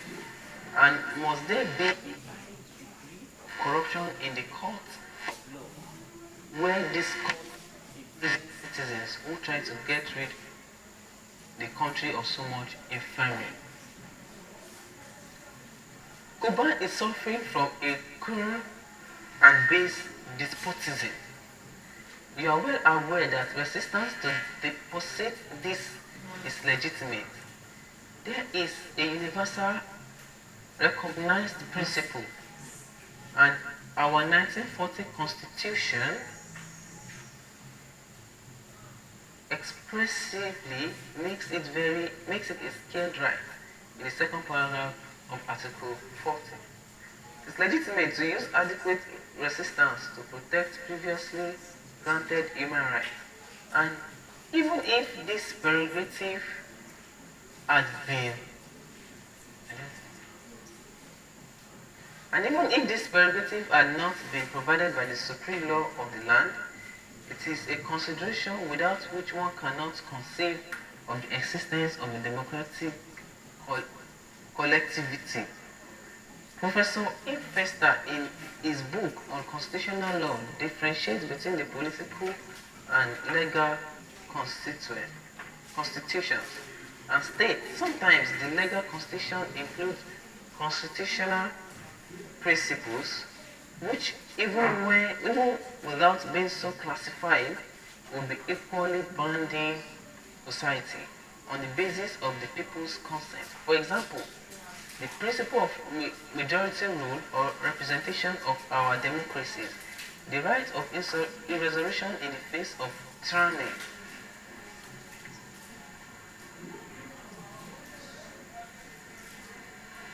is one, and whether or not it be included in legal constitution, democratic society. The presentation of such a case is the High Court is one of the most interesting problems of general law. Digot has said in his treatise on constitutional law, if an resolution fails, no court will dare to rule that this unsuccessful resolution was technically no conspiracy, no transgression against the security of the state, no fault of being tyrannical, is legitimate. But please take note, this court does not state the court ought not to rule. It says no court will declare to rule. More explicitly, it means that no court will dare that to act under a tyranny. If courageous and loves its duty, then yes, it will dare. Recently, there have been a loud controversy concerning the 1940 Constitution. The Court of Social and Constitutional Rights ruled against it in favor of the so-called statutes. Nevertheless, the honorable judges, I maintain that in 1940, Constitution is still in force. My statement may seem absurd and extra to you, but do not be surprised. It is I who am astonished that a court of law would have attempted to deal a death blow to legitimate constitution of the republic. Adhering strictly to fact, truth, and reason, as I have done all along, I will prove that I have just stated. Court of Social and Constitutional Rights are instituted according to Article 172 of the 1940 Constitution. The Supplementary Act of May 31, 1974. These laws, in virtue of the courts are granted it insofar as problems of the unconstitutionally are concerned and clearly defined area of legal competence. To rule in all matters of appeals, claiming the unconstitutionality of legal decrees, deny, restrict, or adulterate the constitutional rights and privileges, or that jeopardize the operation of the state. Article 194 established very clearly the following. All judges and courts are under the obligation to conflict between constitution and the existing laws in accordance with the principle that the former shall always prevail over the latter. Therefore, according to the laws that created it, the Court of Social and Constitutional Rights should always rule in favor of the Constitution. When this court caused the statutes to prevail above, the Constitution of the Republic, it completely overstepped its boundaries and it established field of competence. thereby rendering a decision which is legally null and void. Furthermore, the decision itself is absurd, and absurdities have no validity in law, nor in fact, not even from metaphysical.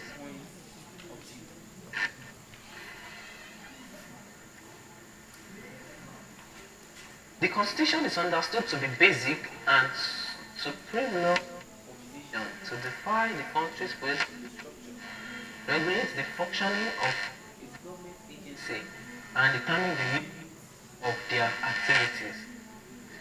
It must be stable, enduring, and to a certain extent inflexible. The status fulfilled none of these qualifications to begin with, and the harbor a monstrous, shameless, and barren contradiction in regard to the most vital aspect of all integration of the republic structure and the principle of national sovereignty. Article 1 reads, Cuba is a sovereign and independent state constituted as a democratic republic.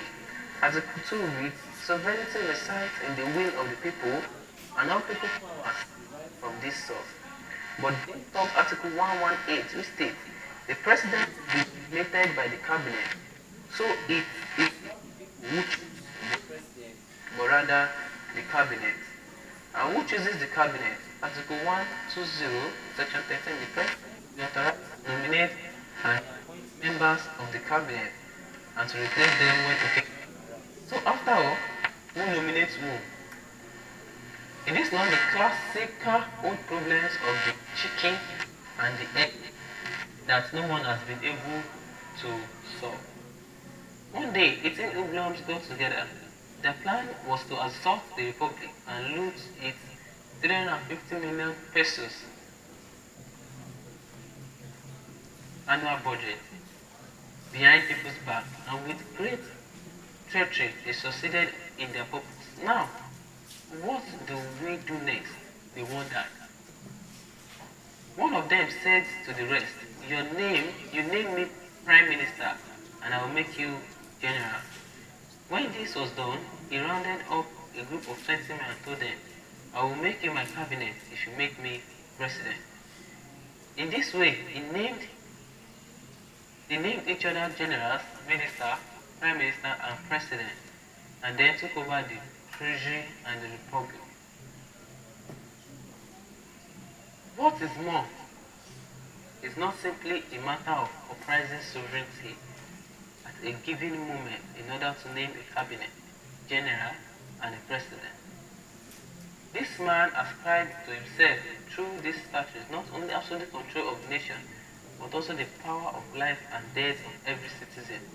Control, in fact, over the existence of the nation. Because of this, I maintain that the only position of the court on social and constitutional rights is not only treacherous, vile, cowardly, and repugnant, but also absurd. The statutes contained an article which has not received much attention, but gives us the key to this situation, and is one from those which we shall derive distinctive conclusions.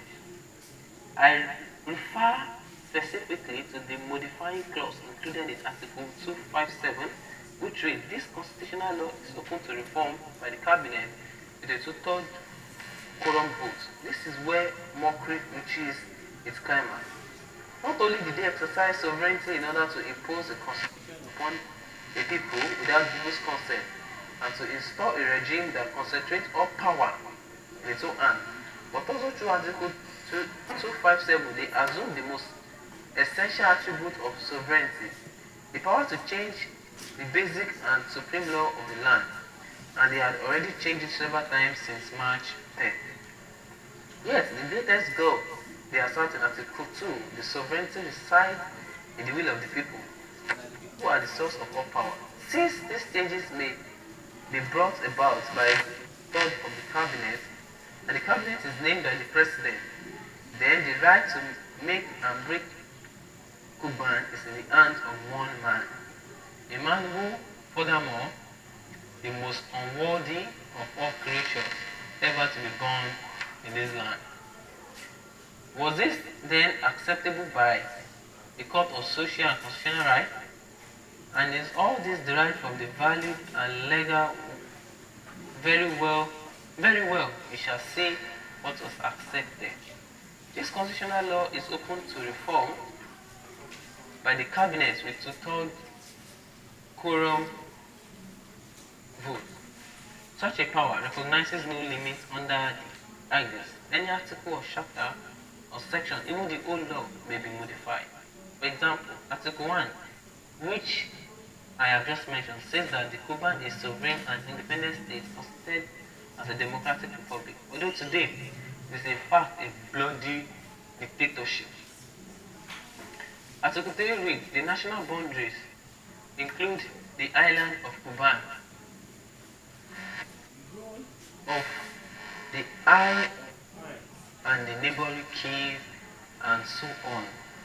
Batista and the cabinet, under the provision of Article 257, can modify all these articles. They can say that Cuban is no longer a republic, but a hereditary monarchy, and Batista can anoint himself king. He can expand the national territory and sell a province to a foreign country as an appellate. He may suspend the right to life itself, like under the decapitalization of newborn children. It would be legal, and you would have to incarcerate all those who oppose it, just as we now intend to do. I have fourth extreme examples to show how sad and humiliating our present situation is. To think that all this absolute power are in the hands of men truly capable of selling our country along with its citizens.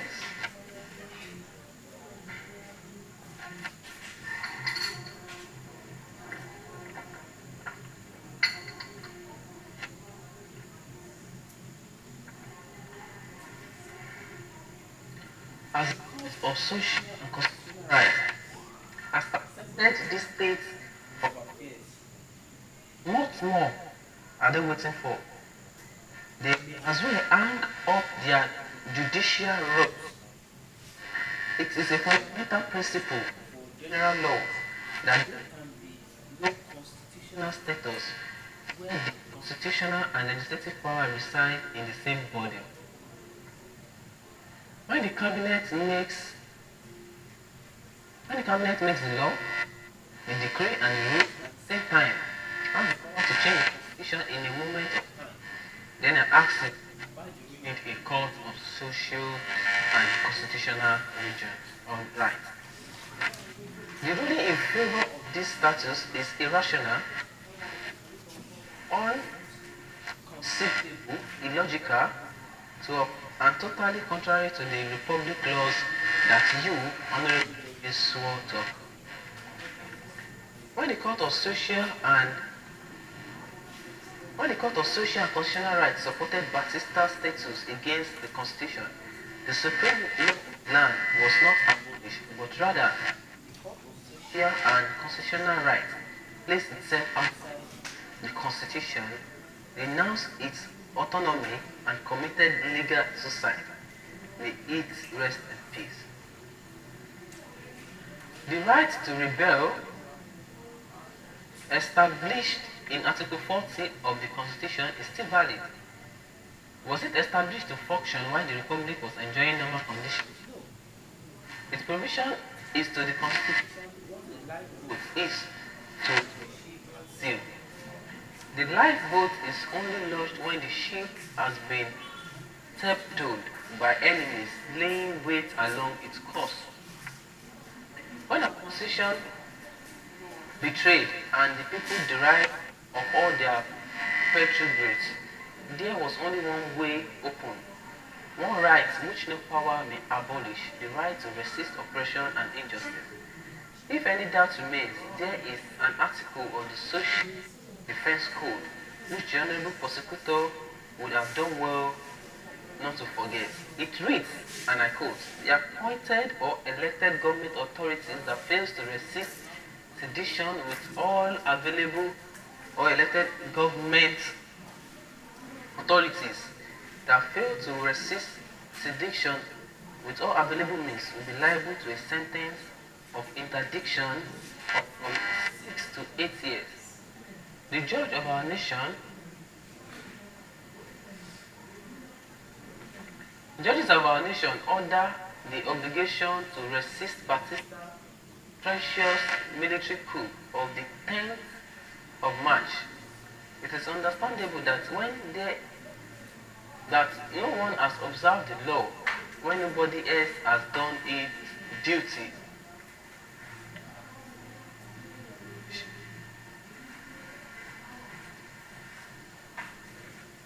It will not be able to deny that the regime forced upon the nation is unworthy of Cuban's history. In his books, The Spirit of Laws, which the tradition of the modern division of governmental power, Montesquieu makes a distinction between three types of government according to their basic nature. The republican form, wherein the whole people or a portion thereof as sovereign power. The monarchical forms, where only one man governs, but in accordance with fixed and well-defined laws. And the despotic, where one man, without regard for law and rules, acts as it pleases. But you can think that when a government goes into tyranny that violates the law, its are released from obligations to obey its disciples. Philip Marlton upholds the right of resistance when government becomes despotic. Thus far, I have mentioned examples of antiquity from the Middle Ages and from the beginnings of our times. I have selected these examples from writers of all creed.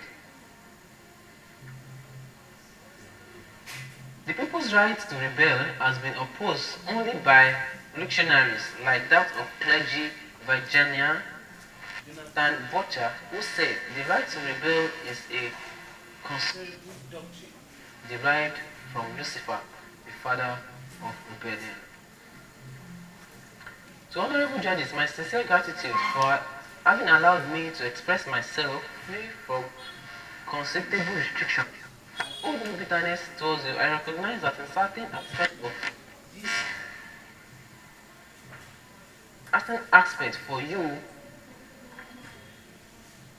this you have been human, and I know that the chief judge of this court, a man of impeccable private life, cannot disguise his real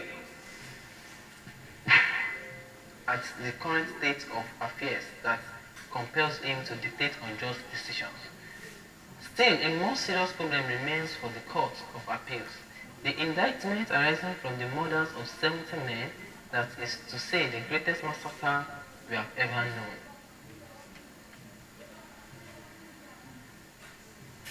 I know that imprisonment will be harder for me than it has ever been for anyone. Cowardly threats and idiot, but I do not fear prison. I do not fear the fiery military who took the lives of 70 of my comrades. Condemn me, it doesn't matter. History will absolve me. With that, we come to the end of Fidel Castro's speech. History will absolve me. From this speech, there are various valuable lessons that can be learned. The courage to face adversity. Fidel Castro's unwavering determination to defend his actions and belief in an hostile cultural environment reflects the importance of courage and conviction. He believed in his actions, he believed in his cause, and he was courageous to face the adversary. The power of persuasive rhetorics. We can say that the speech was a very lengthy one, and this was just Fidel Castro wanted to create an opportunity to persuade the judges. All his attempt was to create a mood from one direction to another, just sway the judges to his side. That what he did was a rebellious act. It was an act of um, rebellion to revolt against the government. But he had to persuade using several rhetorics to pass his message, to be on the side of, of convincing the public and the court that it was done out of a just motive. Addressing social injustice. Castro's speech eliminates the injustice and inequalities present in Cuban society at that time. Despite his revolutionary fervor, Castro emphasized the importance of bringing about change through peaceful means. Another lesson they can learn is that throughout the speech, Castro paints a vivid picture of his vision for a liberated Cuba. One characterized by a society, by social justice, opportunity, and prosperity for all. This demonstrates the importance of having a clear and compelling vision. While he was condemning the activity of the present government that he was trying to revoke, he was also giving his own plans to make things better. Castro impassioned defense, even in the face of possible sentences, exemplifies the readiness and determination required to pursue a cause that is greater than oneself. It serves as a reminder of the strength of the human spirit in pursuit of justice and freedom. Understanding historic context, Castro reference to historic events and the struggle for Cuban independence underscores the importance of understanding the context in which societal and political issues arise. Learning from history allows us to conceptualize current challenges and make informed decisions for a better future. The unending impact of great speeches, history will absorb me, is a testament to the lasting impact of great speeches. Decades later, its words continues to inspire and resonate with people around the world, illustrating the power of words to shape history and galvanize movements for change. In today's modern world, Fidel Castro history we absorb this speech offers relevant call to action, encouraging us to stand up against injustice. We should stand up against injustice. Just as Castro confronted the injustice in his time, we should also identify and address social, economic, and political inequalities that are persistent in our society. We do not need to revolt against the government, but we should stand up and let our voice be heard. We should embrace peaceful activism. Castro's commitment to bringing about change through activism reminds us of the power of non-violent activism. Pursue a vision for a just and equitable society. Castro's vision for a liberated Cuba, characterized by social justice, challenging us to be a better person and country. Let us work collectively to create societies where all individuals can thrive, regardless of their background or circumstance. Understand historical context. Learning from history enables us to conceptualize current challenges and make informed decisions. Let us study the past, draw lessons from both successes and mistakes to inform our actions and policies in the present. Castro's relentlessness in the face of adversity reminds us that achieving meaningful change often requires persistence. Castro's eloquent and persuasive speech demonstrate the importance Communication. Let us enhance the power of words to articulate our ideas, inspire others, and build support for important causes. Strive for a more inclusive future. Castro called for a liberated Cuba represents a vision of a more inclusive society. Let us actively work together, dismantling barriers that hinder progress and inclusivity, ensuring that all individuals have equal opportunities to succeed and contribute. Enhancing the enduring impact of great speeches. Cultural speech has a lasting impact in history.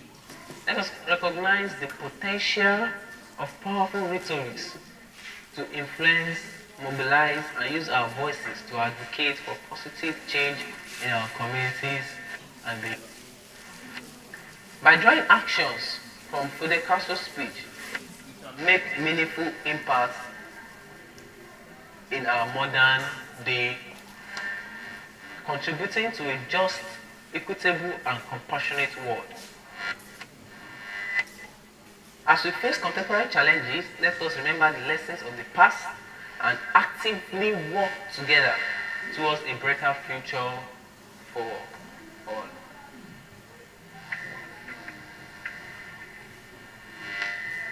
With that, we have come to the end of Fidel Castro's speech, History Will Absolve Me. The speech was a very lengthy one that contained a lot of rhetorics, and it was aimed to convince the judiciary of his actions. Do you have questions or contributions to Federal history? Do you have questions?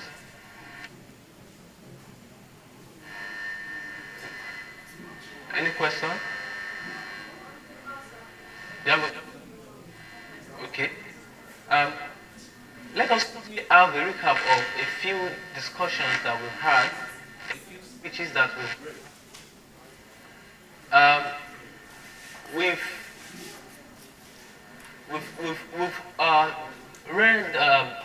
we've revisited the words of President Olusegun Obasanjo when it addressed on the topic Nigeria yesterday, Nigeria today, and Nigeria tomorrow. In his messages and speech, he addressed essentially the issue of corruption in Nigeria, especially in the National Assembly and the judiciary. He said for us to have a better Nigeria in the future, that is tomorrow, we need to address the past. We need to look at the problems that we are facing in the past. And if these problems are not being addressed, it will be difficult to have the tomorrow that we desire. And the most prominent issue was the issue of corruption and inaccountability of our the National Assembly and the judiciary. Before then, too, we discussed about Ali Salif, the president whose major advocacy was on women and gender equality. These words resonate with us, and words that are intended to bring a positive change.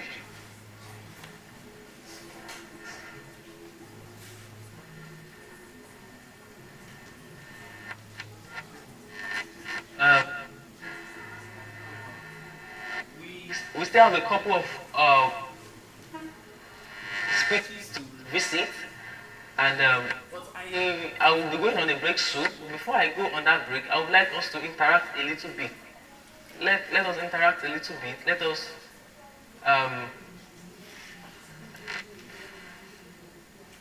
interact a little bit. Yeah, any question?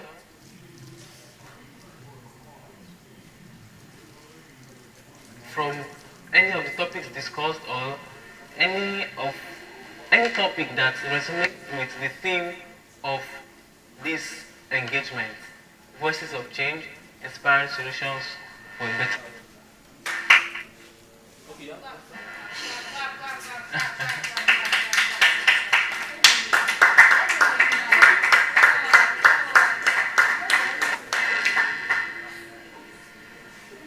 Okay.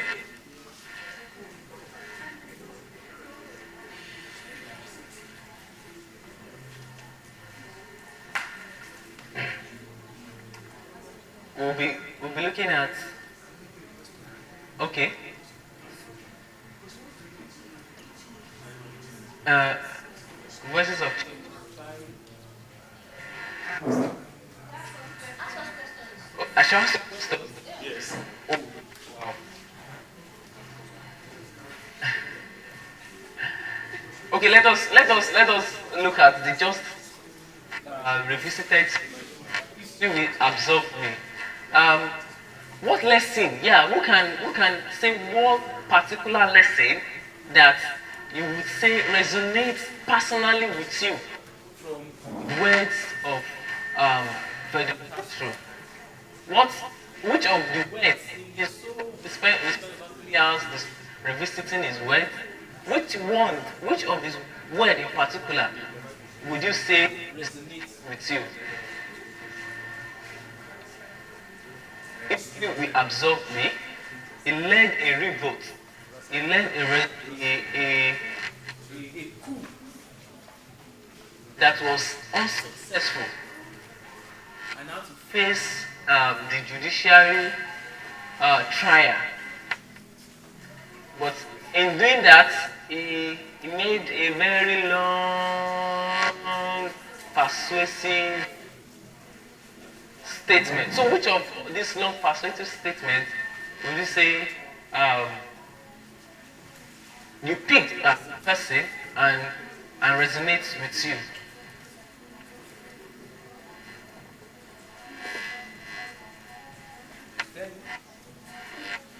How about Olusegun Obasanjo?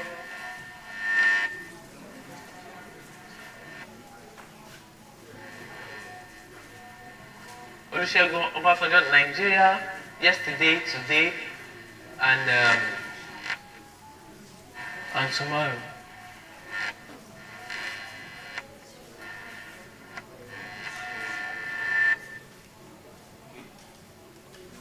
Oh.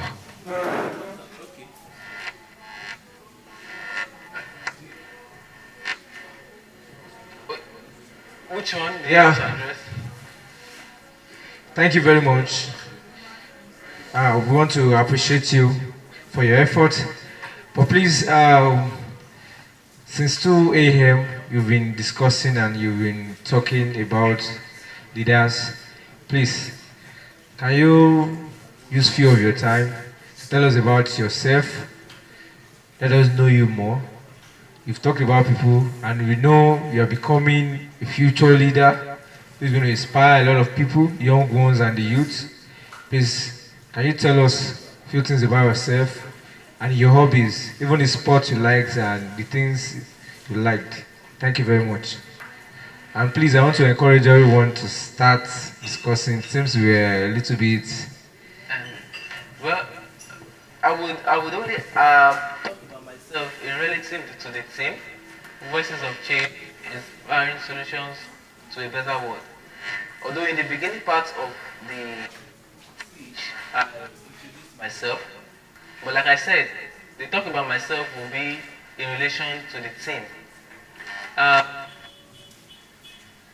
I'm Christopher Lusa, and in my journey to also be a voice for change,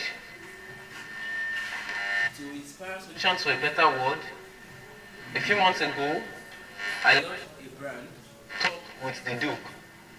And this brand has been a platform in which I personally pass my message and try to be an agent of change myself. This platform, Talk with the Duke, has been sharing, hosting different podcasts where we engage with people to address societal issues. This brand also, Talk with the Duke, had also helped me to navigate through some means of delivering messages to a larger audience on radio to ensure that we preach the message of change, the message of being an informed citizen, and also how we can um, continue our effort of advocacy. The brand is not limited to that, as periodically, like in our last month's event, we hold interactive sessions where we gather people together and we discuss pressing issues physically. So, in my own journey to inspire change, I have been doing my very little best, and that is also what has brought me up to this stage. I want to use the words of people from the past. I want us to draw out lessons from them. There is no island of knowledge. If we bring out the words of over 150 to 200 people, we will be able to pick from them and apply them in our present situations. We would remember that when we read the speech of Ellen Salif addressed to the world, she made a very critical statement concerning the issue of Ebola, that if the world had taken note of, the COVID-19 pandemic would not have so much effect. She told the world to be prepared because the Ebola crisis hit the country so hard, and they were like, so that another situation like this will not occur, the world should be prepared. But unfortunately, our words did not resonate to us. And a few years after, the COVID-19 pandemic hit us. So we are bringing out these words of these people so that we can also pick from them, apply them in our various endeavors, and also be an active change in our society.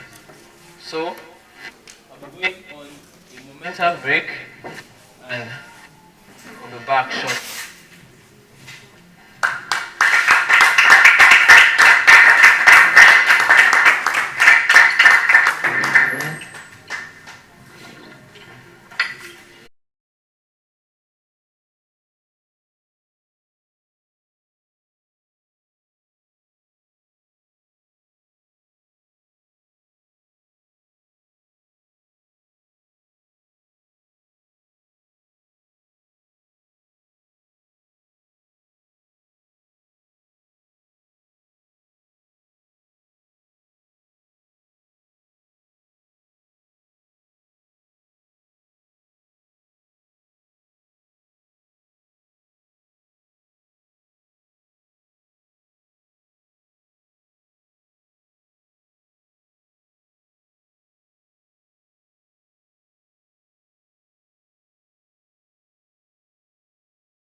J.K. Rowling.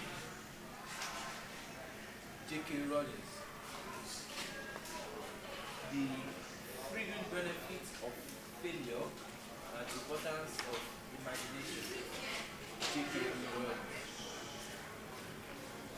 In 2008, J.K. Rowling, the renowned actor whose magical tales captured the hearts of millions, delivered a remarkable commentary at Harvard University. The speech titled The Great Benefits of Failure and the Importance of Imagination dives beyond events and wizardry and fantasy. The characteristic eloquence and wisdom. Rowling shared profound wisdom drawn from her personal experience of adversity and creative exploration. As we embark on the journey to revisit her words, we are invited to explore the transformative nature of power of failure, the vital role of imagination, and influence of empathy in shaping daily life. The source of the speech is Harvard University. The fringe benefits of failure and the importance of imagination. J.K. Going to the words. President, Party, members of the Harvard Corporation and Board of Overseas, members of the faculty, proud parents and overall graduates. The first thing I would like to say is thank you, and not only as Harvard giving me the extraordinary honor, but the seats of fair I have endured at the top of the commission address. I've made with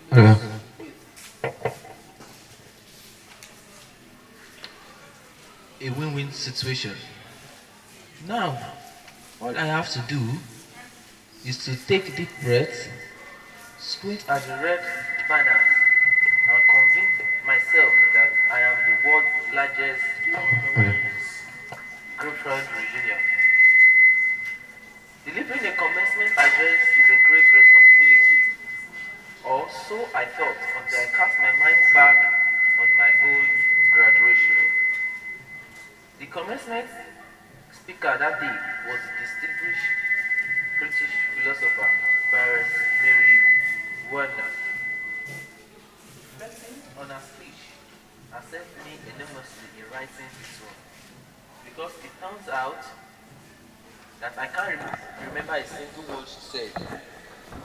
The liberating discovery enables me to proceed without any fear that I might adversely influence you to abandon promising careers in business, the law of politics, or the goody delight in becoming a Gale wizard.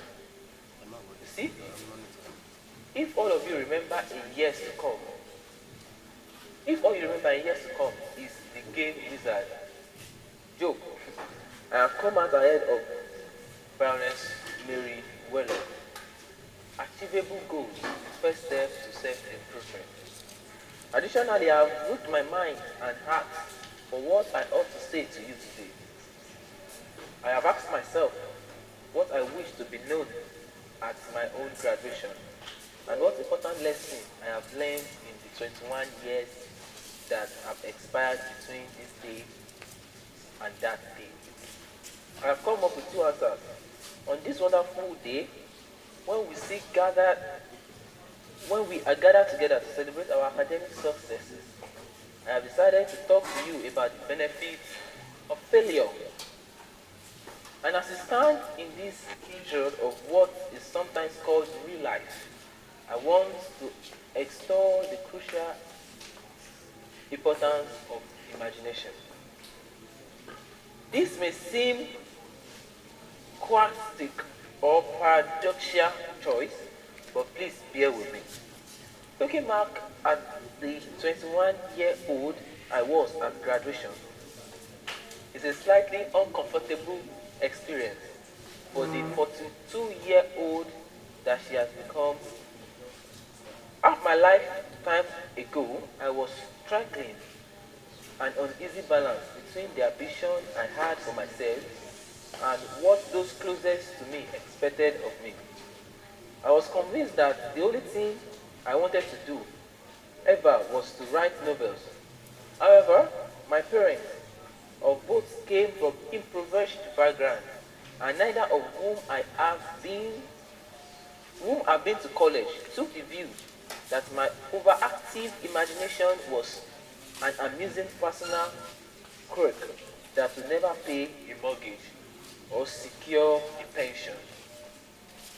I know that the irony strikes with the force of the cartoon Andy now. So they hope that I would take a vocational degree. I wanted to study English literature. A compromise was reached that in retrospect satisfied nobody. I went off to study modern languages. Hardly had my parents' car rounded the corners at the end of the road that I ditched German and scooted off down the class corridor. I cannot remember telling my parents that I was studying classics. They might well have found out for the first time on graduation day. Of all the subjects in this planet, I think they would have been hard put to name one less useful than Greek methodology when it came to securing the keys to a executive patron. I would like to make it clear in parents for their point of view. There is an expiry date on blaming your parents for steering you in the wrong direction. The moment you are not enough to take the wheel, the responsibility lies on you. What is more, I cannot criticize my parents for hoping that I would never experience poverty. They had been poor themselves, and I have since been poor. And I quite agree with them that it is not an ennobling experience. Poverty emulates, poverty entails fears and stress and sometimes depression. It means 1,000 petty humiliation and hardships, climbing out of poverty by your own effort. That is indeed something on which to pride yourself. But poverty itself is romanticized only by fools. What I feared most for myself at your age was not poverty, but failure. What I feared most was not poverty, but failure. At 21, in spite of the distinct lack of motivation at the university, where I had spent far too long at the coffee bar writing and far too little time at lectures, I had a knack for passing examinations, and that for years had been the measure of success in my life and that of my peers. I am not dull enough to suppose that because you are young, gifted, and well educated, you have never known hardship or heartbreak. Talent and intelligence get inoculated anyone, never yet inoculated anyone against the caprice of the faith, and I do not for a moment suppose that anyone here has enjoyed an existence on unruffled privilege and contentment. However, the fact that you are graduating from Harvard suggests that you are not very acquainted with failures. You might be driven by a fear of failure quite as much as desire for success. Indeed, your conception of failure might not be too far from the average person's idea of success. So high have you already flown? Ultimately, we all have to decide for ourselves what constitutes failure. But the world is quite eager to give you a set of criteria. If you elected. So I think it is fair to say that by any convention measure, the mere 7 years after my graduation day, I had failed on an epic scale. An exceptionally short-lived marriage had imploded, and I was jobless, a lone parent, and as poor as it is possible to be in the modern Britain without being homeless. The fears that my parents had for me and that I've had for myself had come to pass. And by every usual standard, I was the biggest failure I knew. Now, I was not going to stand here. I am not going to stand here and tell you that failure is fun.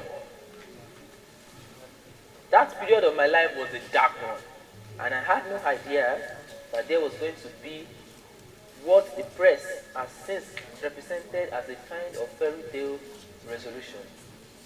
I had no idea then how far the tunnel extended. For a long time, any light in the end of it was a hope rather than a reality. So why do I talk about the benefits of failure? Simply because failure meant a stripping away of the essential. I stopped pretending to myself that I was anything other than what I was. I began to direct all my energy into finishing the only work that mattered to me. Had I really succeeded at anything else, I might never have found the determination to succeed at the one arena I truly belonged. I was set free because my greatest fear had been realized, and I was still alive. And I still had a daughter whom I adored. And I had an old typewriter and a big idea. And so rock bottom became the solid foundation of on which I rebuilt my life. You might never fail on the scale I did, but some failures in life is inevitable. It is impossible to live without failing at something, unless you live so cautiously that you might as well have not lived. In such case, you have failed by default. Failure gave me an inner security that I had never attained by passing examinations. Failure taught me things about myself that I could have learned no other way. I discovered that I had a strong will and a more discipline than I had suspected. I also found out that I had friends whose value was truly above the price of progress. The knowledge that you have emerged wiser and stronger from setback means that you are even after secure your ability to survive. You will never truly know yourself or the strength of your relationship until both have been tested by adversity. Such knowledge is a toolkit for all that is painfully won, and it has been worth more than any qualifications at ever end. So give me a time turner. I will tell my 21-year-old self that personal happiness lies in knowing that life is not a checklist of acquisition or achievement. Your qualifications, your CV are not your life. Though you will meet many people of my age and older who confuse you. Life is difficult and beyond anyone's total control. The humility to know